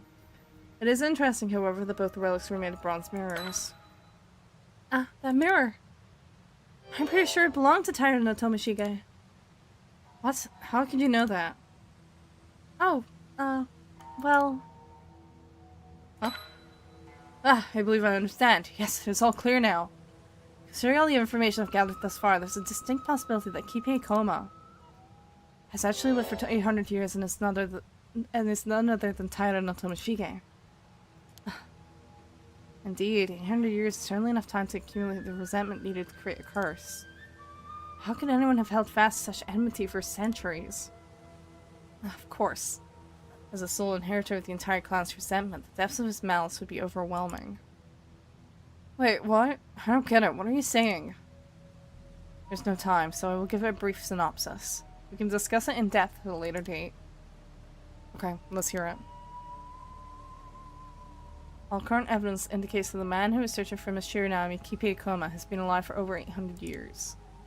He was known as Taira no Tomoshige during the Heian period, which is likely when he likely became an 800-year immortal. And we can assume he gained the ability to wield a curse that launches a slashing attack at a certain symbol via his clan's accumulated resentment. Launches an attack at a certain symbol. So you're saying that symbol was on the mirrors too? That is my current supposition. It would be the same power as that contained within a curse stone. Using that curse power, Ikoba murdered his ally, Kakudono, and then proceeded to kill Mr. Wakamura. I guess sip in the strats for you.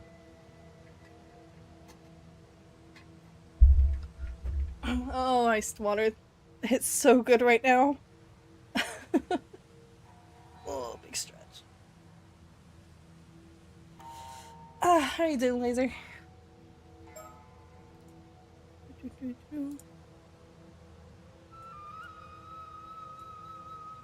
Up. There we go. What a monster. Can you use your powers to stop him or something? It isn't impossible, but I believe it would be unwise to provoke him any further at the moment. Is there something else we should be worried about?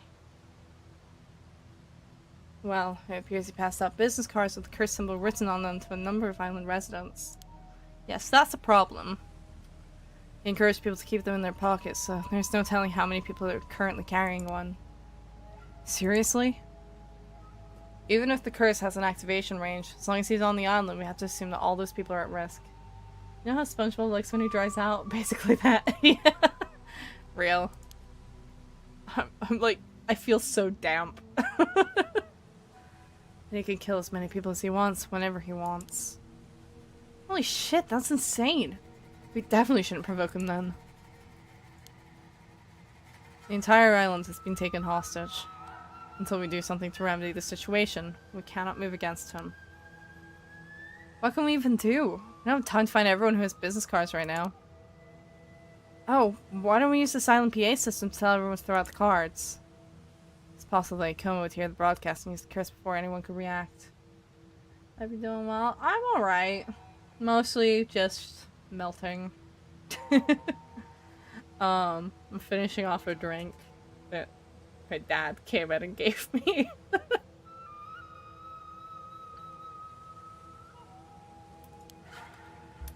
It's a raspberry mojito, by the way.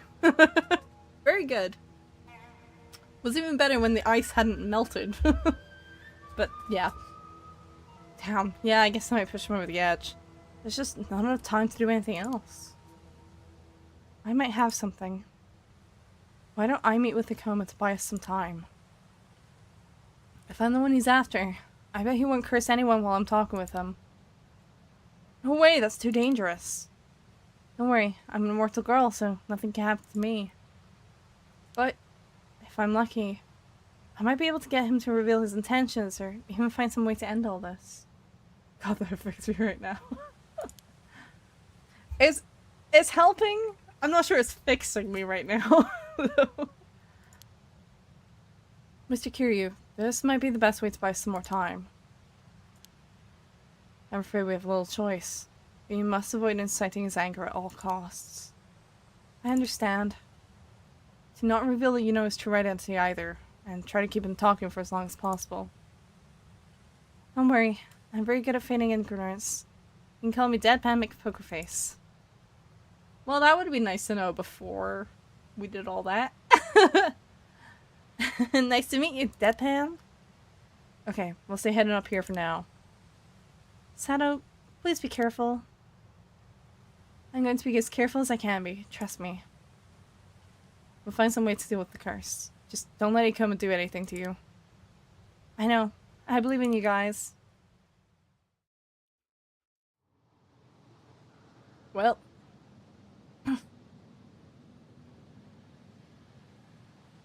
Monsieur Nami's waiting for you coming downstairs. There's no sign of him yet, but it's only a matter of time before he arrives. We need to do something about the business cards while she's keeping him busy. Yes. If I go alone, I should be able to make it back to town fairly quickly. You think we can ask people in town for help? Yes. Mrs. Shiki and the others are coming this way, so I should be able to meet them en route. Okay, then we don't have to go it alone. We can ask them for help if need be. What about the two foreigners? They're with Mrs. Shiki too, right? I was not aware you knew of them, but yes, they are. Oh, you mean those two tourists? What are they doing with her? The girl is a psychic. She may be able to offer assistance. Whoa, really? What do you have to say? Sorry, hold on a minute. The gears are all turning full tilt right now. Okay. Make sure I'm on the right page. How about the curse and its conditions and all that? Sure. Okay, so, Koma has a curse that uses a certain symbol as a target for a slashing attack, right? And we're in a bad way because he gave a bunch of people business cards with that symbol on it. Yes. He can kill the islanders whenever he wants. Okay, and now we don't have time to collect them all, and if we make an announcement about the cards, Ikoma will hear it and use the curse. So, what are we supposed to do here? We don't have any time. Yeah, that's the problem. Our only way out of this is a supernatural solution. Well, I might be able to give you that, maybe. Well, now, Yuzumi Noguchi, it would seem you have a plan? Not really. I mean, why would you ask me? Oh, I merely had a hunch. My intuition is telling me that you should look inside yourself for an answer. Huh? Inside myself? Do you mean...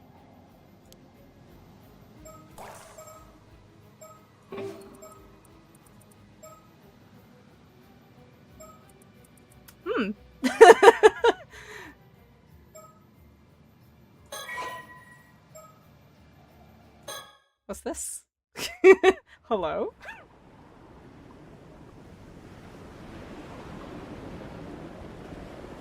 I still have that message you left me, you know. Wait, you do? But it must have dried up ages ago. The thoughts I wove into it should have faded too. Surely you can't hear the message anymore. Yep, I can't hear a word. But it doesn't matter. It's an important memento. A part of you as well. That's enough for me to treasure it. Oh, come on. You're going to make me blush. I was really happy when you shared this with me all that time ago. Well, you know... I can't just show myself in front of anyone, can I? Memories. Is there really no way to hear the message again after it's dried up? If you found a way to return it to the environment of the eternal world, it would be restored to its original state. You might be able to hear it then. Oh, you can do that? Using this massive vacuum would probably do it. Oh, but... I don't think a normal human would be able to hear the message anymore. Sorry. I guess it's impossible after all. Oh, well, that's too bad. Ah, but if you were a spirit, you might be able to hear it by retracing the echo it left in your mind. Wait, wouldn't I have to be dead for that? That's a no-go then.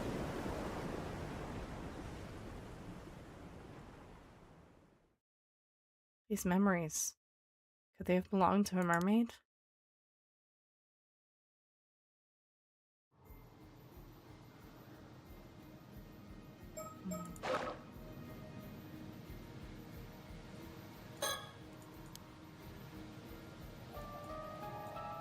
Well, we do have...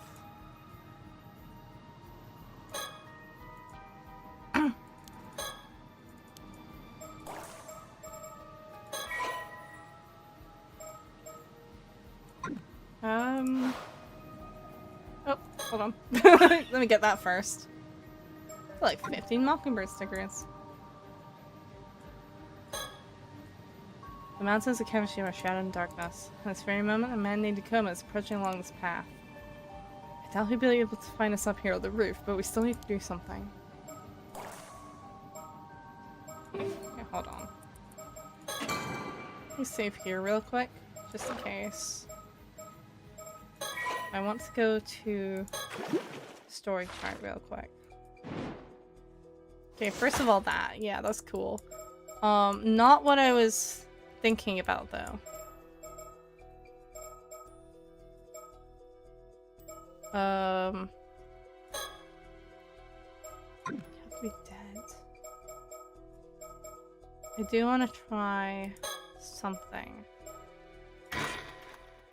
Can I resume from when he was beheaded? Start from digest. How is that not? What? What's this?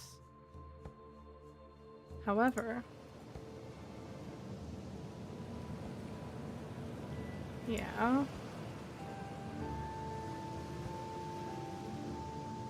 What are you doing over there, Gran? This is where it's hidden. Hidden? What is?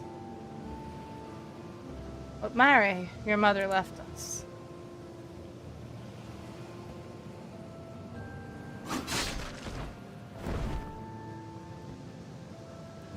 Okay, why is this at?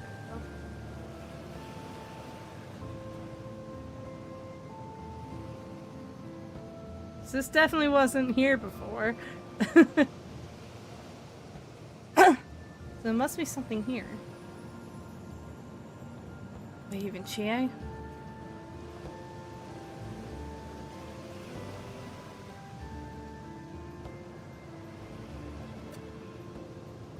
Oh, this one really likes to make you hop around, huh?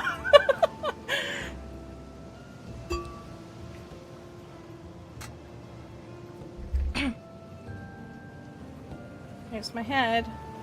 Gone. Can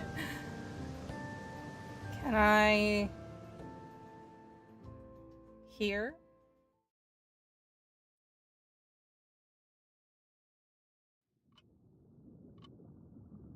Hello? Hi, storyteller. Well done in your efforts thus far. I regret to say that even if you continue down this path, you will be helpless to prevent the mysterious attack that befell Kamishima. These amino creatures' bleak fate will likewise remain unchanged. No, it's not... No, hold on, wait. That's not what I was going for though. I was like trying to... trying to see if this would change. I don't know if it will though. I don't know, my brain went to like,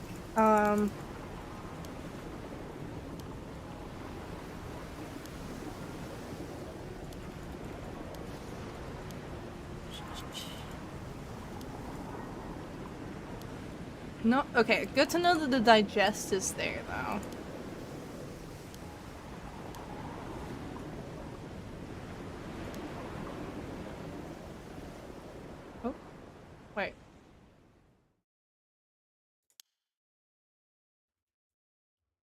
No? Okay, never mind.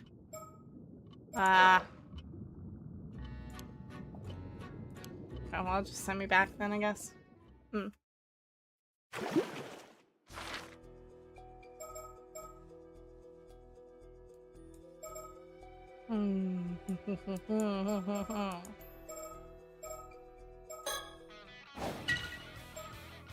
Oh, 5 more left. Oh,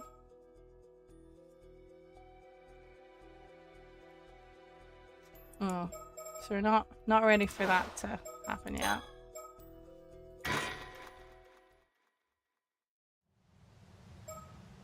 Or I guess probably want to actually just load it, huh?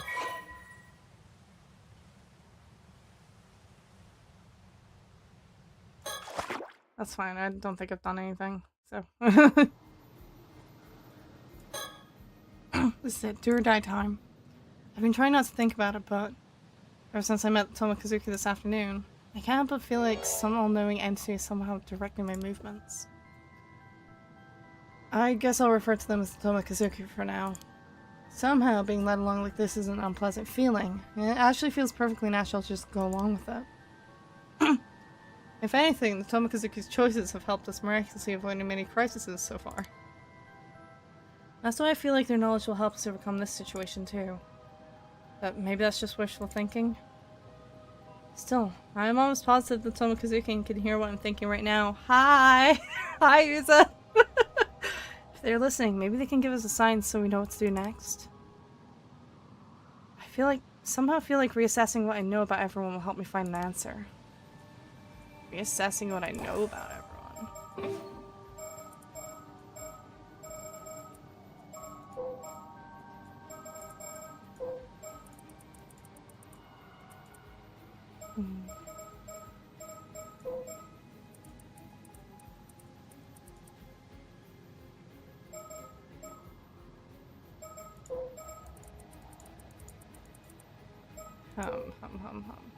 Any theories on who you're playing as yet?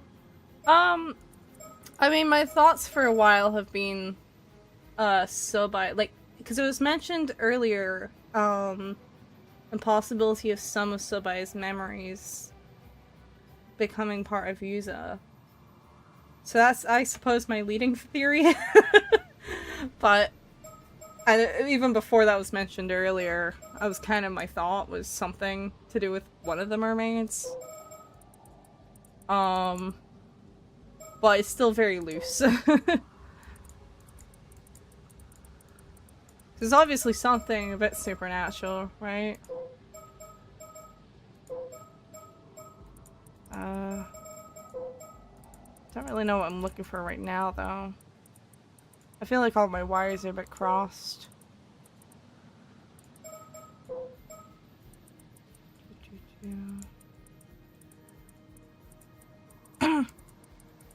So, I mean, obviously this is Nagame.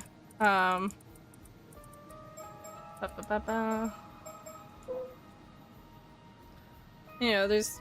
I suppose there's also, Hayasai is fucking dead, so... not impossible.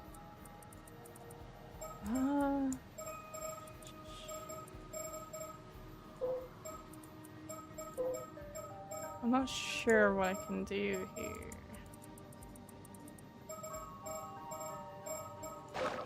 I don't know. Reassessing what I know about everyone help me find an answer. I don't know. Oh well. I have a plan, for sure. I got it. I have a plan. Probably. Really? Alright, Yuza. Yuza, before you tell us your idea, allow me to impart a warning. Okay? Whatever you tell us, I'm going to trust your judgment and carry out your plan immediately. As things stand, we simply have no time to weigh the options or consider other avenues. You understand? You can only choose once, and there's no leeway for unnecessary steps. Well, no pressure then. Now, lay out the entire plan. You get to ask and what to ask of them. Shit. Oh no. Oh god. Okay, Oh god. Shit, I have to actually direct this? Oh no. I don't know. But seeing him as pointing out helps a little. It does help a little bit. Okay. Guardian spirits.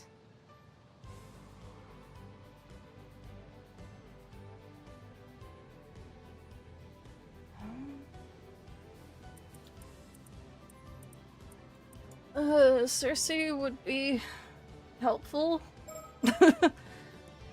I don't know what I'd have her do. And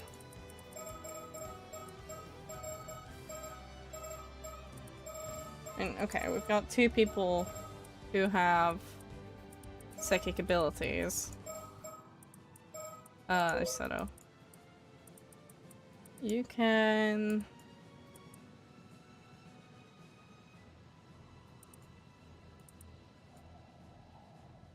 That's not helpful. That's not really helpful.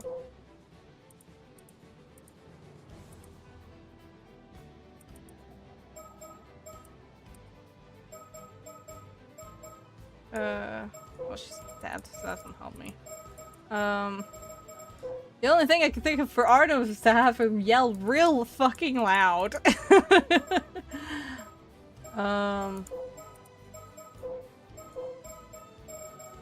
Shotaro. I don't know what the fuck you can do.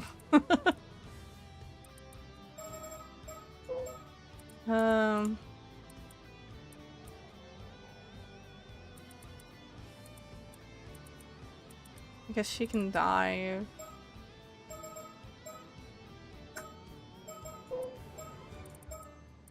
Sato, you can do things. You can be, well, you're busy anyway.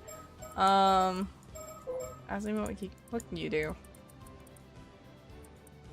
Not a whole, well, I suppose you can drive a boat.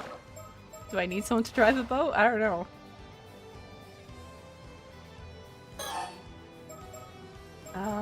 Wait, I should probably see what the options are. Pilot the boat, collect cars, act as consultant. Oh my god. Okay. Oh lord.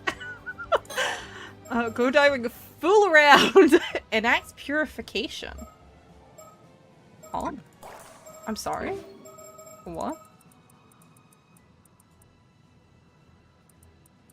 Fuck you mean? Okay.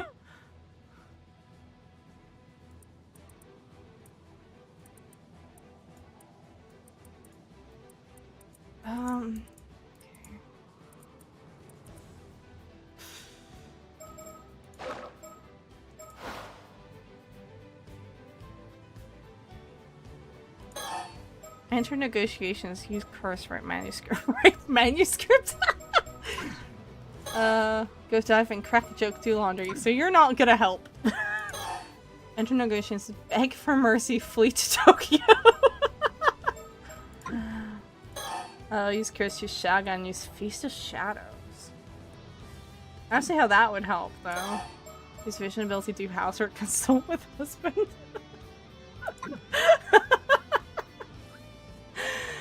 Oh dear. Okay, I mean, frankly, Cersei seems like she's probably the most useful right now. Hello. I'm problem solving right now. I don't think that's gonna do anything though, but Shikigami could be helpful. Define problem. Guy who is currently holding the entire island hostage and I have to fix it. I don't know. Shikigami? Dowsing? Well, dowsing won't help. I don't think Guardian Spirit's gonna help on this scale. Maybe Shikigami?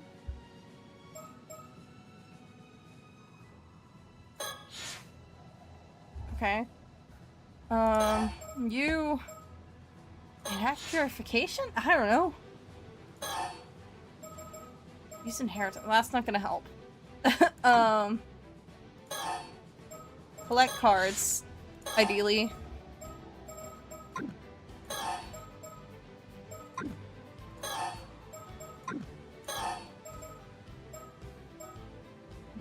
What the fuck does enter negotiations mean?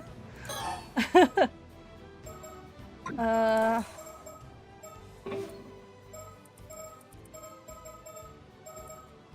don't know, I suppose Soda's curse could help.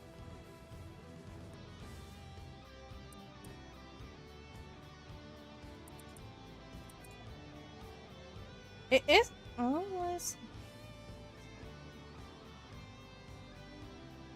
Does the Feast of Shadows only impact negative abilities, or is it all of them? I'm kind of curious. I don't know.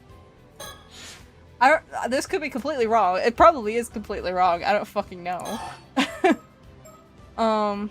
Use curse. What the fuck would that do? How would that help?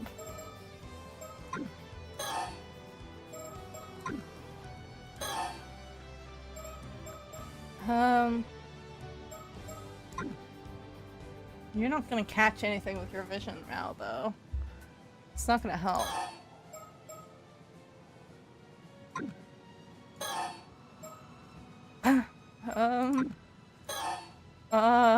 Use curse? I don't know. Do something or other.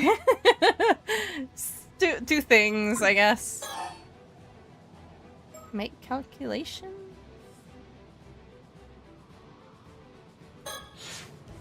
I don't know, just do things, guys.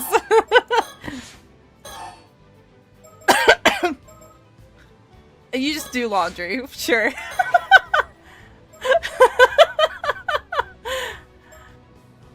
Oh god. I just want to see what this does. Very well, that's 9 in total. That's the plan. I'll be sure to do my part.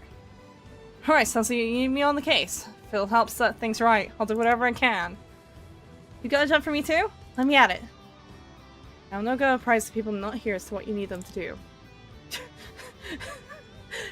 So I need you to do laundry right now. At the same time, I'll also fulfill my own role in the plan. That said, I am unsure as to whether I will have sufficient time to relate the plan to all these individuals. Please do what you can. We're counting on you. Very well. I'll enact the plan as soon as you give me the word. If all goes well, Ikoma's curse should have no effect. It's not gonna work. This is just a random bullshit go moment for a sec. I just want to see. What, you selfish little brat? Very well, I'll make you regret that choice. Let's see how long that defiance of yours holds out. I just want to see what happens.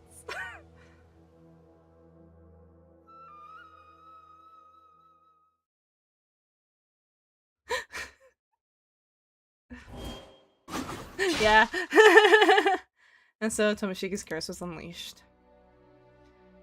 What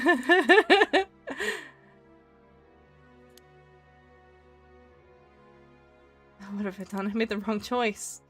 There's no way to fight the curse. I should have just done as Tomoshiki said. Even if I went to the rooftop now until I was waiting there to warn the others to destroy the business cards. Tomoshiki would likely never allow me to, and even if he did. The time it would take them to destroy the cards, he'd just keep pressing me for an answer, all while killing more and more people. There really was no way to fight him. I started thinking that if I gave in now, maybe I could still save a few lives. Before I knew it, I was saying the words out loud, telling the merciless man I'd obey and begging him to stop, apologizing through my tears.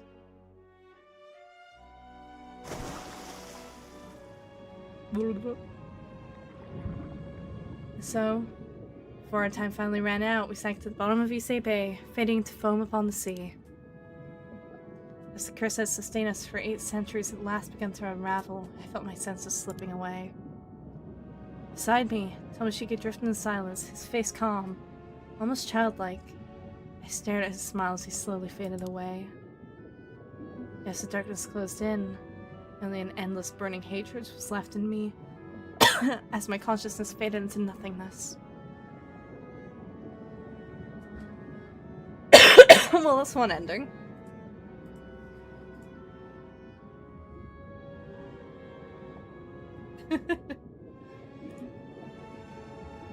Obviously, it's not what we want.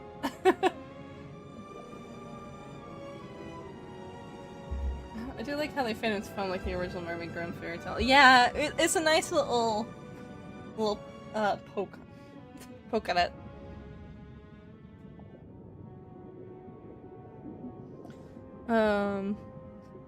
My thoughts on how to probably actually beat this would probably be something along the lines of Soto using the Feats of Shadows and Circe using the Guardian Spirits. But I don't know. And obviously someone needs to collect cards and shit. Forgive me. I won't be able to spend the next 800 years with you.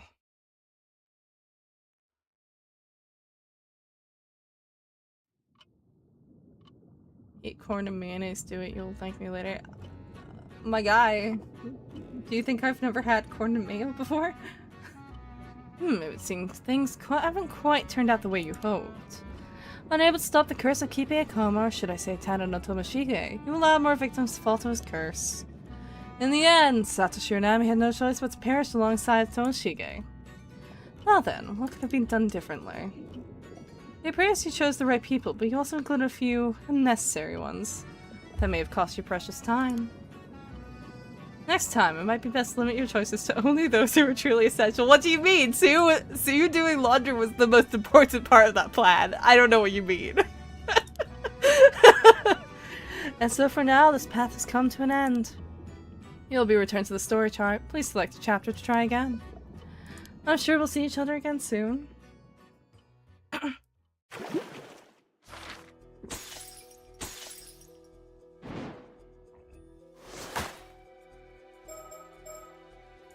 Okay. Let's do this normally now. First YouTuber that's tried it so far. I severely doubt that. It's basically coleslaw. Just like missing a few extra things. Okay. I sure hope when I select all the items. Wait, what happened? I left to eat. Oh, everyone died.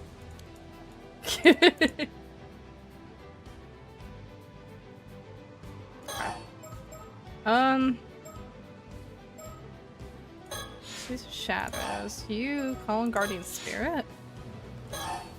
You collect cards. You enact purification? You don't need to do anything. You don't need to do a shit. Don't do shit. I don't know if you need to do anything.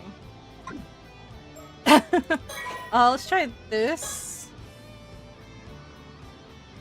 Very well, that's 4 in total. 4 in total. That's the plan. I'll be sure to do my part.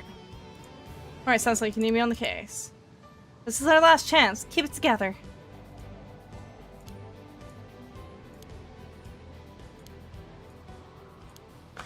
Well, let's see.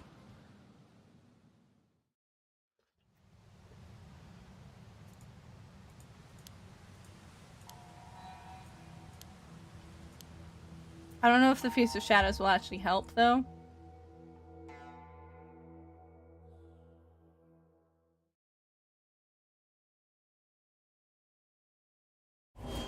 No. Well. Sigh.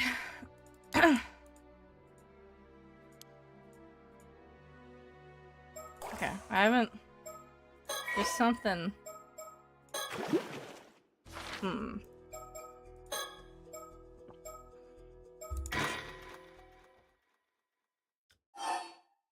Luckily, we can actually keep trying.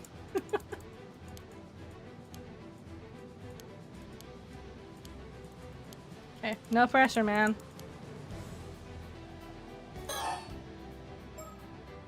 Use Curse. Use Guardian Spirit. You enact Purification. You collect cards. Try those 4 again, but like doing different things.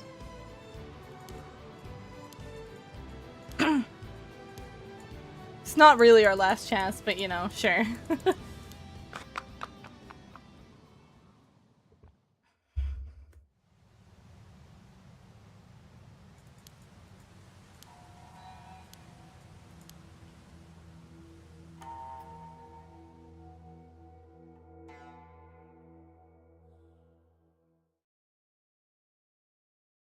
Good. Yep. The storyteller would try to give hints after each attempt. Probably. I'll let this one run through.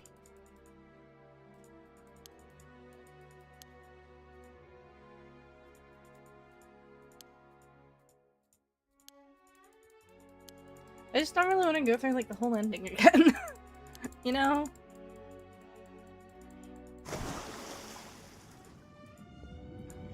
It's like let me just skip it, you know?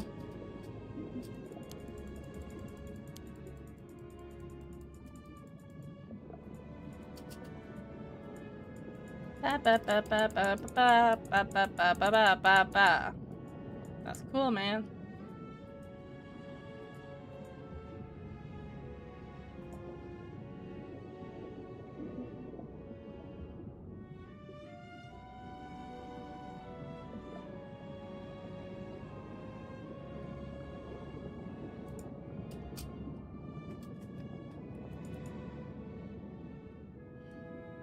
Come on.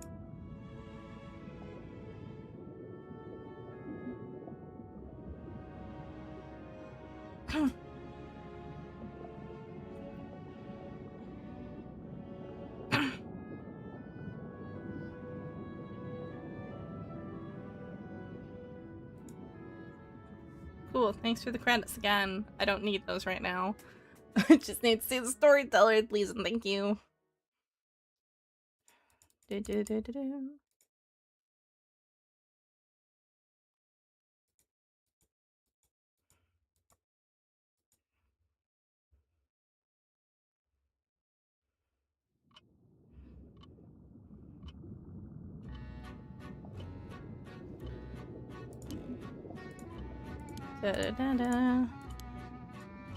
Now then, what could have been done differently?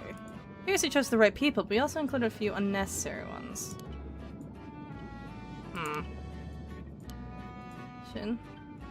If you think about what those business cards are made of, you might just find someone with the right kind of ability. So it is Cersei. And it is Shikigami.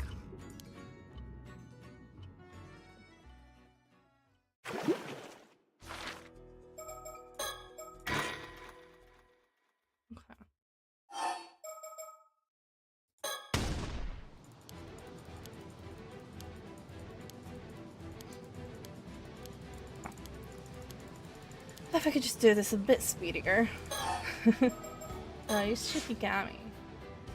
I don't know if she needs to versus shadows. Or Feast of Shadows anyway. Sorry, the Curse of Shadows is from Corpse Party, actually. Not this one. Back Purification. I'm really curious on what this is. So I'll go with that. Purify!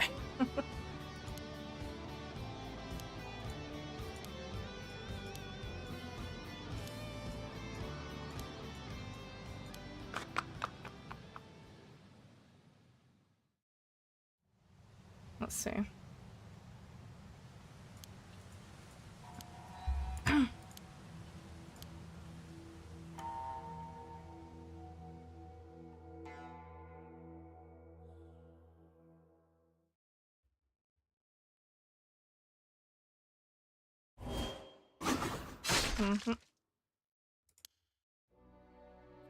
Okay.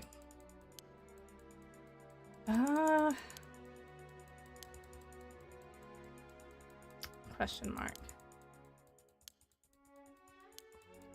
I mean, we know at least Cersei is correct. I don't know what I'm missing. What's the problem? It takes so long to get an answer. Oh. There we go. I found it by accident. There is one. It's, clicking both left and right mouse button.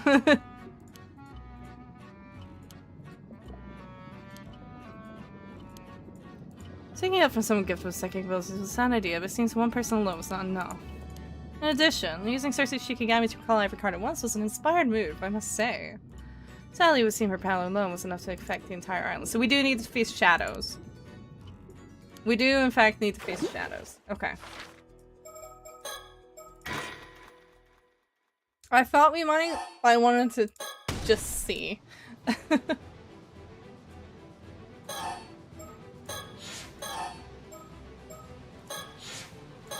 I don't fucking know what purification means. As happening. Yeah, I might take a quick bathroom break before we see if this actually works, finally. Hold on.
What? Face of Shadows positive. I wasn't wondering when that was gonna come up. I mean, Shikigami and Face of Shadows were my first two to think of, you know?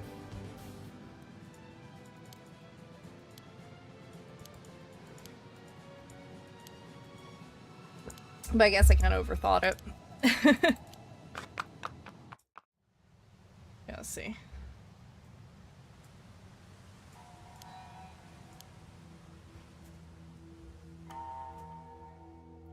Will this work?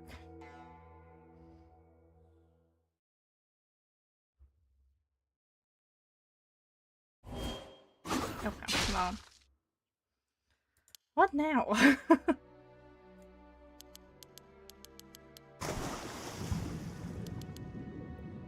Is it just get rid of Yuza in this situation?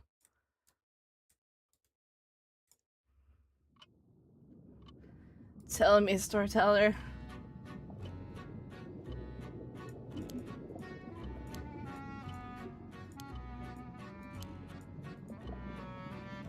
Okay, yeah, it's probably just needs to get rid of Yuza. Okay.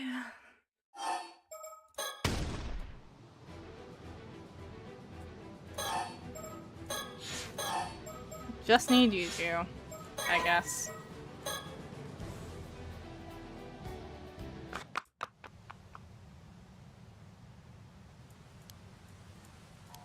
God, I accidentally found the fast forward button now.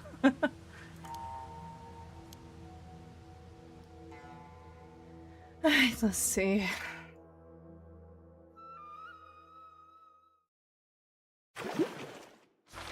Okay, we're free. Huzzah. Let's... Cannot use a user's been banned. No more user. User out. Aside from it being his plan in the first place. 2 months have passed since I washed up on this island. 400 years elapsed while I was locked away under the sea, but somehow... But I managed to adjust to modern life somehow. Although, sometimes I wonder why I bothered. It's so quiet on the roof of the Kanteka show. I'm alone, but from the wind rustling in the trees, the distant roar of the tide. It feels so good to have this view all to myself, just let the soft breeze carry me away.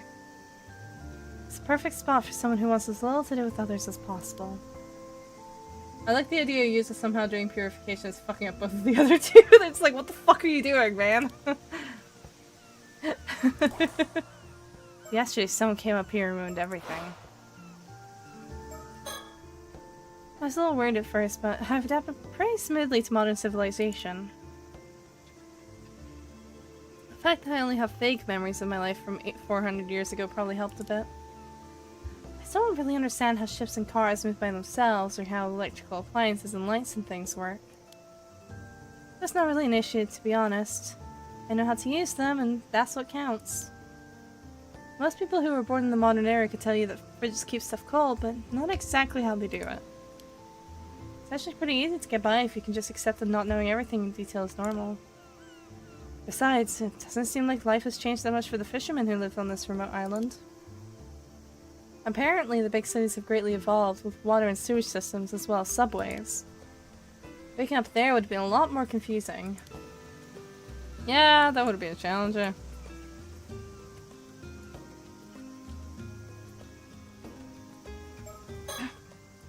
I really do love being alone. It's so calming. I have a good reason to isolate myself on this island. Soon, my life will be over. I probably have less than a month left. Whoever sealed me away seems to have had some kindness in them at least. They allowed me to spend my last moments as myself, alive. I can hardly feel grateful. How much living can you really do in a few months? A few weeks? That girl Sakasa Wow is always hanging around me. I try to keep my feelings in check and act as cold as possible. Getting too close will only make things harder when it all has to end. I'd like to joke and laugh with them. Spend time talking about our favorite TV series and stuff like that. Especially with Sakasa.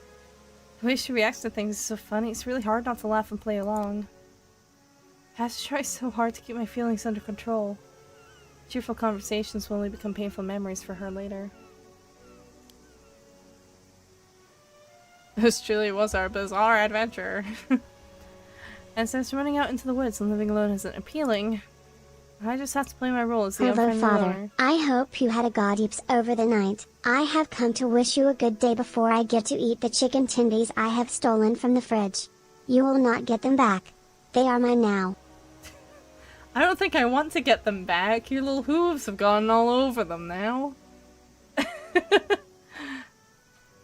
You did what? I fear this is a problem for the Caperdans to squabble among themselves about. I did sleep alright, though. And then I did a little bit of work, and it was so warm that I just couldn't focus, and I just kind of half slept. It wasn't really a full nap, but all I could really do was like, I guess technically I was doing siesta stuff. I think that's what it's called, right? You just take a nap in the afternoon because it's too hot to do anything. It was basically that. And now it's still too hot. And it is currently 18 degrees, which is cooler than it was like 2 hours ago. There shall be a schism over those chicken tendies. Yeah. There's gonna be a war. Hot hibernating. That, yeah, I suppose. It's actually supper. Have good streams. I hope your food is good, Cyber. Just one more month. One more month of coasting along without making waves.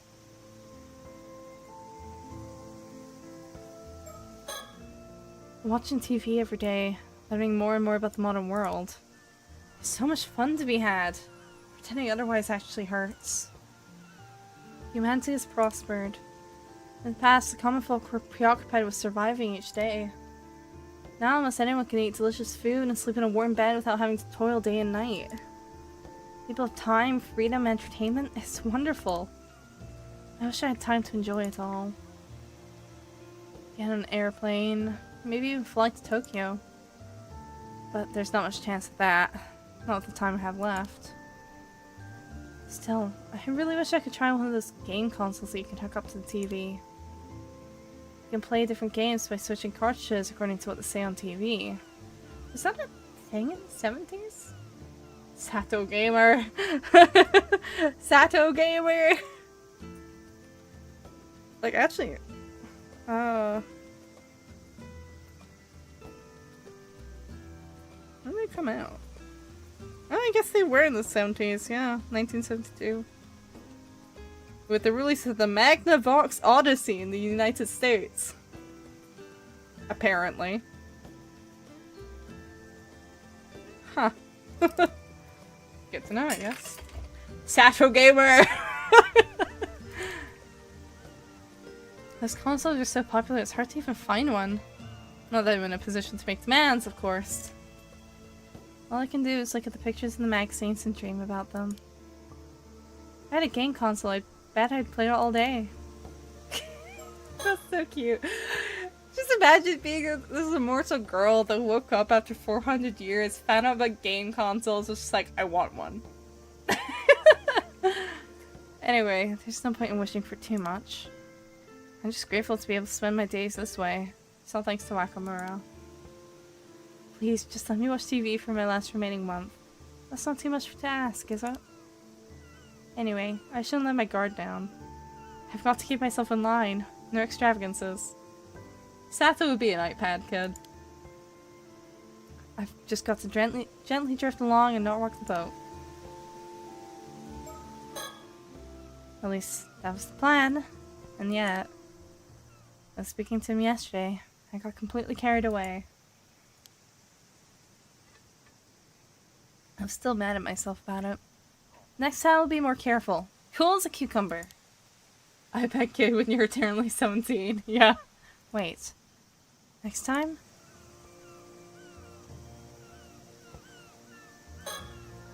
Oops, I don't mean to click that. Oh well. He's the Minakuchi. Something about him makes me lose my cool completely. He's probably shocked finding out that he's immortal too. Yeah, that must be it. Maybe being immortal puts us on a different wavelength from other people. That could be why I'm drawn to him. He seemed quite young. He can't have been immortal long, but to think mermaids are still around even now. Wait a moment. I wonder if he knows I'm an 800-year immortal too. I hope not. If he does, it puts my peaceful life at risk. I'd better make sure he knows to keep his mouth shut. I have to talk to Minakuchi again. Ugh. Finding him is sure gonna be a hassle. Is it? Oh god!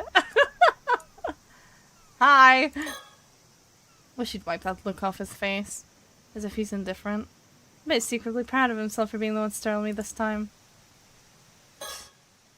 He came back. Oh, so you're here too, huh? Did I startle you? Not one bit. This seems more in character. Startle me, not one bit. It'd take more than sneaking up behind me to give me a scare. At least I was honest yesterday. You definitely jumped, just admit it. No way! I knew you were there the whole time. Never mind that now. There's something I wanted to ask you. There's something I need to tell you too, but you go first.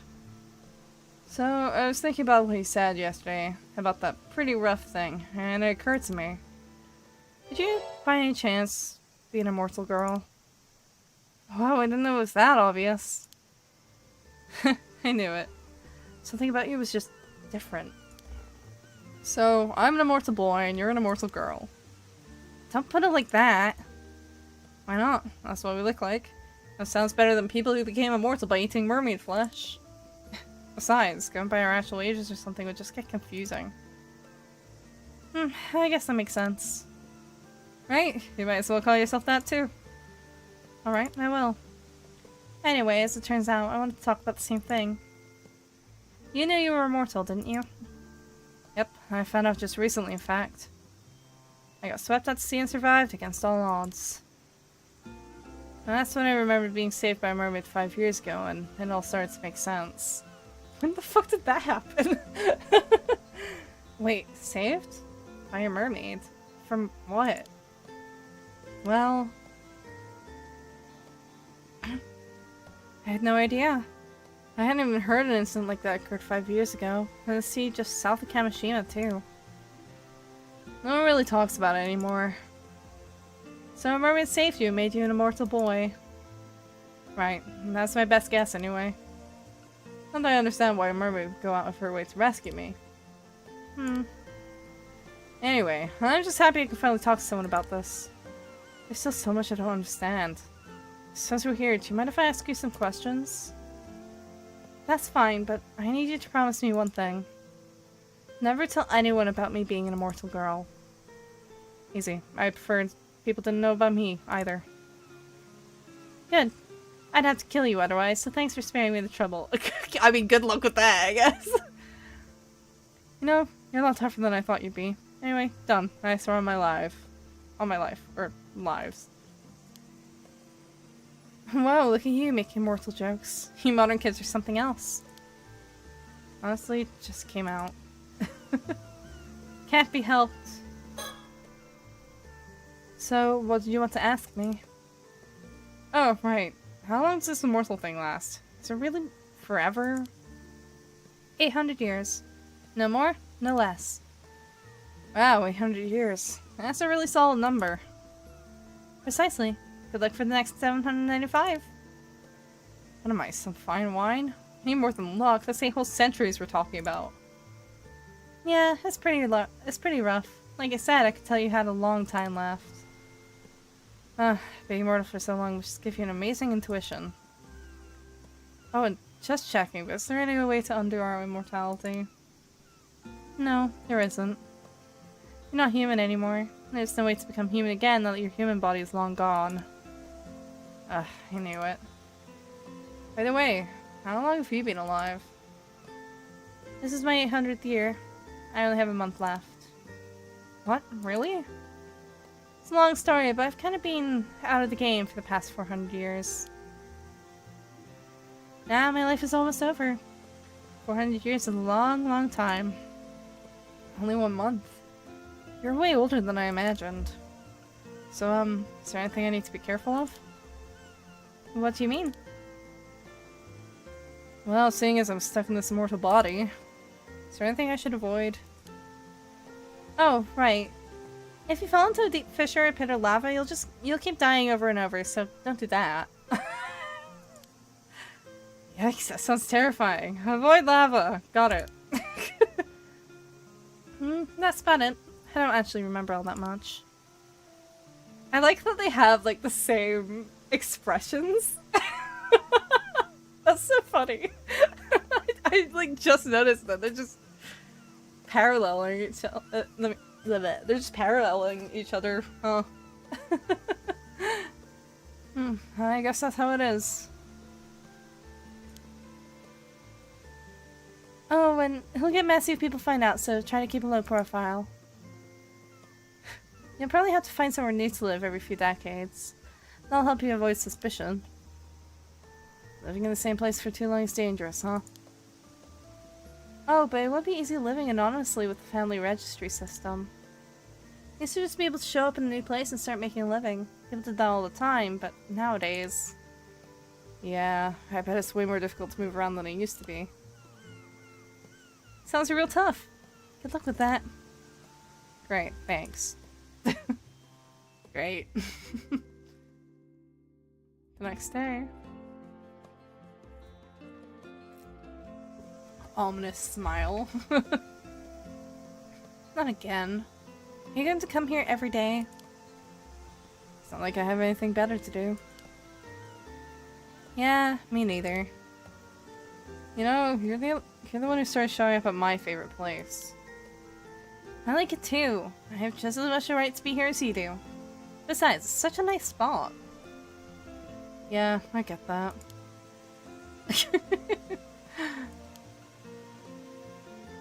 You said before that you come here to think. What do you think about? Stuff like what sort of work I could do. Oh, are you unemployed? She's so shocked. Obviously. Someone with a job wouldn't spend a morning staring at the sea. Everyone's lucky enough to have a cushy life eating free food and watching TV all day. Listen, can we cut this out? It seems utterly pointless to knock each other down every 5 seconds. True, I guess we can call a truce.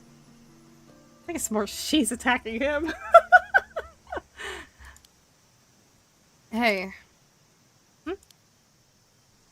Is living for so long hard? It's definitely not a stable life. It can be really hard at times. But that's true whether you're immortal or not, isn't it? At least you don't have to worry about starving to death anymore.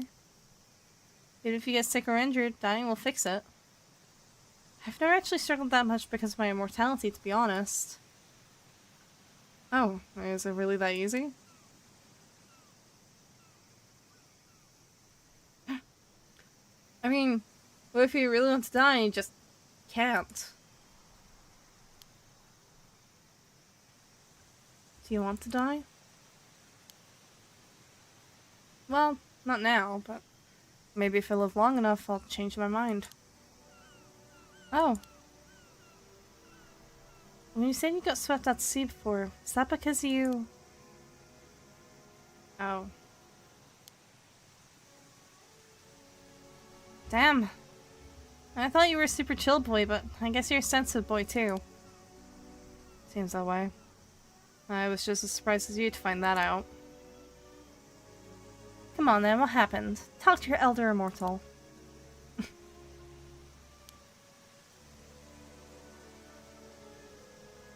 Jeez. So they blamed your mother for the disaster 5 years ago and even shunned you because of it. Guess you mustn't have been keen to come back here then. I didn't want my Gran or Azami to have to worry about me. There's a moment of weakness to pull me back here, I guess. I'm not really sure. Regardless, I need to live as quietly as possible and stay out of everyone's way now. And that's why you come up here to be alone, huh? Well, I know how you feel. It's the same for me. The day after?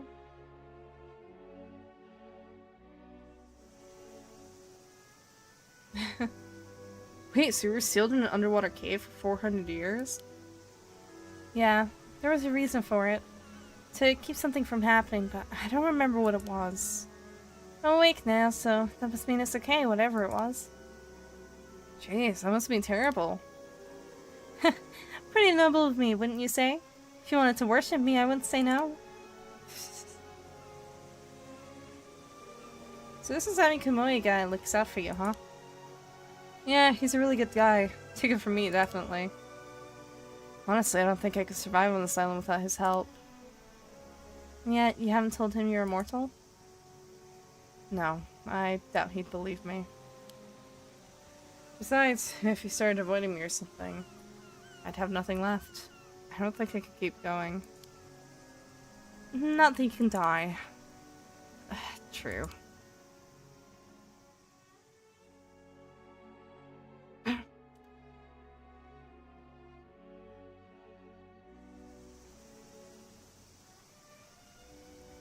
I see.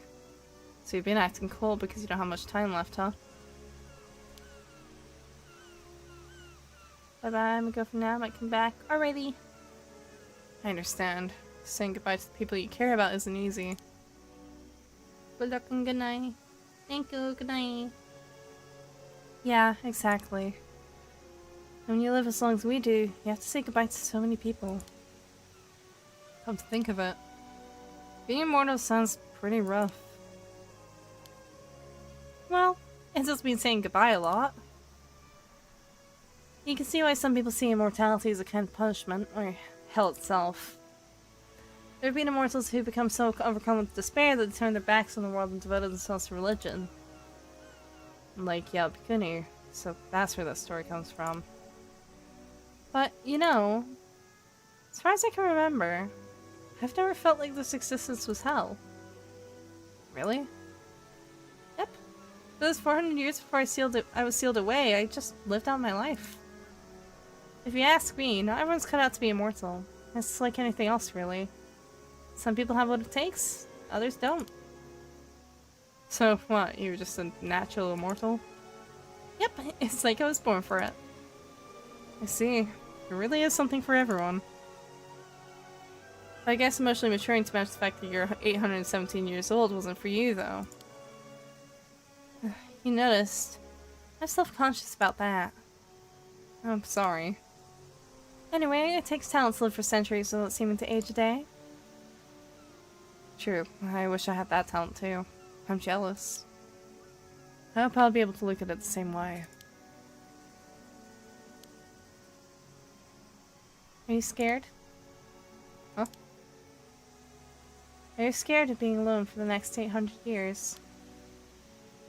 Well, yeah, that's part of it. It's also just hard to imagine myself living in the future. Makes sense. I probably would have been scared too if I'd known from the start that I had 8 whole centuries ahead of me. But I reckon you'll be okay. You might even surprise yourself. You think so? Yeah, you're a lot like me in some ways. So I think you might just be cut out for this immortal life. Huh. Are we alike? I hadn't noticed. Sure we are. Like how you start playing the fool when you're embarrassed. You've got me there. See? I remember when we first met. We started talking like we were old friends right off the bat. True. I remember thinking it was funny how it didn't feel awkward at all. I rest my case. If you got the knack for it, another 795 years will feel like nothing. Blink and you'll miss it. Like nothing. I don't know if I wanted to go by that fast. Exactly. In the end, you might not even feel like it was enough. Maybe your last words will be, I know I've lived 800 years, but come on, give me another few centuries. I get it now. Hmm? You really are good at being immortal. So good you still don't want to die. Huh? You've only got 1 month before your lifespan ends. You must be scared too. You've never despaired once of being immortal. Until now. You're not wrong there. I mean, I lost 400 years. So I'm not nearly done with life yet. I want to keep living more than anything. Of course I'm scared. I can understand that. It's not like you're on your deathbed and given 1 month to live. You're as healthy as can be. So, maybe it's time you stop worrying. What do you mean? Since you don't have long left, why not spend the rest of your lifespan having fun? Live out to the fullest. If you do the best you can with the time you have left, you might even feel satisfied with the life you've led. In the end. Wow, I don't know why I didn't think of that. If I get close to anyone, it'll only hurt them when I die. Yeah, but I mean, you could just let them mourn you. You've had to do that plenty of times, right? I guess I could be forgiven for being a little selfish in my old age. Exactly. If it helps, consider yourself forgiven. Does that mean you'll mourn me when I disappear? Of course I will. From the bottom of my heart. Really now. That might just make me happy. Good. Then here's the plan. You're going to have as much fun as possible starting tomorrow. Cass is coming back for the holidays too, by the way. I'm sure she'd be more than happy to hang out with you. She wanted to be your friend, you know? Oh, I'm liking the sound of this more and more. I wanted to be her friend too. Guess this is my chance to take her around the island. Oh, but while I'm at it. Yeah? You said your grandmother Sue needed someone to talk to, right? Oh, yeah. It's just, we don't have much to talk about. She's always going on about what's on TV and I can't keep up. Leave the TV, talk to me. Blah, blah, blah, blah. Oh, and I'd be happy to look after her while you're out working as well. Are you sure? That'd be a huge help, but... Sure, I'm sure. She seems like an interesting person to talk to. I'd love to spend some time with her. She's definitely something. Can't let your guard down around her, that's for sure. Let me get a sip of this shots for you.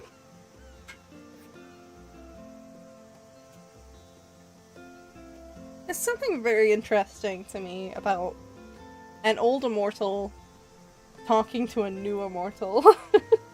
You know, I think there's something very interesting about that.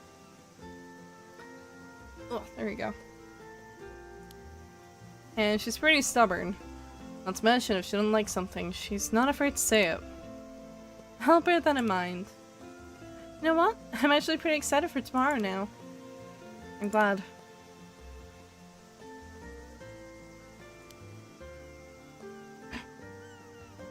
Hey, Yuza? That's my name, don't wear it out. I know we initially came here because we wanted to be alone, but from now on... Can we come here when we don't want to be alone instead? Sato. Of course we can. I'll wait for you here, every day. Aww.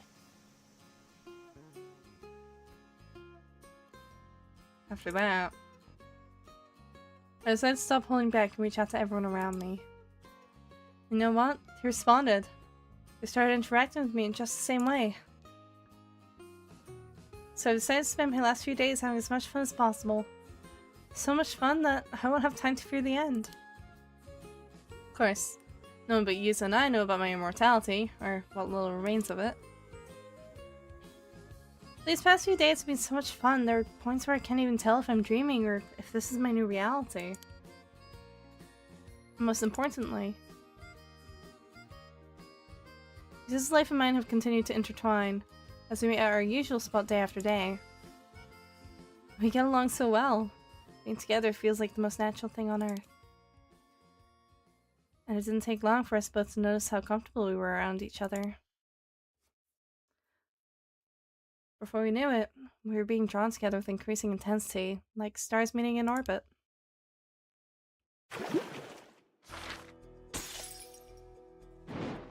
Oh. Oh.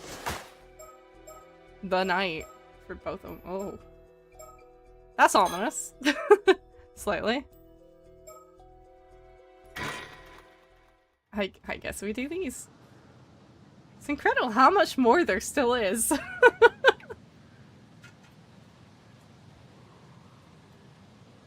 She really is taller than I'm. The cool night sky is teeming with stars. The wind gently brushes the trees as ocean waves echo in the distance. Looking over the sea puts my mind at ease.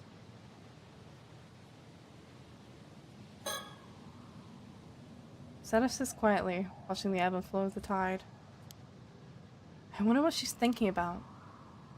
Is she carefully contemplating what comes next? I can't just put it all on her, I need to think too. We don't have much time. Honestly, we really should have made up our minds long ago. But there's still a chance. I refuse to give up until it's all over. When we were here yesterday, she told me how she felt. She said she loved me, that if it were somehow possible, she'd be with me forever. It must have taken some real courage. I actually feel kind of bad for making her say it. Because I feel exactly the same way. Even though we've known each other for less than a month, I can't deny these feelings. I felt the same way, but I didn't have her courage. Either way, one of us only has days left to live. The other, 795 years. Telling her how I felt would be nothing. Worse, it would make parting that much harder. I thought I could bury my feelings somewhere they would never emerge from. For her part, I suppose she wanted to move on without leaving anything unsaid, with no regrets. Even if nothing came of it. She knew it was futile, but she still said it anyway. And yet, once I let those feelings out, feelings that should never have been revealed, there's no controlling them anymore. My desire to spend the rest of my life with her burned like a searing flame in my chest. Problematic age gap, Sato 817-year-old, eternally 17, and use at age 18, eternally 13. I feel like the rules might be a little different.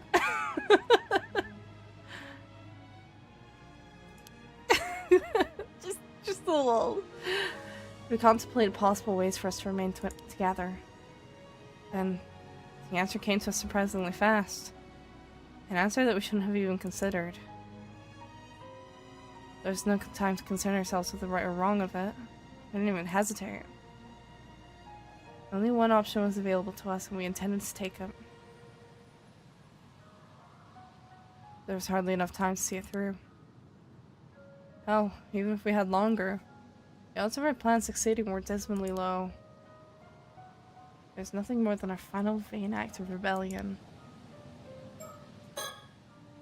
Hell, even if we had longer. Oh. What are you thinking about?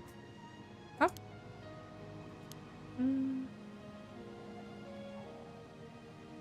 I was thinking about how we first met. A month ago? Yeah. Back then, you said you wouldn't bother me. You peeked over at me like 6 times, didn't you? Did I count? I thought I was being sneaky. You even counted the number of times? If you're counting, I guess you must have been watching me too, right? I didn't realize I was giving myself away. You're right, I was looking at you. Ah, so that's why you crept up behind me to scare me, huh? I wasn't trying to scare you. I just wanted to see your surprised face. So you were trying to scare me. Well, you honestly got me good.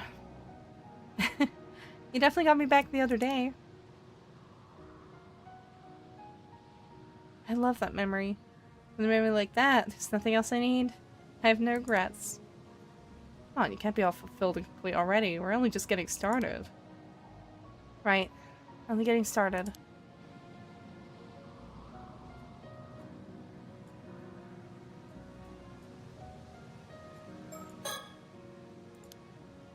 God, my heart won't stop racing.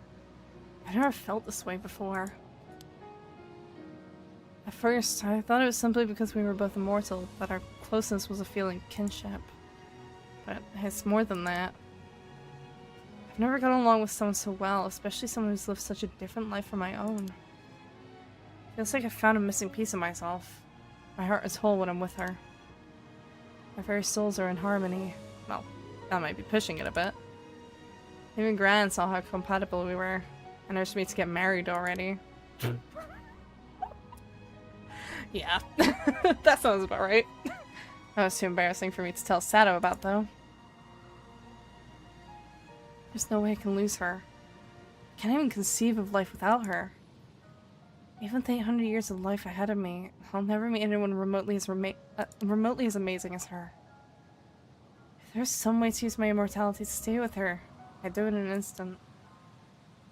She gotta say, they're super cute together. Yeah, it works, I think. Like, as much as it's being sprung up, like, toward the end, it makes sense. Whatever form I would have to take, I wouldn't complain. I sell my soul to the devil if it would get me what I desired. We've made up our minds. We'll see our final wish through, no matter what.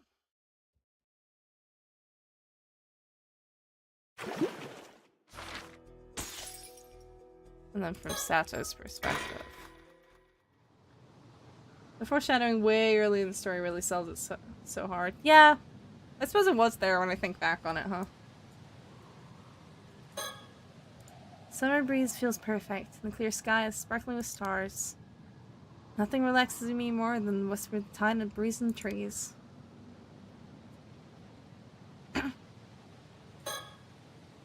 Yuza is silently gazing out at the dark sea. I wonder what he's thinking about. I suppose he's seriously considering what lies ahead of us. I really need to do the same. I'm so happy. I only have 2 days left. Finding hope at a time like this feels like a miracle. I'd all but given up. I'd never thought I'd get a second chance. When we were here yesterday, I told Yuza how I felt. I told him I loved him, that if it were somehow possible, I'd stay by his side forever. I had planned on taking those feelings to the grave. Then, it hit me. There wouldn't even be a grave for me. Maybe that's why I blurted it out. I was prepared for it to go badly, but he accepted my feelings. Still, I only had 2 days left. Can't be any easier on him than it is me. After all, sharing our feelings changes nothing. It'll only make it harder to say goodbye. But Yuza confessed that he'd been suppressing his feelings for the same reason. Hearing that made me wish I hadn't said it first. I can't help feeling like I lost somehow. Looking back, that moment was the only time I could have said it, so I'm glad I did. However, now that it's all out in the open, I thought we'd feel a sense of peace, but we don't. Far from it. We're not like a pair of tragic lovers in a story, bound to die beautifully together or anything like that. I mean, if we could die together, there'd be nothing to agonize over in the first place. So we started thinking of ways we could be together. The answer came to us surprisingly fast, but it was an answer that could be described as taboo. Yuza asked me if I was sure I wanted to go through with it, but honestly, I didn't need to think twice. This is probably why she wanted the, box. Tomato tobacco. If that's what it takes, then so be it. All I want is to be with him. There's probably something for this. But we're running out of time. Although, even if we had more time, the odds of our plan succeeding are almost 0 anyway. Part of me wishes we'd made this plan much earlier. But maybe I need this time for my feelings to reach their peak.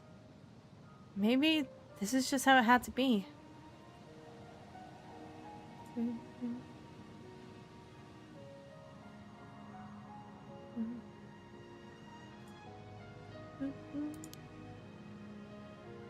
Better to think we made it just in time. I'll keep fighting this fate until the very end. Part of me wishes, yeah. What are you thinking about? Huh? Oh, just our height difference. Oh? My height's been bugging you? Well, you know, we're gonna be like this forever. Don't worry, even with 15 centimeters between us, you look great, Yuza. Thanks, but that doesn't really make me feel better. Hey, it's not your fault. You were only in middle school when you became immortal. Nothing you can do now. You'll just have to live with it. Man, if it happened just 1 or 2 years later, I'd be at least 5 centimeters taller. Wait, even then I'd still be 10 centimeters shorter than you. Wow, that's crazy. Sorry for being crazy tall. It's fine. I don't care if there are 15 centimeters between us, you're still my adorable Sato. Thanks, but that doesn't really make me feel better. Okay, no, this is really selling me. Still, you must have stood out a lot back in your time, huh? Yeah, I was taller than most adult men back then. From what I can remember, I think everyone found me a bit creepy. Sorry to hear that. It sounded like you could help it. Well, they treated me like some kind of monster because of it. Most people straight up avoided me. That's awful. On the other hand, I do remember at least one person back then who kept trying to woo me. Who's that? Sounds like someone's jealous.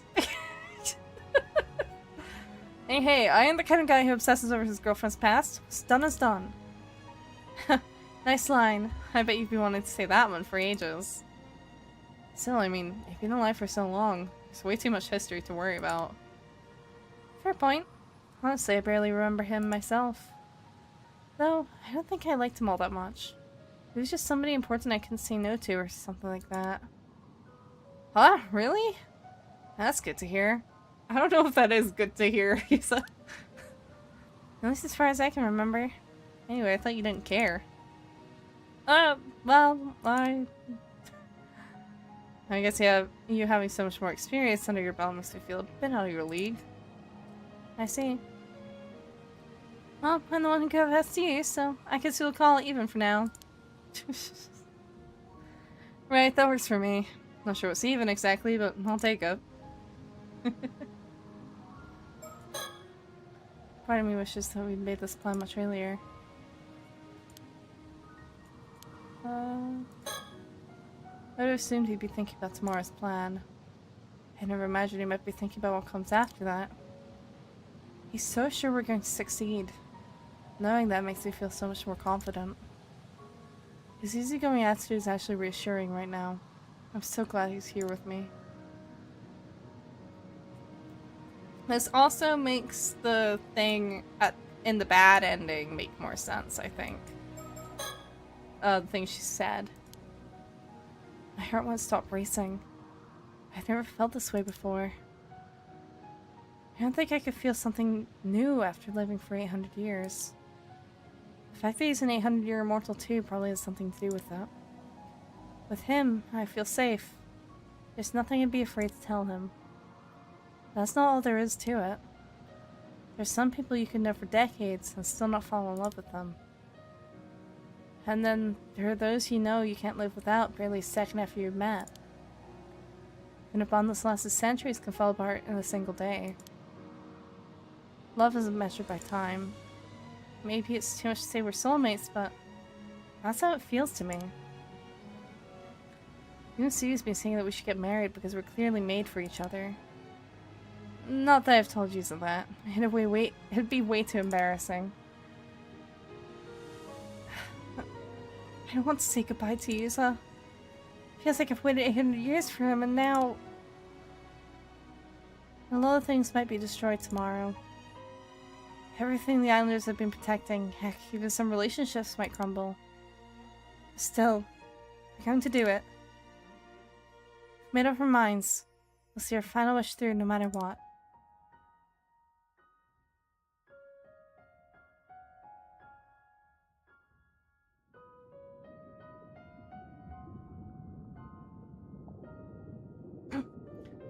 My apologies for the interruption.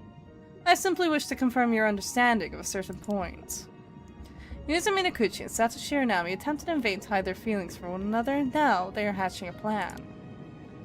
Considering how much you've remembered already, I'm certain you'll recall this fact as well. So let me ask you. What can be done to intertwine two lives that were never meant to stay together? What? Oh, 1, 2, 3. Satoshi Uranami must once again be made immortal.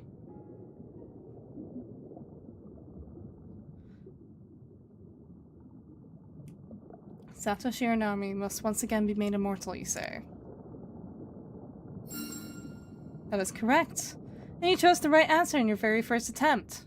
Well done indeed. So that's why she needs the Tobacco again. That's what I was thinking. Indeed, there's no way to undo the curse of an 800-year mortal. The only way for them to remain together would be to somehow obtain the flesh of the mermaid. They believe they have no choice but to make Satoshi Uranami live for another 800 years. As such, the plan they hatched was to obtain a second helping of immortality. A truly radical concept, such a method goes against the very laws of nature. But it is not my place to judge. Please enjoy the continuation of their story.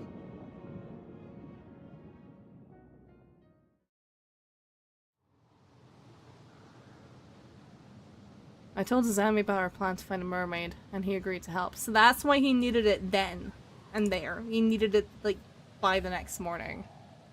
We'll go diving tomorrow morning and hopefully find a clue. I'm sorry I can't be any more help. I just can't remember anything else. I'm sure there was a mermaid on Tanishima. Don't worry about it. At least now we know where to start the search. It really seems like my mom has some connection with mermaids though, huh? Definitely. So you showed me that scale and it really looks like it came from a mermaid. How strange would it be if it turned out your mom was actually a mermaid all along? Yeah, but even I think that's a bit of a leap. If I start diving the Southern Sea, people are bound to start talking about my mom again. Which will give us a chance to hear more details that we might not be aware of. That's the hope anyway. I tried to keep my head down as much as I could until now, but I can't stand idly by anymore. Lately, there's been talk around the island of ominous signs. Maybe that'll work in our favor. You mean people talking about the storm coming? Yeah, that could be just the push we need. Also, about the person you said you met today. Yumiko Shiki from the Paranormal Affairs Bureau, wasn't it? She definitely seems like she knows something. Yeah, there's something suspicious about her. I think she didn't pay much attention to me because she knows I don't have much longer to live. But she apparently has the power to detect immortals, and when she finds them, she locks them up somewhere. They've been watching me too, so they might already have their suspicions. I'll be careful. It's pretty wild to think that we're being hunted by government authorities, though. I guess people like us really can't be allowed to exist.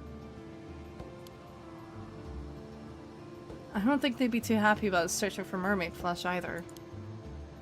It'd be great if we could somehow get some information out of them. That might be difficult.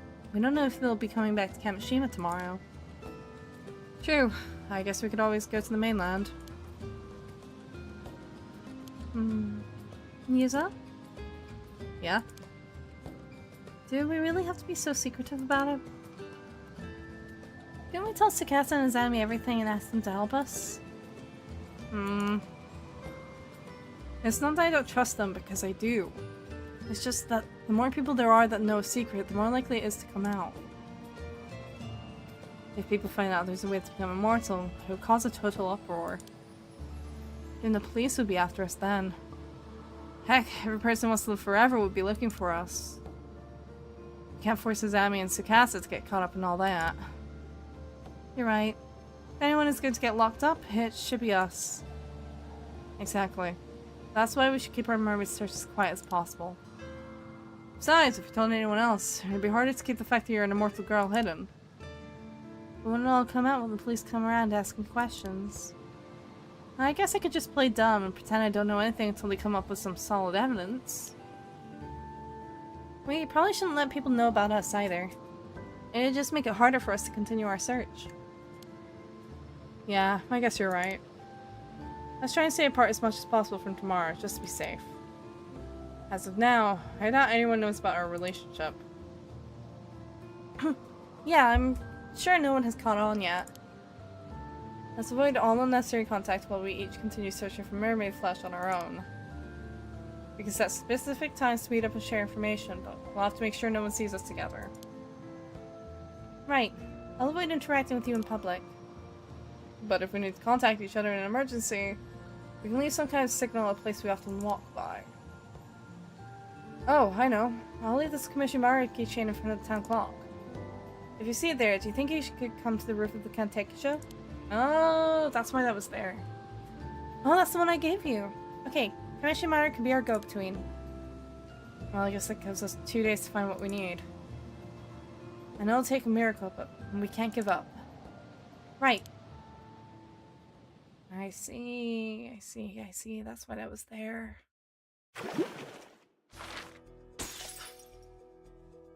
Okay. How much more do we have?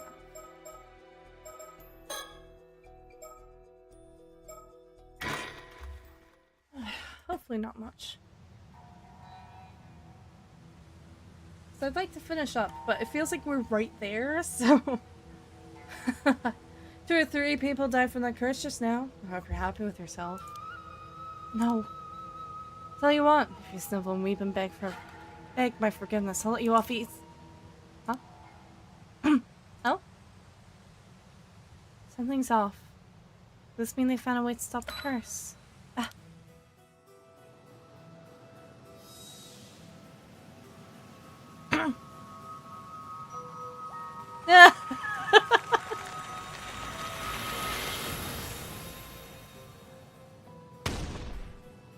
Yeah, what the fuck? Paper butterflies? Whoa, I still can't believe what I'm seeing. This card's actually turned into butterflies and started flapping around. Turning a bunch of business cards into a swarm of shikigami. Only you could think of something that out there, Yuzo. Well, I figured if you could turn a piece of paper with someone's name written on it into a shikigami, business cards would work just as well. And since Mr. Kiryu was able to extend the effect to cover the entire island, I'm sure it would work. But it's still a relief to see I was right.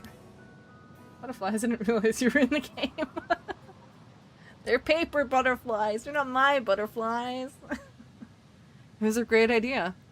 All we have to do is track down those cars and leave the rest up to Mr. Kiryu and his powers. Oh. Stop right there. Now that your curse is useless, I have no reason to hold back any longer. Taro no Tomoshige, I hereby place you under arrest. Yeah, the fucking heart, screw you! Sato! How dare you toy with me, you fucking bitch! Sorry, thanks for the offer and all, but I'd rather you die alone. Curse you!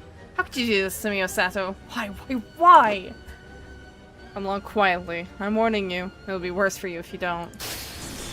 Yeah, fuck! Damn it! Osato, you... Should've just not become an incel, man.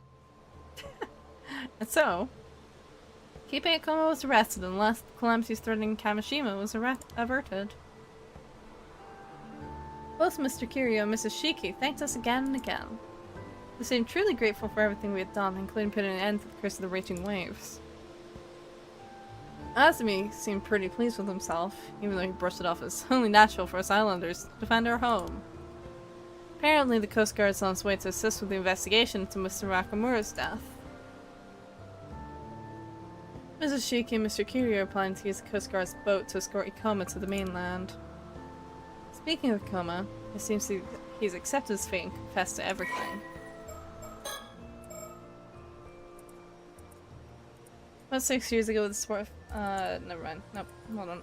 His true identity is Taro no Tomoshige, a member of the Heike who gained immortality 800 years ago. Tomoshige has spent the past 800 years working alone in the shadows, possessed by a single desire of restoring the Heike. His plan has remained unchanged: obtain wealth and status, gain the power of immortality, build up an immortal army, and rise to power through force. He perhaps came closest to this goal during the Sengoku era, where, as Komatsu Sadamune, a vassal of the Kuki clan, managed to invade Taishima, an island said to be the dwelling place of mermaids. But this attempt ultimately ended in failure. Refusing to give up, he continued to devise various schemes after that in pursuit of his goal, but none of them met with success. As the modern age approached, his accumulated resentment eventually grew so strong that he gained the ability to wield it as a curse. Since attaining this power, he has sought out young men with no family of a similar age to him and used it to kill them without leaving any evidence before going on to assume their identity. He disposed of all their bodies at a point in the sea near Toba, where the currents happened to stagnate, the perfect spot to ensure they would remain undiscovered. Approximately 6 years ago, he murdered a youth by the name of Kipe Ikoma and assumed his identity before approaching Yoshiatsu Yamashina in a bid to wile his way into his trust. A strategy he had used multiple times before with other influential figures. Once he had gained it, he planted the idea of attaining immortality in his mind and encouraged him to begin searching for mermaids. However, a careless comment by Shinobu Wakamura revealed that Osato, a girl Tomoshige had been close to during the height of the Heike's power, had also become an 800-year immortal and was currently living in Kamishima. Tomoshige felt a sudden intense longing for that long-lost time, and in that instant his ambitions seemed to lose all meaning. Nearing the end of his life and beginning to feel a growing sense of futility at his failure to fulfill his goals, he perhaps wished that someone who knew him would recognize his solitary struggle and show appreciation for his efforts. Feeling that this chance at reunion must be fate, he became singularly fixated on the idea of finding Osato and reaching the end of his life together with her. To that end, he confirmed his curse stone to Kikuo Tsutsui, who was stationed on Kamishima to monitor the sacred sanctuary, and tried to threaten Osato into giving herself up. However, when he lost contact with Kikuo, He realized that his plan had failed, and with the end of his lifespan drawing near, decided to head to Kamishima himself. Fortunately, he had secretly been supporting those who sought to lift the curse of the raging waves. The culmination of their efforts saw the curse broken at last. However, at the time of its dispelling, Tomoshige found himself confined to a cell in the Yamashina estate. Yoshiatsu, whose patience with him had worn thin due to the increasing selfishness of his actions, including his abandonment of his search for mermaids and tobacco, had decided to punish him for his insubordination. This would prove insufficient to stop Tomoshige. Sensing that the curse had been broken and desperate to reach Kamishima, he used his curse to kill Yoshiatsu without hesitation, having placed the symbol used as a target throughout the mansion in advance. Upon reaching Kamishima, he headed straight for the Wakamura residence, making sure to hand out his business card to any islanders he encountered on the way. After handing his business card to Shinobu with a pleasant smile, he pressed him to hand over Osato without delay, before using his curse to kill him on the spot upon his refusal. Feeling the end of his lifespan fast approaching, only one thing mattered to Tomoshige now: finding Osato and fulfilling his desire to die together with her. And while he didn't actually name any names, Kiko, who was under house arrest after plotting to use her curse to commit murder, is going to be escorted off the island with him. Before Mrs. Shiki and her assistant departed, they summoned me for a private word.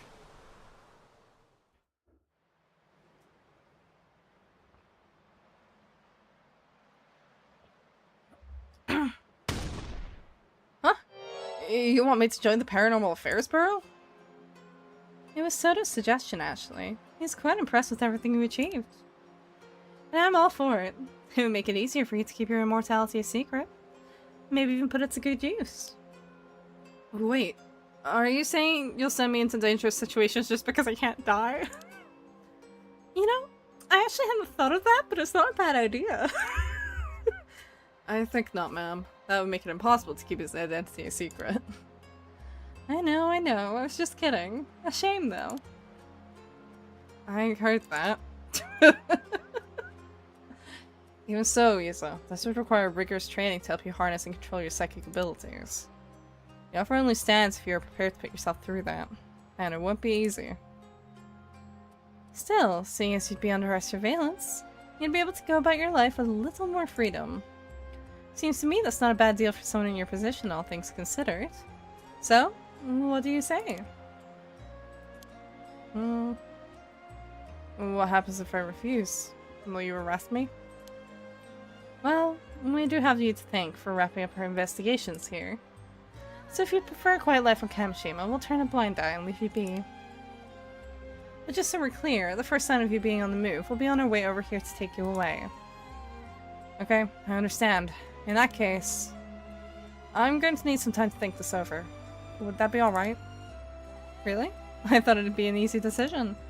But I suppose there's plenty of time. Just contact me when you've made up your mind.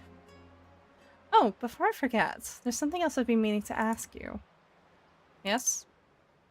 The funny thing is, I wasn't planning on coming to Kamishima at all today. Then, out of nowhere, I changed my mind. That wasn't your doing, was it? Huh? What do you mean? See, I kept getting the feeling I was being watched or even manipulated. Especially this morning when I changed plans and set out for Kamishima. I didn't feel like my decisions somehow. It was almost as if someone was guiding us here. Oh, actually I felt something similar to that as well. I thought it was Tomokazuka doing it since it only started happening after that encounter. But why would you think it was me? I don't know. Something about it reminded me of you. Like it was close to you or something. Close to me? Anyway, it seems I was wrong. I'm not sure what else it could be. Unless I'm possessed by a spirit or something. That is out of the question. If either of you were possessed, I would be the first to know. Given that even I cannot perceive the origin of this sensation, it must be something truly extraordinary. The thing is, I also get the feeling that we have this mysterious watcher to thank for everything turning out the way it did. Right? And that's how it seemed to me, too. Well, whatever it was, I can't sense it anymore. So I suppose there's no use worrying over it now that the situation's been resolved. True. His face. That's where we left it. But then...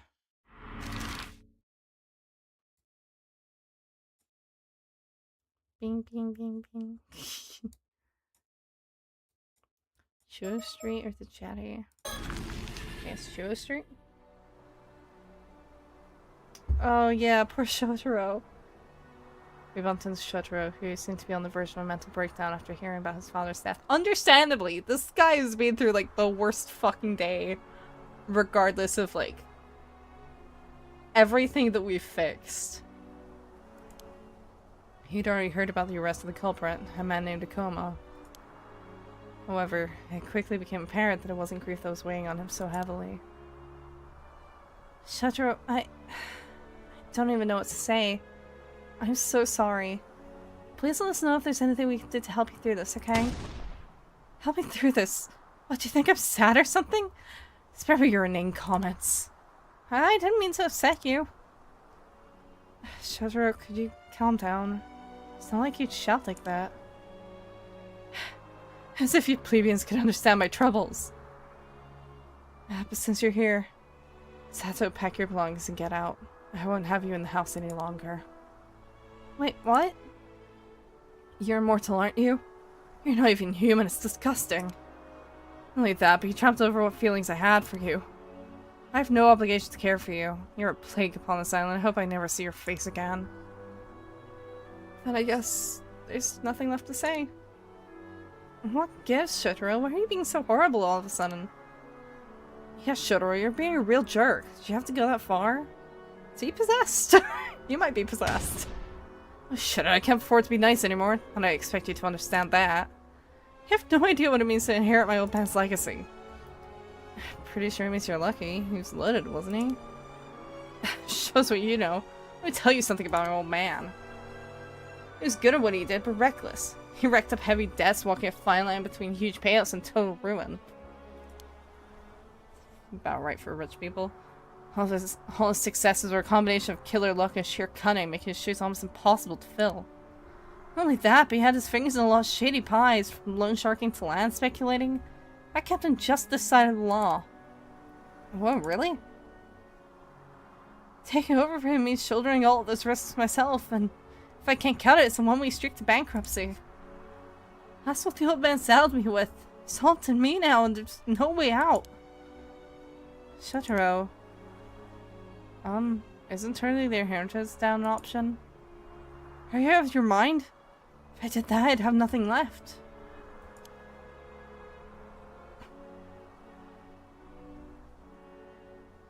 And after the upbringing I've had, I couldn't handle being poor. Damn it all, what am I going to do? Hey, Shotaro? If it helps, I sort of get how you feel. What could an impoverished nobody like you possibly understand? Well, you see, I'm kind of in the same boat. What are you saying? Oh, you're talking about the thing you found out about today, huh? Yeah, guess Shotaro's the only one I haven't told yet, so turns out... Tsukasa repeated her story, which we had heard earlier that day. When the Coast Guard arrived to investigate Mr. Wakaruma's death, the detective from the prefectural police accompanied them and requested a meeting with Tsukasa. The officer announced that the tycoon Yoshiatsu Yamashina, alias in Kakadono, had passed away, and that his will had just been unsealed. It stated as follows: I, Yoshiatsu Yamashina, hereby bequeath all my assets to Tsukasa Awa of Kamishima. An official notice would be sent to her at a later date, but the officer thought it best to give Tsukasa a chance to prepare herself ahead of time. As soon as she heard the news, Tsukasa's mother let out a whoop and raised her arms in a victory pose. Cold-blooded, jeez. She made quite a spectacle, jumping for joy, shouting things like, "Take that!" and "Jackpot!" and "I knew he'd pay off sooner or later." Shocked and confused at this previously unseen side of her mother, Tsukasa had bolted from the house without a backward glance. Yeah, because she had actually been meeting with him in secret without her mother knowing. She actually had a relationship with him. Hence why she even got that. What? Do you mean to tell me that you were going to inherit Yamashita's estate? All of it? It's a mystery to me as well. He was, like, really famous, right? I can't wrap my head around it. What was he thinking leaving all that to me? It's too much. Still assets out of something like 5 billion yen, at least that's what I was told. I can't even imagine it. You don't say. No one's giving me a chance to turn it down, but I don't know how to handle this. Oh, Shotaro. Still, he did try to kidnap Sato, and who knows what other shady stuff he was up to. Can't help feeling I should take responsibility. Tsukasa, are you seriously going to accept? I guess so. I feel so lost, but I mean, Shotaro's in the same boat. Well, it's a big deal. I've become a millionaire overnight. I'll be like a celebrity. I won't have time for us little people anymore, huh? Huh? I don't want that. If I can't hang out with you guys, I'm turning it down. No, Tsukasa. The inheritance is yours, as it should be. There's nothing to fear. I'll help you. You mean it? I'd be super grateful, but... Of course. I've always known you were a clever girl. You'll have no trouble handling Yamashita's estate. In fact, why don't we be partners? You be my girl, my fiance. What is wrong with this guy? Just like that. Huh? Rich boy would be rich boy, I guess. Oh boy. What the hell, man? You can't just pop the question out of nowhere like that. Kakadano is one of my old man's backers. I'm sure it'd be easier to manage our estates if we combined our wealth. Oh, but I... Come on now, there's no need to be coy. I know you're fond of me, Tsukasa. Huh? How did you know? What? You wooed me. I missed the heat of your gaze. I'm not so unfeeling as you suppose. Okay, so he's actually a bit of a cunt. Or something's just wrong with him right now. Besides, the feeling's mutual. You've grown into an attractive young woman. Don't think I haven't noticed. You have? I mean, oh, this is all too much. Hi, Scooter. Tsukasa. Is there a chance, don't you think? We've known each other for so long, like we know that we're a match made in heaven. Oh gosh, oh gosh, oh gosh, what should I do? I don't know anymore. My mind's gone blank. This is just too much. I need some time to think. Tsukasa, wait up! Even your blush is adorable. I'll be waiting. Don't disappoint me now. That's enough, Shotaro. You've taken this way too far. No? Do you have any idea how much Tsukasa cares for you? Her feelings for you are real. I understand her feelings perfectly. Better yet, I reciprocate them. Don't tell me you have an objection.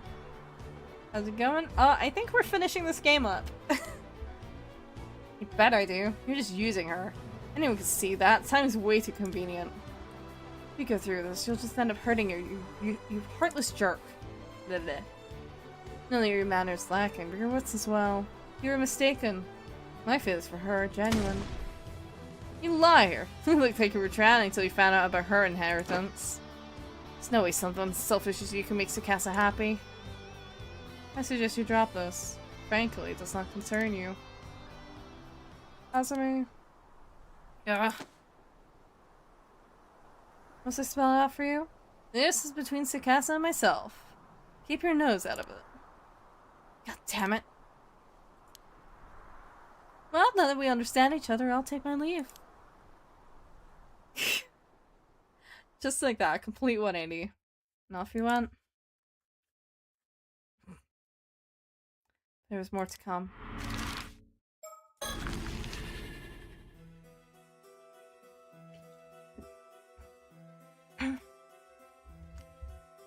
I don't know where Abby and Cersei, with whom I'd barely spoken to in this future, came up to talk to us. Hey, aren't you the kids who dealt with the curse that was hanging over the island? When I learned of your heroic deeds from Yumiko, I simply had to make your acquaintance. Oh, nice to meet you. I've actually heard about you as well. You just finished a movie? What was the movie? Oh, you hear that, Cersei? Our reputations pursued us. I wouldn't go that far. We just stand out too much. Oh, no, I've only heard good things, I promise. You're Arnav, right? Fancy author who's come to Japan looking for adventure? Watch the one house that has a clock in the walls? Aw? Yeah. I mean, I think I know what you're talking about. What's that? Did I hear you say the bachelor fantasy author whose novels don't sell and who had to empty his savings just to visit Japan? Humbug, I say! Stick a socket in and mind your own beeswax! That's just creepy. How do you know my catchphrase? I assure you, that was the first time I've uttered those words on Japanese soil. Oops, I mean, I guess it just came to me. It would appear you have a mysterious secret up your sleeve, Yuza. Who, me? No, Setting that aside for a moment, there's something I'd like to ask you. This afternoon, I was struck by a sudden desire to visit this jetty. Might you have had something to do with it? Huh? You too? You know I'm not the first. Yeah, someone else asked me that as well, but I swear I haven't done anything. I see. Another question. I hear the request to put Cersei's Shikigami abilities to use came from you. Mind telling me how you knew about that? Well, I guess you could say that Tomokazuki is responsible for both of those things. That's what the clock in the walls, yeah.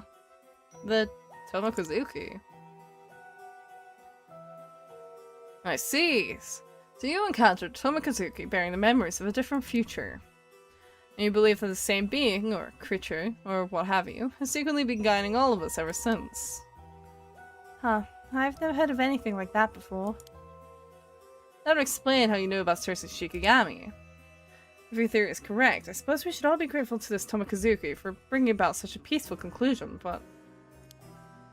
On the other hand, I nearly died because of this. Really? So what? Last I checked, you're still kicking.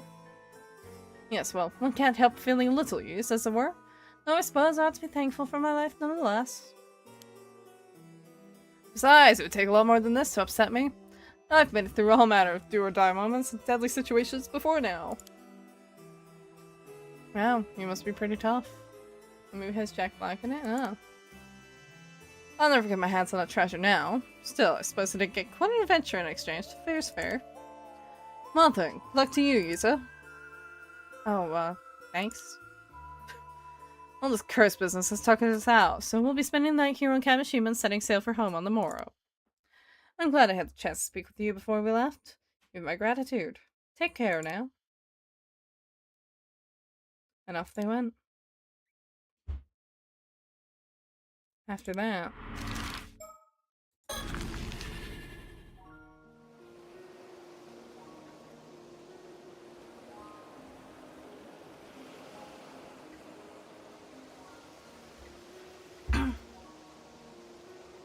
Later, Tsukatsu called us together, saying she needs to talk to us tonight.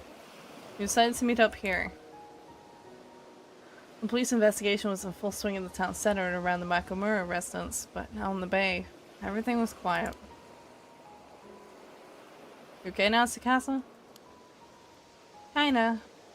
Some lawyer wants me to go meet him the day after tomorrow. But I'm not even sure what I want to do yet, and honestly, I'm still in shock over what happened earlier. Tsukasa, don't rush this, okay? You shouldn't make a big decision like this till you feel ready. This is about your future, no one else's. You gotta think it over carefully and do what's best for you. Ask me.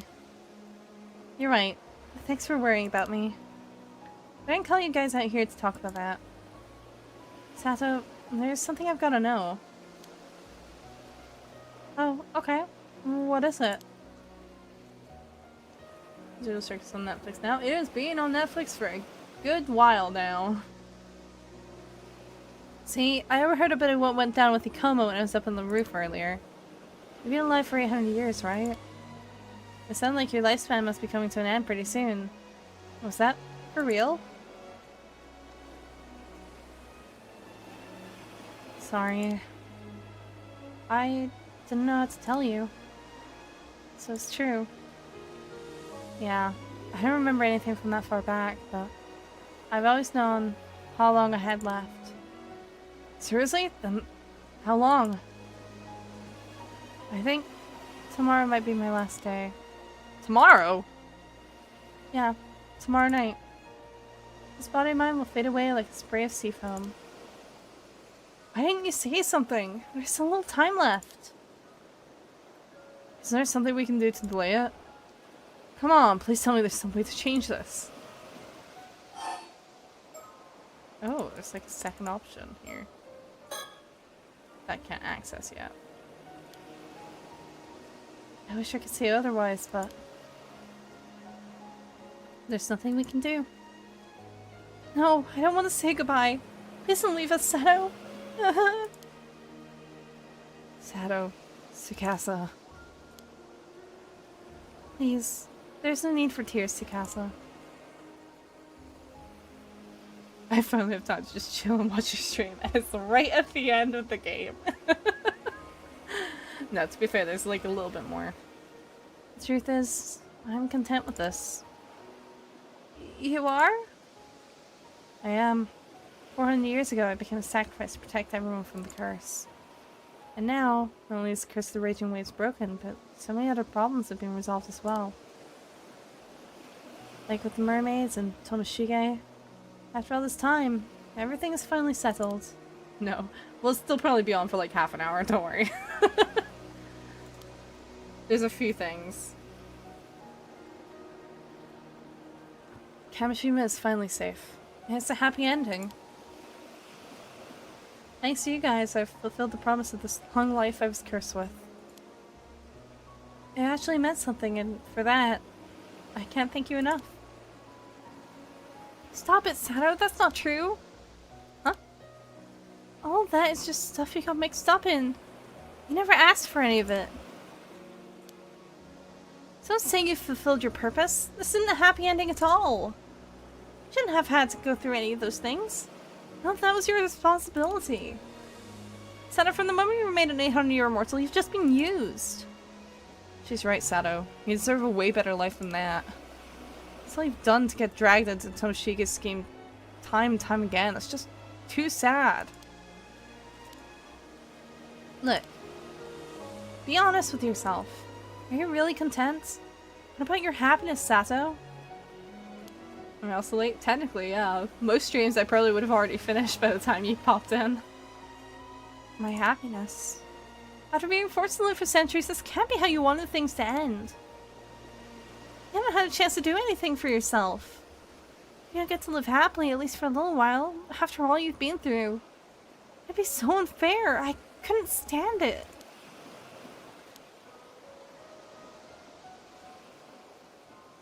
Thanks, Tsukasa. You're the best friend I could ask for.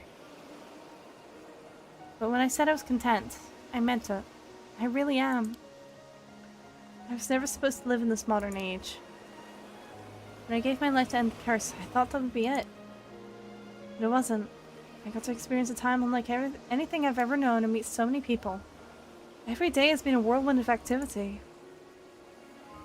After all, I've made some really good friends who care for me so much they'll even cry for me. I've had so much fun these past few months. I can't even begin to describe it. It's a miracle. I've been happier than I ever thought possible. So, I have no regrets. Seriously. It'll just be easy to sleep then. I know. I'd be up at this time anyway. Sato, I'm so sorry. I feel so powerless. I just wish I could do something for you. Me too. I'm really sorry, Sato. If I'd only known. I've been so wrapped up in my own problems. No. You know, I've always been the one left behind. I've never had anyone grieve for me. Turns out it's a pretty nice feeling. Being the center of attention suits me just fine. Don't hold back now. Jeez, Sato. Only you could say something like that at a time like this. I have a horrible sleep schedule. I also do. Sato, hi. It's 9:26 at night for me. It is currently 2:30 for me. In the morning. Yes? I'm so sorry. Seriously, I feel so bad. I wish I could have... I just... Yuza. Oh, I didn't know you were such a crybaby, Yuza. Come on, can you be your usual goofy self? I can really use a laugh. You guys feel that bad, huh? I guess you'll just have to make it up to me. For starters, you better keep our promise to hang out tomorrow. I expect you to enjoy every last second to the fullest. Do that, and I guess I'll forgive you. Sato. You leave the island tomorrow anyway, right, Sakasa? Yeah, probably. But no more tears. If you can have just one more day of fun, spend one more day together like we always have, nothing would make me happier. Sounds to me like you're letting us off easy. So you think? I'm counting on you to help me overwrite all those bad memories with a bunch of happy ones. It'll be a busy day. Sato. Right. That's what we'll do. Yeah, you can count on us. Dozens of happy memories coming right up. Hey Yuza, quit moping already. That was your cue. If ever there was a time for one of your oddball jokes, it's right now. I know. At night, we stayed out in the bay, talking and swapping stories until the sun came up. But there was a rule. We had to answer any questions Sato asked us honestly, without hiding anything. Which meant that gasps and chuckles inevitably followed each new reveal. I mean, you need to voice act, I swear your voice does fit character so well, really?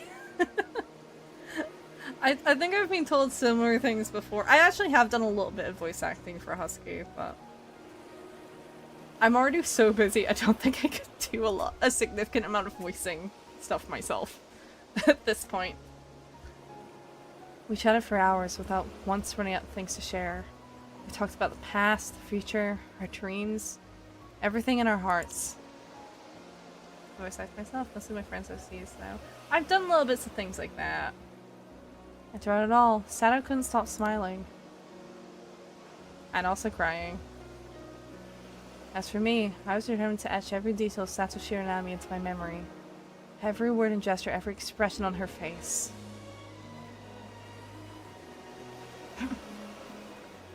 I'm going to put Enter that I made out of Legos into an exhibit and a fair soon. Ooh, that sounds fun. Is it like a collective art exhibit, or is it like a Lego build exhibit specifically? Regardless, it sounds like a good time.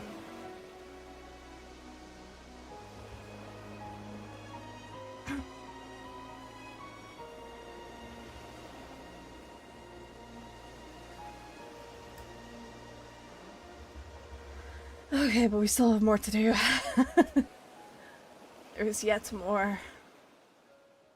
That's not all. And then, the night after our meeting, Sato took a boat and went out into the bay alone, saying that she didn't want any of us to see her disappear. That was the last we saw of her before she abandoned her transient form to the gentle waves and left this world behind for good. There's different tables like one is for Legos. Ah, I see. However, before she departed, she told us her final wish. I vowed to carry it in my heart throughout the centuries that lay ahead as my own personal curse, impossible to dispel. That's so hard when the model just does a 100-yard stare with the person who's like in the area for the model to work. I don't know why it's freaking fun. There's a simple wish, and Sato's own words. It is really funny though. Remember me until your last breath. Ending number 5, Sato Shiranami's Curse. It's like a competition, see what is the better build. Oh, I see. I gotcha. I've seen that kind of thing before. Not really in person, but...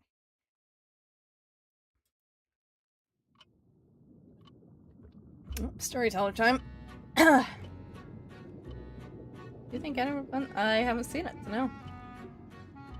Might have a solid chance though. You've done well to make it this far. I applaud your efforts. Here ends the tale that's been painstakingly woven over the past 800 years on Kamishima Visei Bay. Thanks to you, peace has descended upon the island once more. For that, you have my sincerest gratitude. While a few sacrifices may be made along the way, we must content ourselves with the fact that they were within permissible limits. Now, while our story does end here, if its conclusion does not sit quite right with you, you may wish to explore possibilities that would result in a different outcome. How many endings are there? Oh, a fair few. Certainly more than the previous game had. You haven't seen that yet? No, I don't think so. I'm not really going out of my way to check, my guy. On the other hand, I could simply tell you what the missing pieces are if you prefer. No thanks. Ah, I had a feeling you might say that. I'd rather have a chance to do it myself, thank you very much. As much as I appreciate the offer. My apologies for making such an undignified proposal. I wish you the best of luck in your endeavors. I shall take my leave of you now, until next we meet. I think I have an inkling on what to do for that little bit. Maybe. We have a few things, right? I mean, maybe I should have just taken him, but you know. So we have like this little thing here, right? We have this, which is probably just gonna play the same thing again.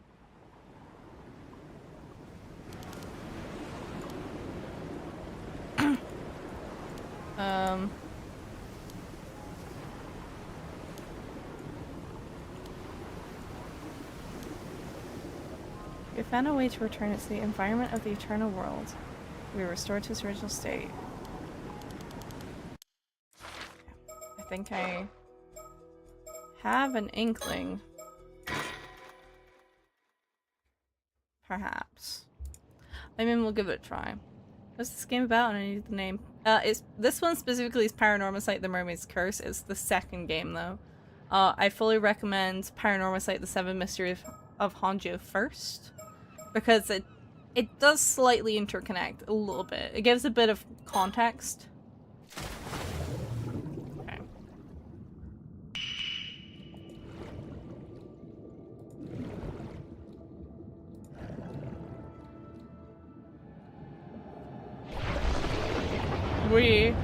Wow.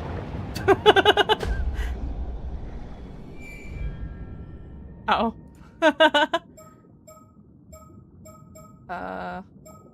Okay, well, that wasn't quite what I thought it would be. Okay,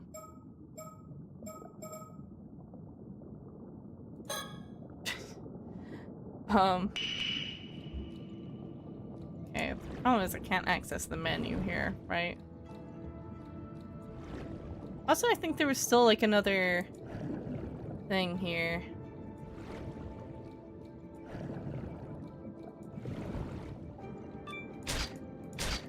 I don't want this. I might let myself die. Maybe.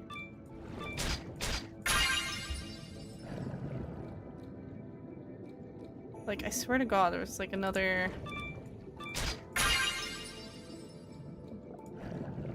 Wow, there's so many of these right now. What the heck?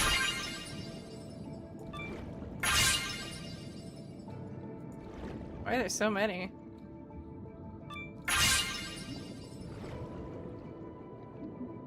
So many abalones.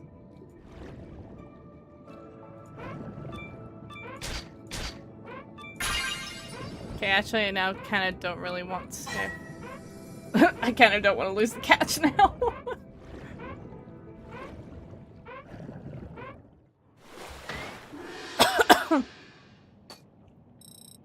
Got 8 of these things. Jesus Christ.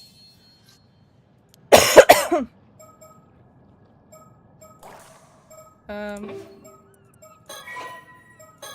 don't know. I actually must go now since I gotta sleep early. I hate going to bed early. Real. There's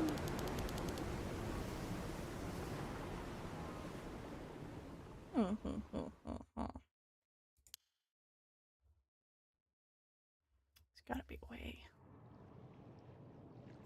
Okay, I don't know.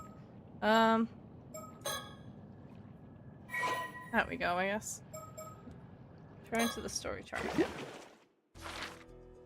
Hmm.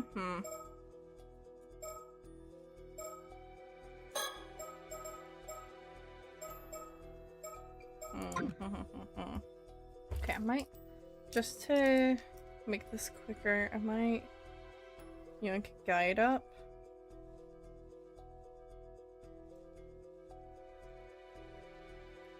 For these remaining things to be finished.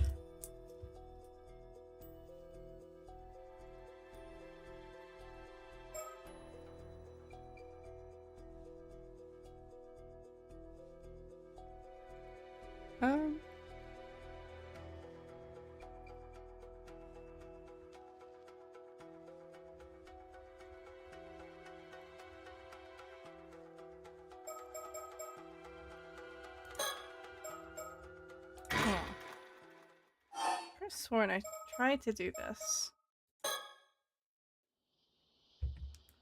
But, let's see.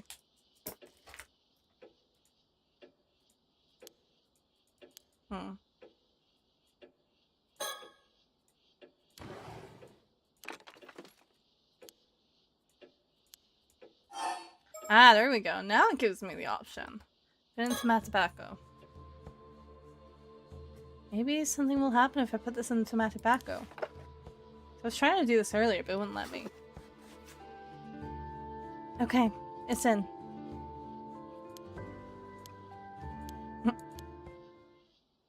Nothing happened. Darn. Wait longer? Let's wait a little longer. Nope, still nothing. Wait even longer. Wait a million years. Nope, still nothing. Okay, take it back out. Seems like nothing's changed. Wait. No, hold on.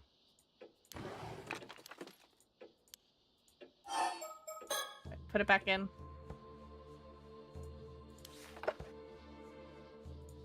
Can I keep it in the tomato tobacco? Is there a way?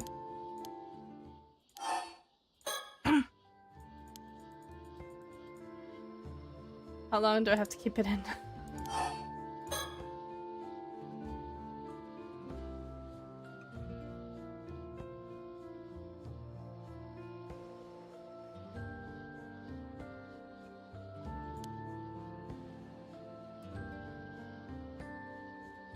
Nope, still nothing. Stare at it. If we stare real hard.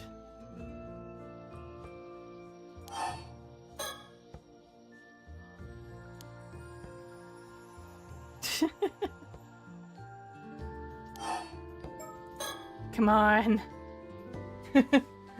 Do something. I'm like poking it with a stick. Do something. Come on.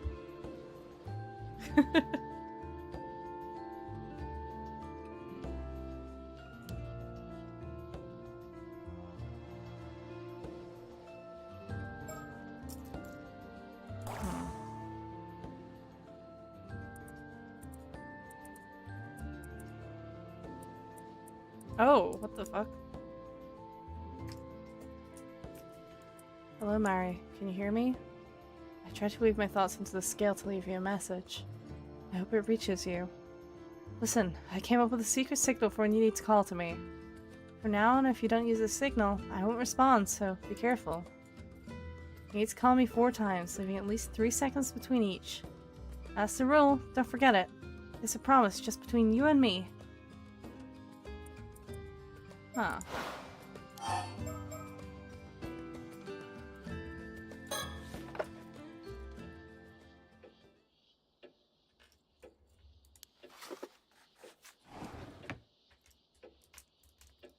Click on survey.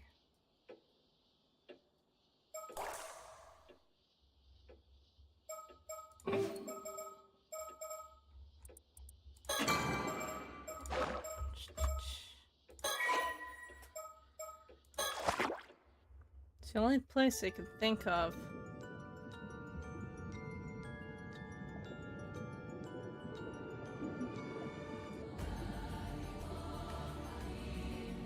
Oh, actually worked. Oh, you know that signal, do you? That signal is extremely important to me. I won't allow just anyone to use it. Least of all on some childish whim. So first, I have to be sure. Who are you? Huh?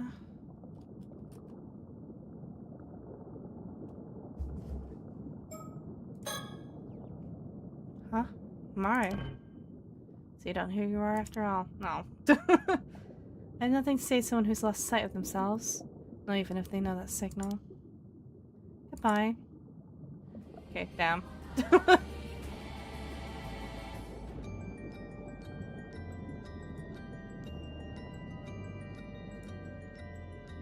Give me another chance? No. Okay, well. Shit.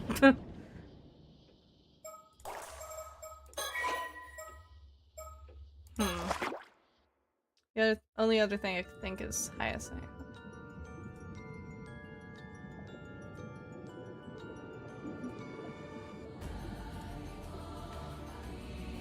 Did I not wait long enough?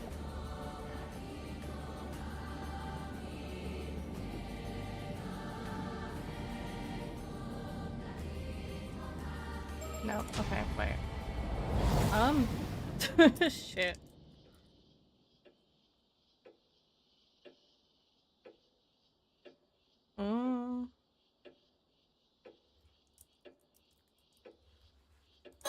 Do I have to like trigger again? I don't know.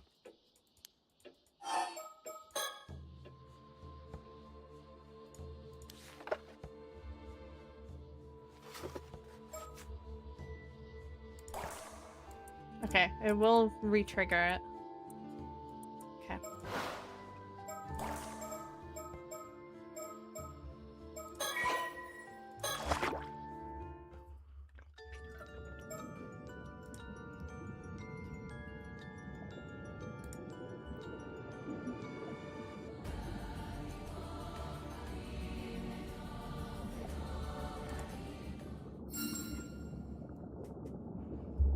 Oh, you again. Have you remembered who you are yet? My Hyacin? That was your name, right? Hyacin? Oh, don't do that. Huh? Hyacin? Damn it. Who am I then? Who could I possibly be?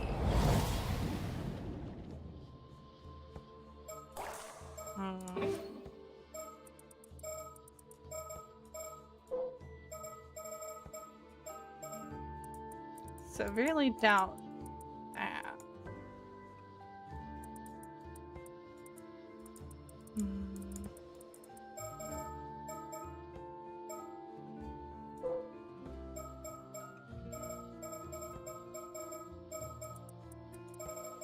Who am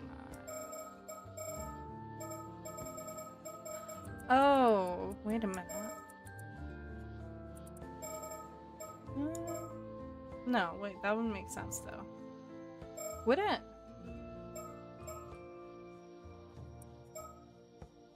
I don't know if that would make sense or not.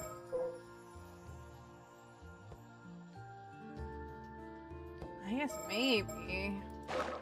I could just like try things. I mean, nothing's stopping me, right? I can just loop it for a while. Until I figure it out.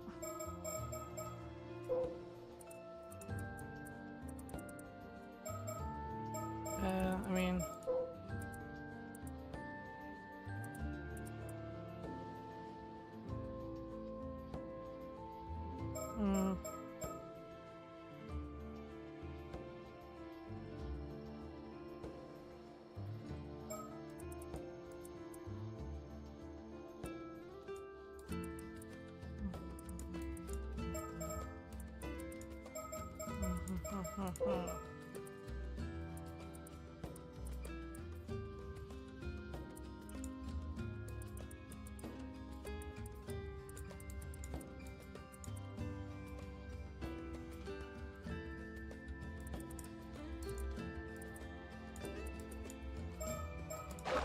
I don't know. could just try things.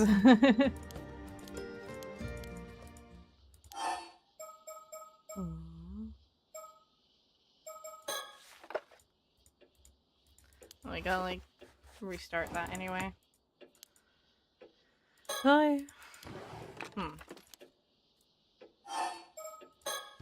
Try again.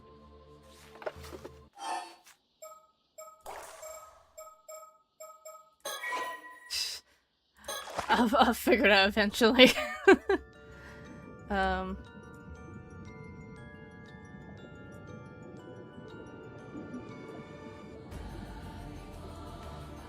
Wait, what?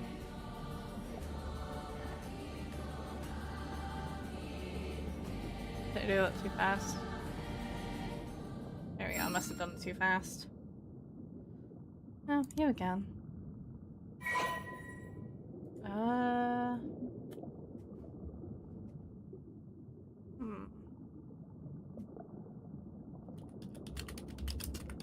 I don't know. Just try things. Hiroshima Taro? No. That wouldn't make sense, would it?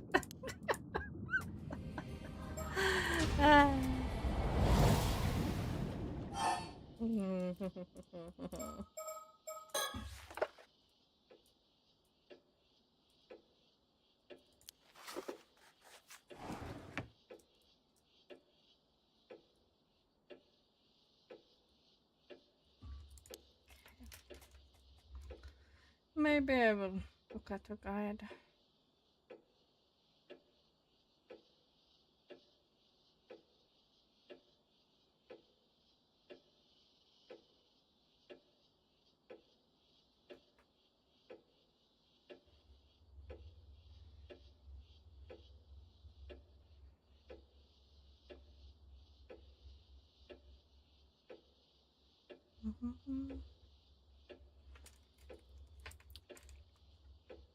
Oh, is it just user? I did think user, but I thought that was like too simple.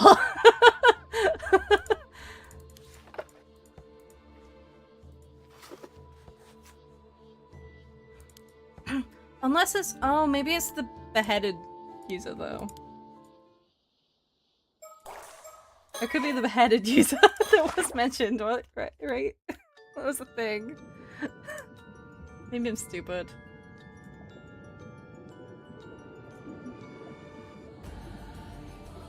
No, for God's sake.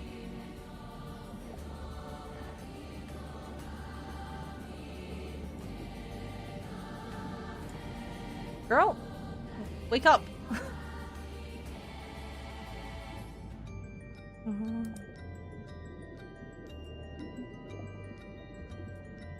Hello? Girl?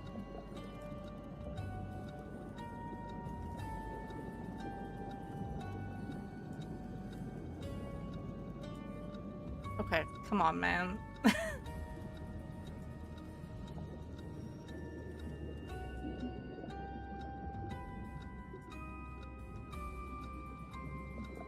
Thank you, Jesus.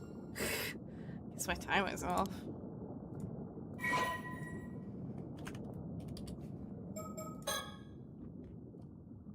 Huh? User?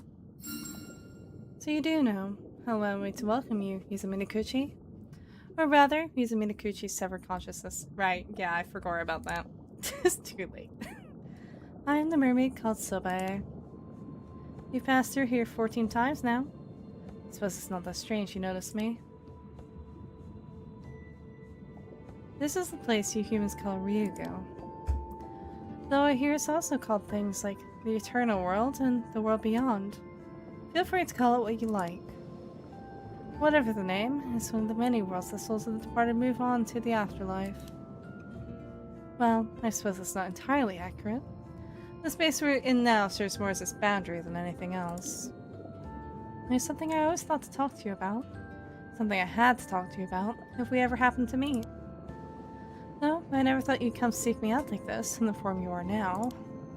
So, you wish to speak with me, yes? So, what shall we talk about first? What do you mean by boundary?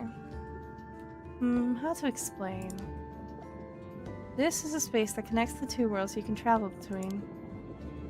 The world the living Yuzo Minakuchi inhabits, and the world that you, a severed portion of Yuzo Minakuchi's consciousness, usually exist in.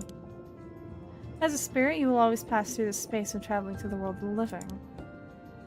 Normally, something like this would be unthinkable, if not impossible.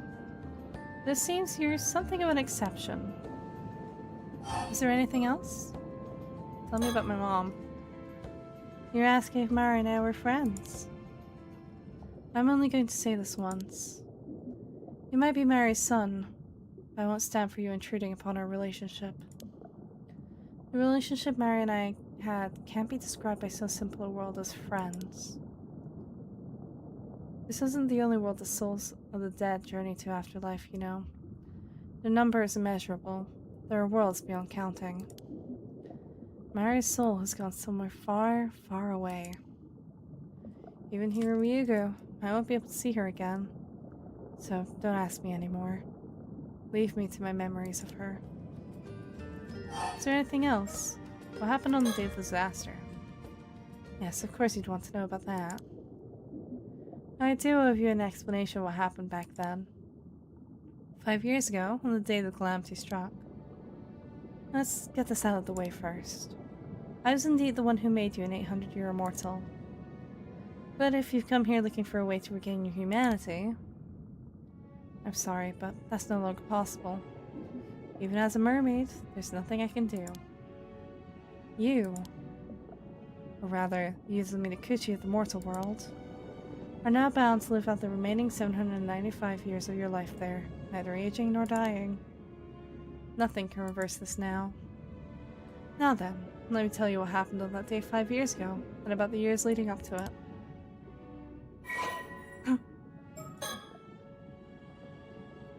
One of three mermaids who were said to have lived near Taishima about 400 years ago. After becoming unable to return to Ryugu, Sobaya had ceased to show herself on the surface, even before members of the Somikawa line. However, upon noticing that 400 years had passed since the sinking of Taishima, she cautiously attempted contact with the current generation's inheritor of the family Dutu, a woman by the name of Mari Somikawa. In the past, any humans she encountered had either treated her as an object of worship or sought out her flesh. Perhaps as a result, she immediately sensed something was different about Mari, who treated her in a friendly manner from the moment of their meeting and promised to do all she could to return her to Ryugu. You gonna go to bed soon? Alrighty. There was no pretense in Mari's bearing, and her attitude with speaking Sobaya was casual and light-hearted. Gradually, Sobaya began to open up to her. After some time, they agreed on a secret signal and began meeting surreptitiously, growing closer the more they learned about each other. A strange sense of trust came to blossom between them, when transcending the boundaries of their respective species. Mari had originally resolved to remain single and never start a family of her own in order to devote herself entirely to her duty with Sobaya. However, Sobaya strongly opposed this, saying that Mari's life here would continue even when she was gone, so Mari should not deny herself a possible future with her own family. She had seen how happy one of her former compatriots had been upon finding love, and her beloved Mari deserved to know such joy as well if she wished to. Mari seemed unbothered at the thought, but said that she would consider it if someone suitable ended up coming along. However, that moment came sooner than expected. Upon moving to Kamishima, she met the love of her life, Tosuke Minakuchi. Sobaya was delighted for Mari, and offered her heartfelt congratulations upon hearing of their marriage. While she did not understand the joy of having a family herself, she was gratified to see Mari so happy. It was Mari's constant wish to be able to introduce her beloved family to her dearest friend. It was forbidden to reveal the existence of mermaids to anyone, even her husband and child. Eventually, the two reached a compromise. Sobaya said she would meet them when the time came for her to return to Ryugu, reasoning that there would be no harm in revealing herself for such a short space of time. This agreement became a cherished promise between them. Thus did the years continue to pass, Mari's son growing all the while, until the day of the Kamishima Southern Sea disaster arrived. In the days leading up to the disaster, a strange rumbling could be heard coming from the sea. Sobaya took this as a sign that the storm caused by the curse of the raging waves was approaching, and she and Mari mistakenly concluded that this meant the seal on Ryugu's entrance would soon be lifted. Although the timing was earlier than expected, the two were overcome with excitement at the thought that Sobe could finally fulfill her long-held dream of returning home. They couldn't bring themselves to doubt the signs. They put together a plan. Even if the storm were to come while they were out at sea, Mari could use the bronze mirror to suppress it, allowing Sobe to pass through the entrance to Ryugo alone. Resolved that this was where they would part ways, the two spent that final night together, talking till the sun rose. On the day their plan would be put into action, Mari took Tosuke and Yuza out into the bay on the boat to introduce them to Sobe as promised. Although pained by having to part with Sobe, she was buoyed by the thought that she would now be able to devote herself fully to motherhood and to her family that had always protected her without reservation. Sobe, meanwhile, was secretly trailing them from the seabed. Disliking the sound of propellers, she was unable to get close to the boat as it was moving. The storm that suddenly broke out around them far exceeded all expectations. Even the bronze mirror was not enough to calm it. The sea churned and roiled around them as if the heavens themselves were unleashing their wrath. The small fishing boat carrying the Minakuchi family began to take on water. It was not long before it started to sink. Sobe immediately rushed to their aid, reaching them just as they had fitted Yuza with a lifebuoy and got him off the boat. The couple still clung desperately to the sinking boat as it was tossed about by the waters. Or by the waves, even. Picture of Energen's Discord. Alright, I'll check it out off stream then. Upon seeing Sobe, Tosuke's reaction was surprisingly composed, either already resolved to meet his fate or just mellow by nature. His first response after Mario introduced her was to greet her cheerfully, thanking her for keeping Mari company and expressing surprise that Mari's faraway friend had turned out to not be human. Sobe, however, had no time for pleasantries. Consumed only by the thought of getting them to safety, she tried to carry them all from the boat, but even a single person proved to be almost too much for her. Naturally, she also lacked the strength needed to tow the boat out of danger. Even her nature as a mermaid wasn't enough to allow her to save someone precious to her when it mattered most. Filled with distress at her own powerlessness, Sobe was overcome by a sense of despair. Frantic, she tried to take only Mari with her in the bid to escape the sinking boat, but Mari rebuffed her attempt. She had no intention of being the only one saved. Instead, she and Tosuke pleaded for Sobe to help Yuza, saying that his survival meant more to them than anything else. Sobe could not understand. She refused to. She prepared herself to bid farewell to Mari. Parting like this was too painful for her to bear. Mari, for her part, continued apologizing to Sobe despite the looming threat of her own death, concerned for her friend's safety and feeling deep regret at being unable to see Sobe back home. It was more than Sobe could stand. At that moment, Sobe's innermost feelings came to sharp relief. Part of her, deep down, resented Yuza and Tosuke with all of her being. She was happy as long as she had Mari, but Mari had her family to love as well. And yet, it was Sobe herself who had wished for Mari to find happiness by starting a family of her own. Overwhelmed by unfamiliar emotions of conflict and self-loathing, she found herself unable to think clearly. Smiling as she clung to the sinking boat, half-submerged in seawater, Mari thanked Sobe for her friendship and told her that the days they had spent together had been some of her happiest. Sobe was devastated. Every part of her rejected the entire situation. She didn't want to hear Mari bid farewell to her like this. She didn't want to part with Mari at all. She wanted to grab hold of her friend and carry her away to safety, by force if necessary. Even returning home to Ryugu no longer mattered to her as much as this. But she couldn't ignore Mari's plea for her to save her son. Wrenching herself away from the sinking boat, Sobe headed to rescue Yuza, all the while resenting the boy for the tremendous love that Mari bore him. When she found Yuza, he had been caught up in a whirlpool and was barely clinging to life. Sobe caught herself feeling almost satisfied at the sight, thinking that it served him right. If it hadn't been for Yuza, she could have saved Mari. But Mari's plea for her to save Yuza, that her only wish was for him to survive, echoed in Sobe's mind.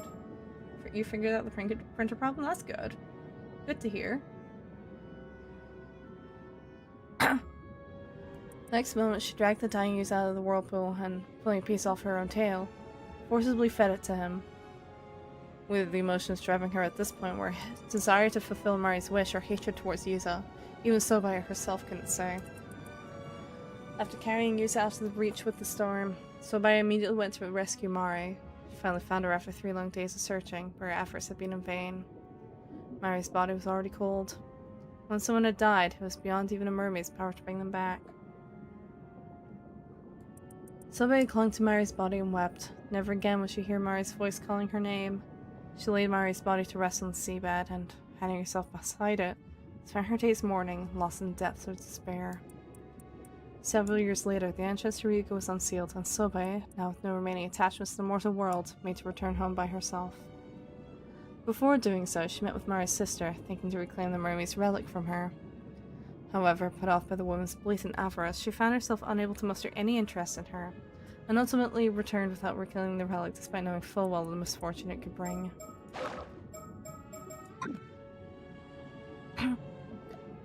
Looking back now, what I did to you was wrong. It was an extreme situation, yes, but I must have been mad to even consider it. Every time I remember, I wonder what on earth I was thinking. How could I have done something so cruel to the son that Mari loved so much? Even though nothing that happened was your fault. I don't expect you to forgive me, but let me at least say this. I'm sorry. I would do anything within my power to ease your burden.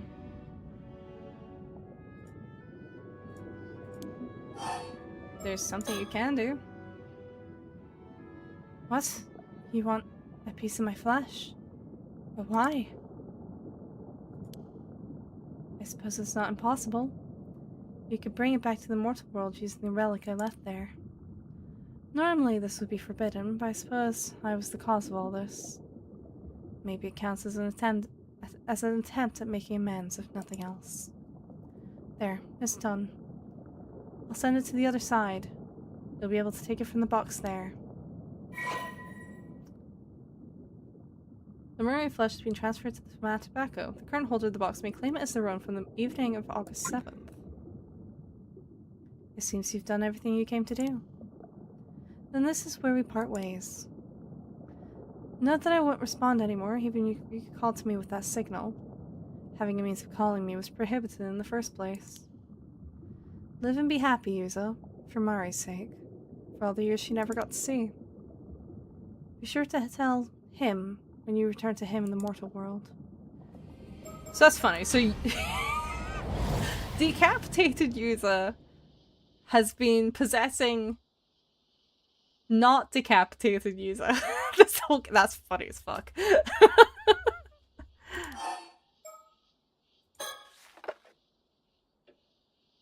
Seems like nothing's changed.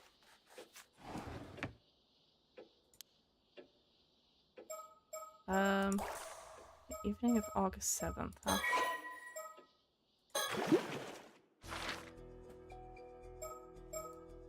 I can't tell what day that is, though.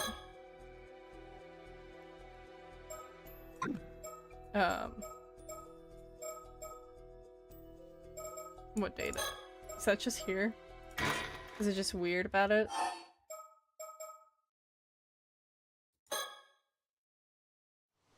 Well, the ad should be over now. Yeah, on Twitch there's 3 minutes of ads every hour. Unfortunately, I kind of have to run them like that. Oh, there they are.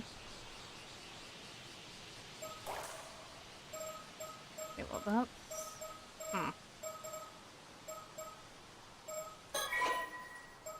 Wait, I don't know. Hold on. Oh.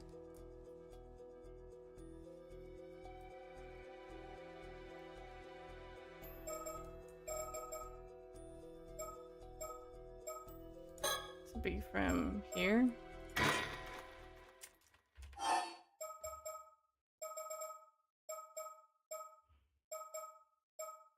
Start from sea bathing. I don't remember. Oh, wait. No, hold on. Wrong one. Wait, I got confused. I got confused. Hold on. My bad. Start from Bay. I don't know how I got like confused.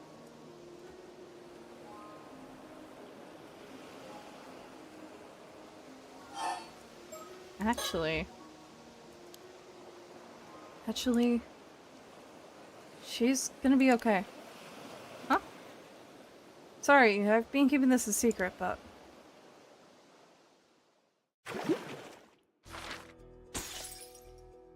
Shatter!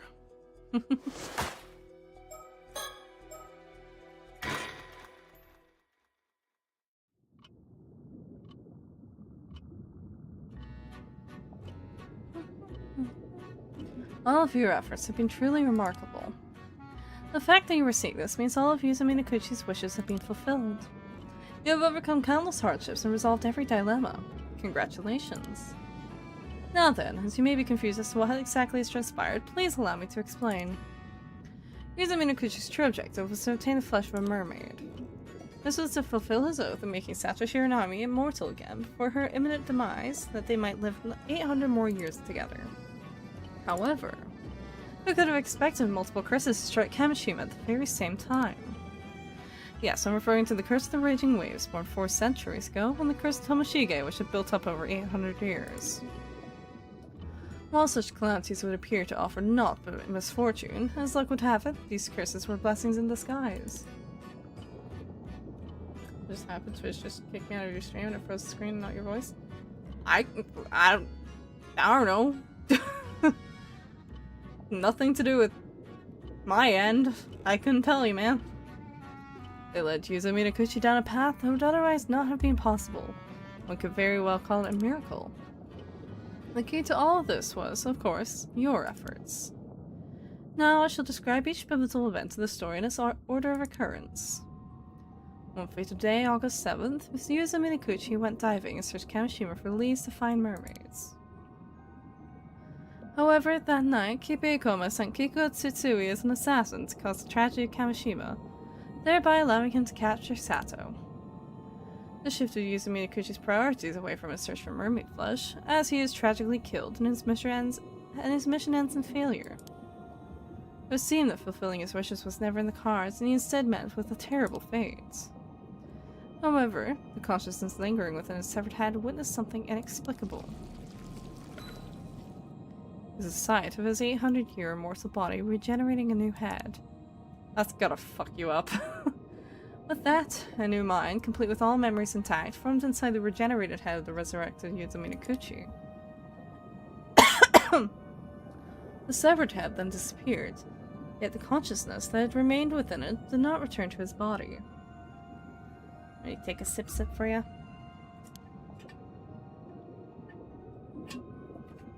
Rather, it became a spirit that crossed over to the afterlife, what some might call the eternal world. Thus was another consciousness separate from Yuzu Minakuchi's primary body formed. Am I the only one here? You're the only one actively chatting, but there's multiple other people in the chat. And that separated consciousness was you. You once asked, who am I? But may I assume the answer has now become clear? This separate consciousness of Yuzu Minakuchi remained in the eternal world despite the firm resolve it held. Oh, interesting. A lot of people like to lurk. Growing ever more anguished over his failure without knowing what had occurred afterwards. He dearly desired to find a way to return to his past self and explain the situation before this failure could take place. So, it found its way to the boundary between the mortal world and the world beyond.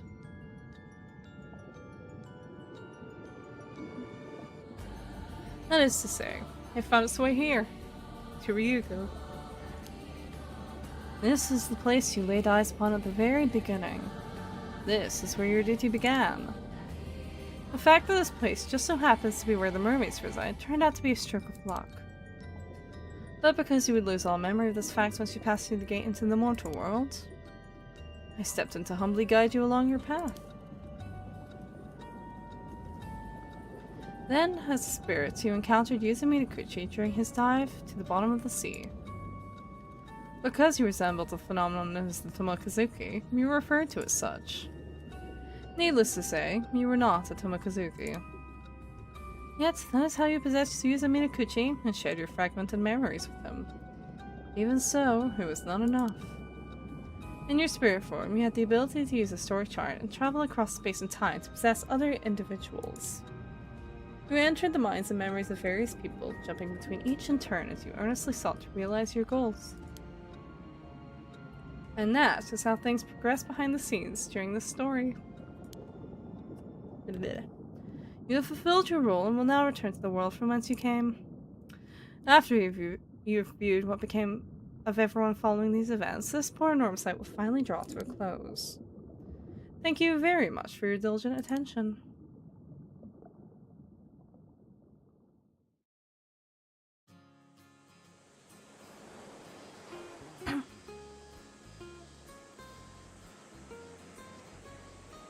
Oh, so you decided to accept your inheritance, but you're going to university first? Uh-huh. The wheels are in motion for me to take over the family business after studying real hard at university. Your whole life must be undergoing some major changes. Are you managing okay? You don't have too much on your plate. Actually, about that. Get this. Turns out my ma used to be a certified public accountant. I had no idea. Anyway, the plans for Ma to manage all the assets while I'm studying my butt off. She was apparently waiting like a hawk for the mom to swoop in and make sure you got everything coming to you. I don't know if I should call her cunning, but Sukasa's mom sure knows how to get things done. That's wild. Oh, that reminds me. There was something I wanted to ask you, Azumi. Hmm? You mentioned wanting to ask Tsukasa out the other day, so how'd that go?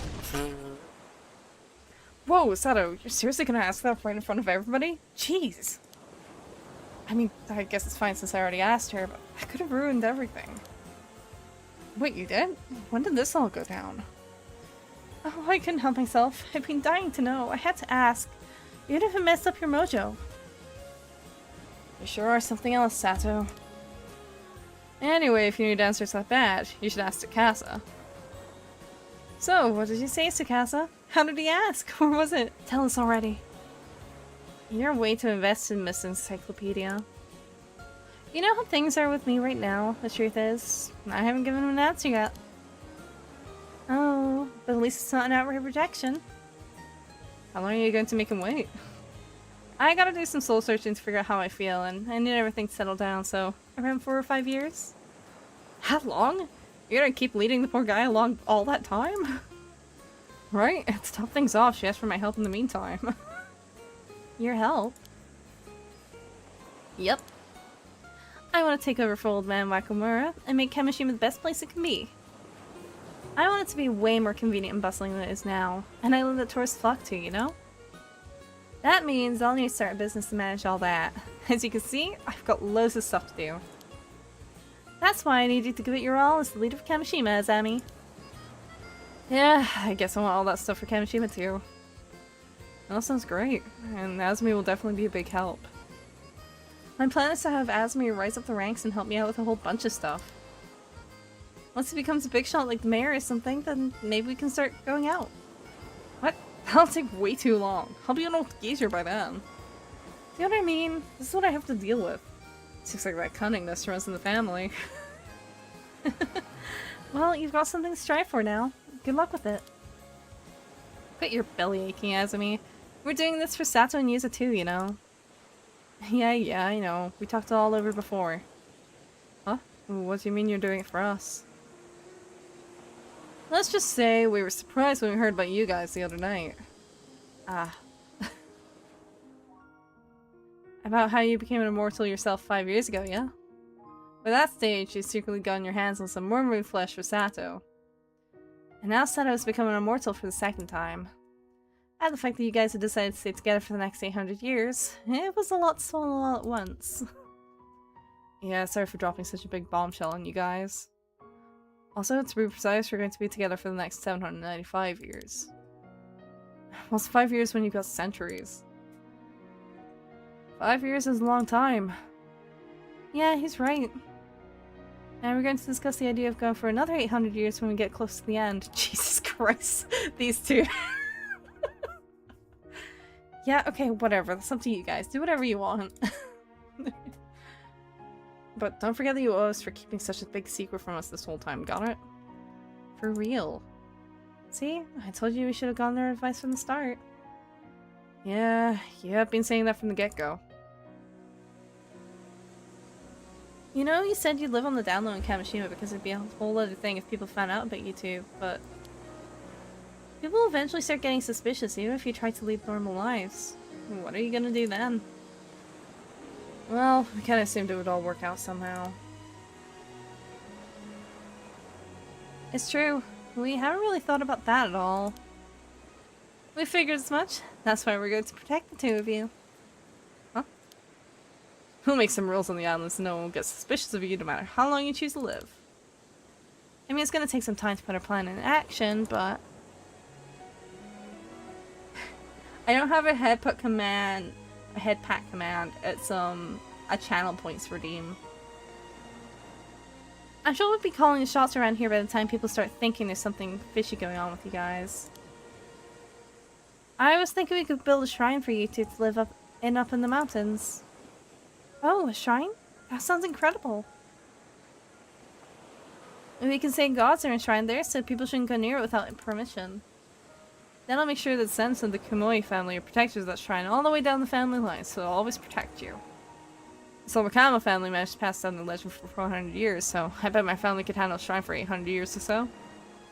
That's so thoughtful, but I feel kind of bad for making you guys worry so much. Not to mention several generations of your family. It's totally fine. Don't mention it. Nothing makes me happier than seeing you and Sato together like this. I know you went through a lot to get to this point, Yuza. I'm really happy for you. Get a posture check. Sit straight. Asami. I'm seriously so happy for you. Like, seriously overjoyed. You heard the man. That's why we won't let anyone get in the way of all this happiness. Asami, Tsukasa. Thank you both so much. Oh, Tsukasa, the fact that you think all the fact that you think up all these plans just for us means the world to me. Well, there was one other reason. Yuza's never been the type to look before he leaves, so we have to be around to make sure he doesn't get into any more trouble. Ah, good point. Hey, that's not true. You're the one who always got me into messes, Asami. Nope, you're both wrong. You have any idea how much apologizing I've had to do for you guys over the years? Oh, but you're gonna make it up to me now. I'll work you both to the bone. You too, Sato. We're gonna put Kamishima on the map. You got it. Just tell me what to do. Let's all keep getting each other into and out of trouble from here on out.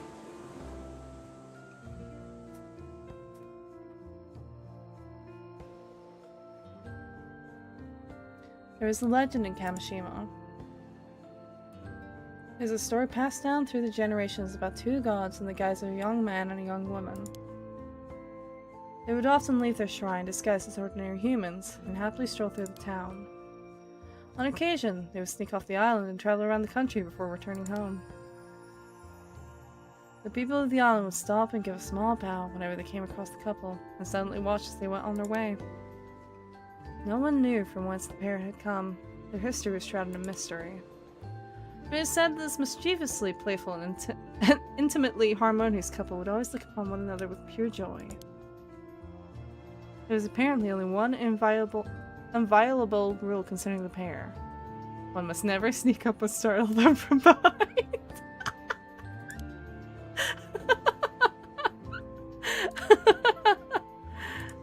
Oh, goodness. Several decades after those events, the country has seen two new emperors reign. People with any detailed knowledge of those fateful days have grown few and far between. Now, the Kantekisho ruins of Kamishima have become a sacred place for lovers, with couples flocking to it to strengthen their bonds. On this day, the young visitors who happen to come see the sights spot a young man and a young woman together on the roof of the Kantekisho ruins, gazing happily out to sea.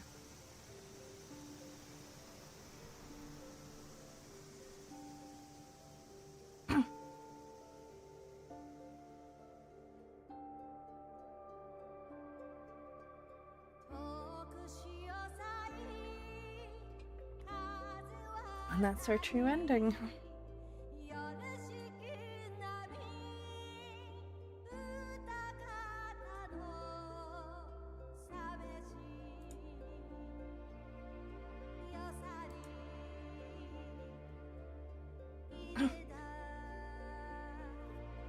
Not to be flirtatious, but I give you the other monster from the 2 for $5 deal at the gas station.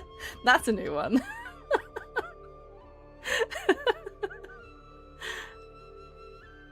What flavor, though? That's an important question. What flavor?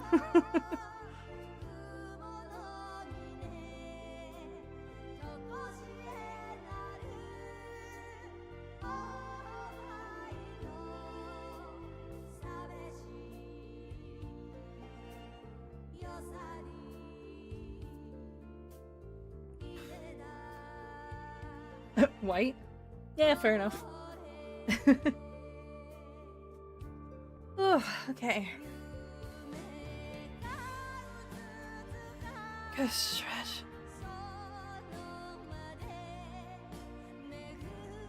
I unfortunately don't drink monsters, so I don't know what they taste like. I've tasted a few.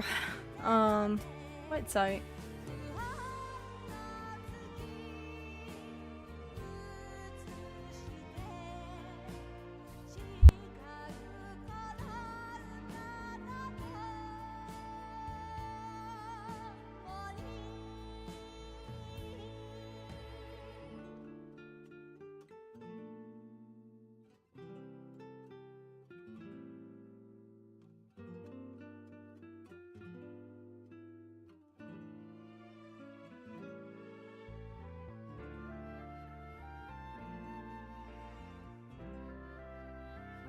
I quickly cooled myself off with a hand fan. Ugh. It's a normal to you on sometimes normal. If you're tired, yeah.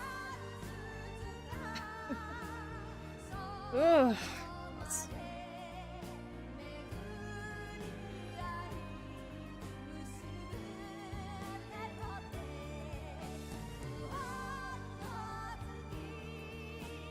God, I'm melting still. Ugh.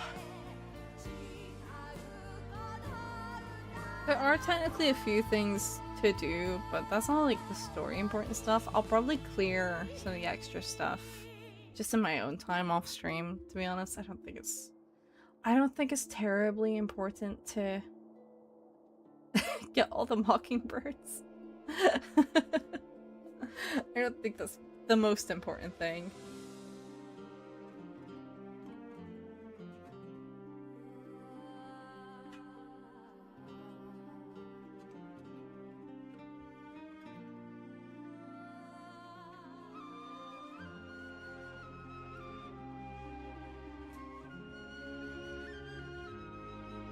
But I do have to get up, like, reasonably, not early, but, like, at a reasonable time, because I do have a doctor's appointment, so...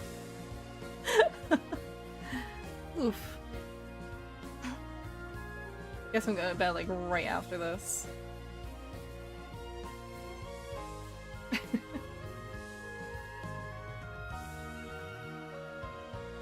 This honestly probably should have been 2 separate play sessions, but oh well.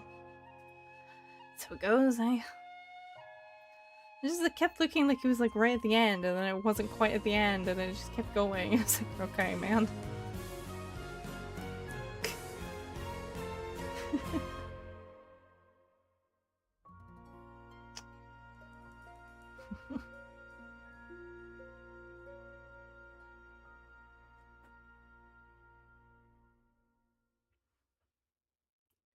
Finito.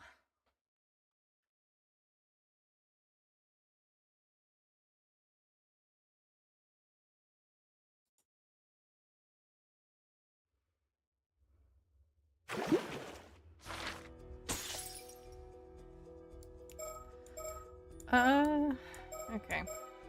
Yeah.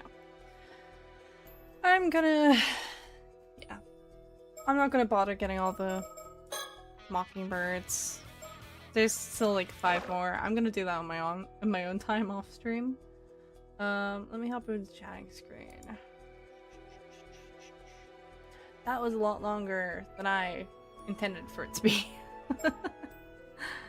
So let's find someone to raid really quick. Oh, Cree's on! Cree's on! So we're gonna be raiding into Cree, who's going to be doing some art fight prep. I don't know.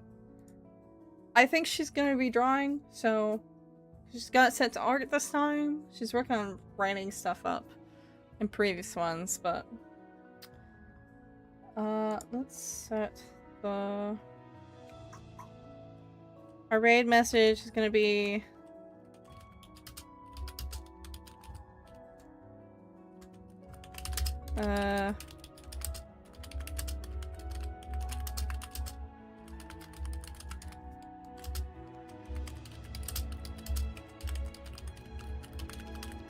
Our raid message today is going to be: the captains have unwoven the mysteries. Vive la caboolution.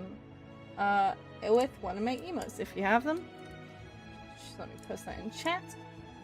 That's gonna be our raid message. I'm gonna start the raid. I'm gonna go to bed like immediately right after this.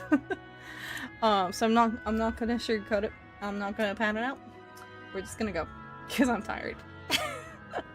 I'm tired and I'm done.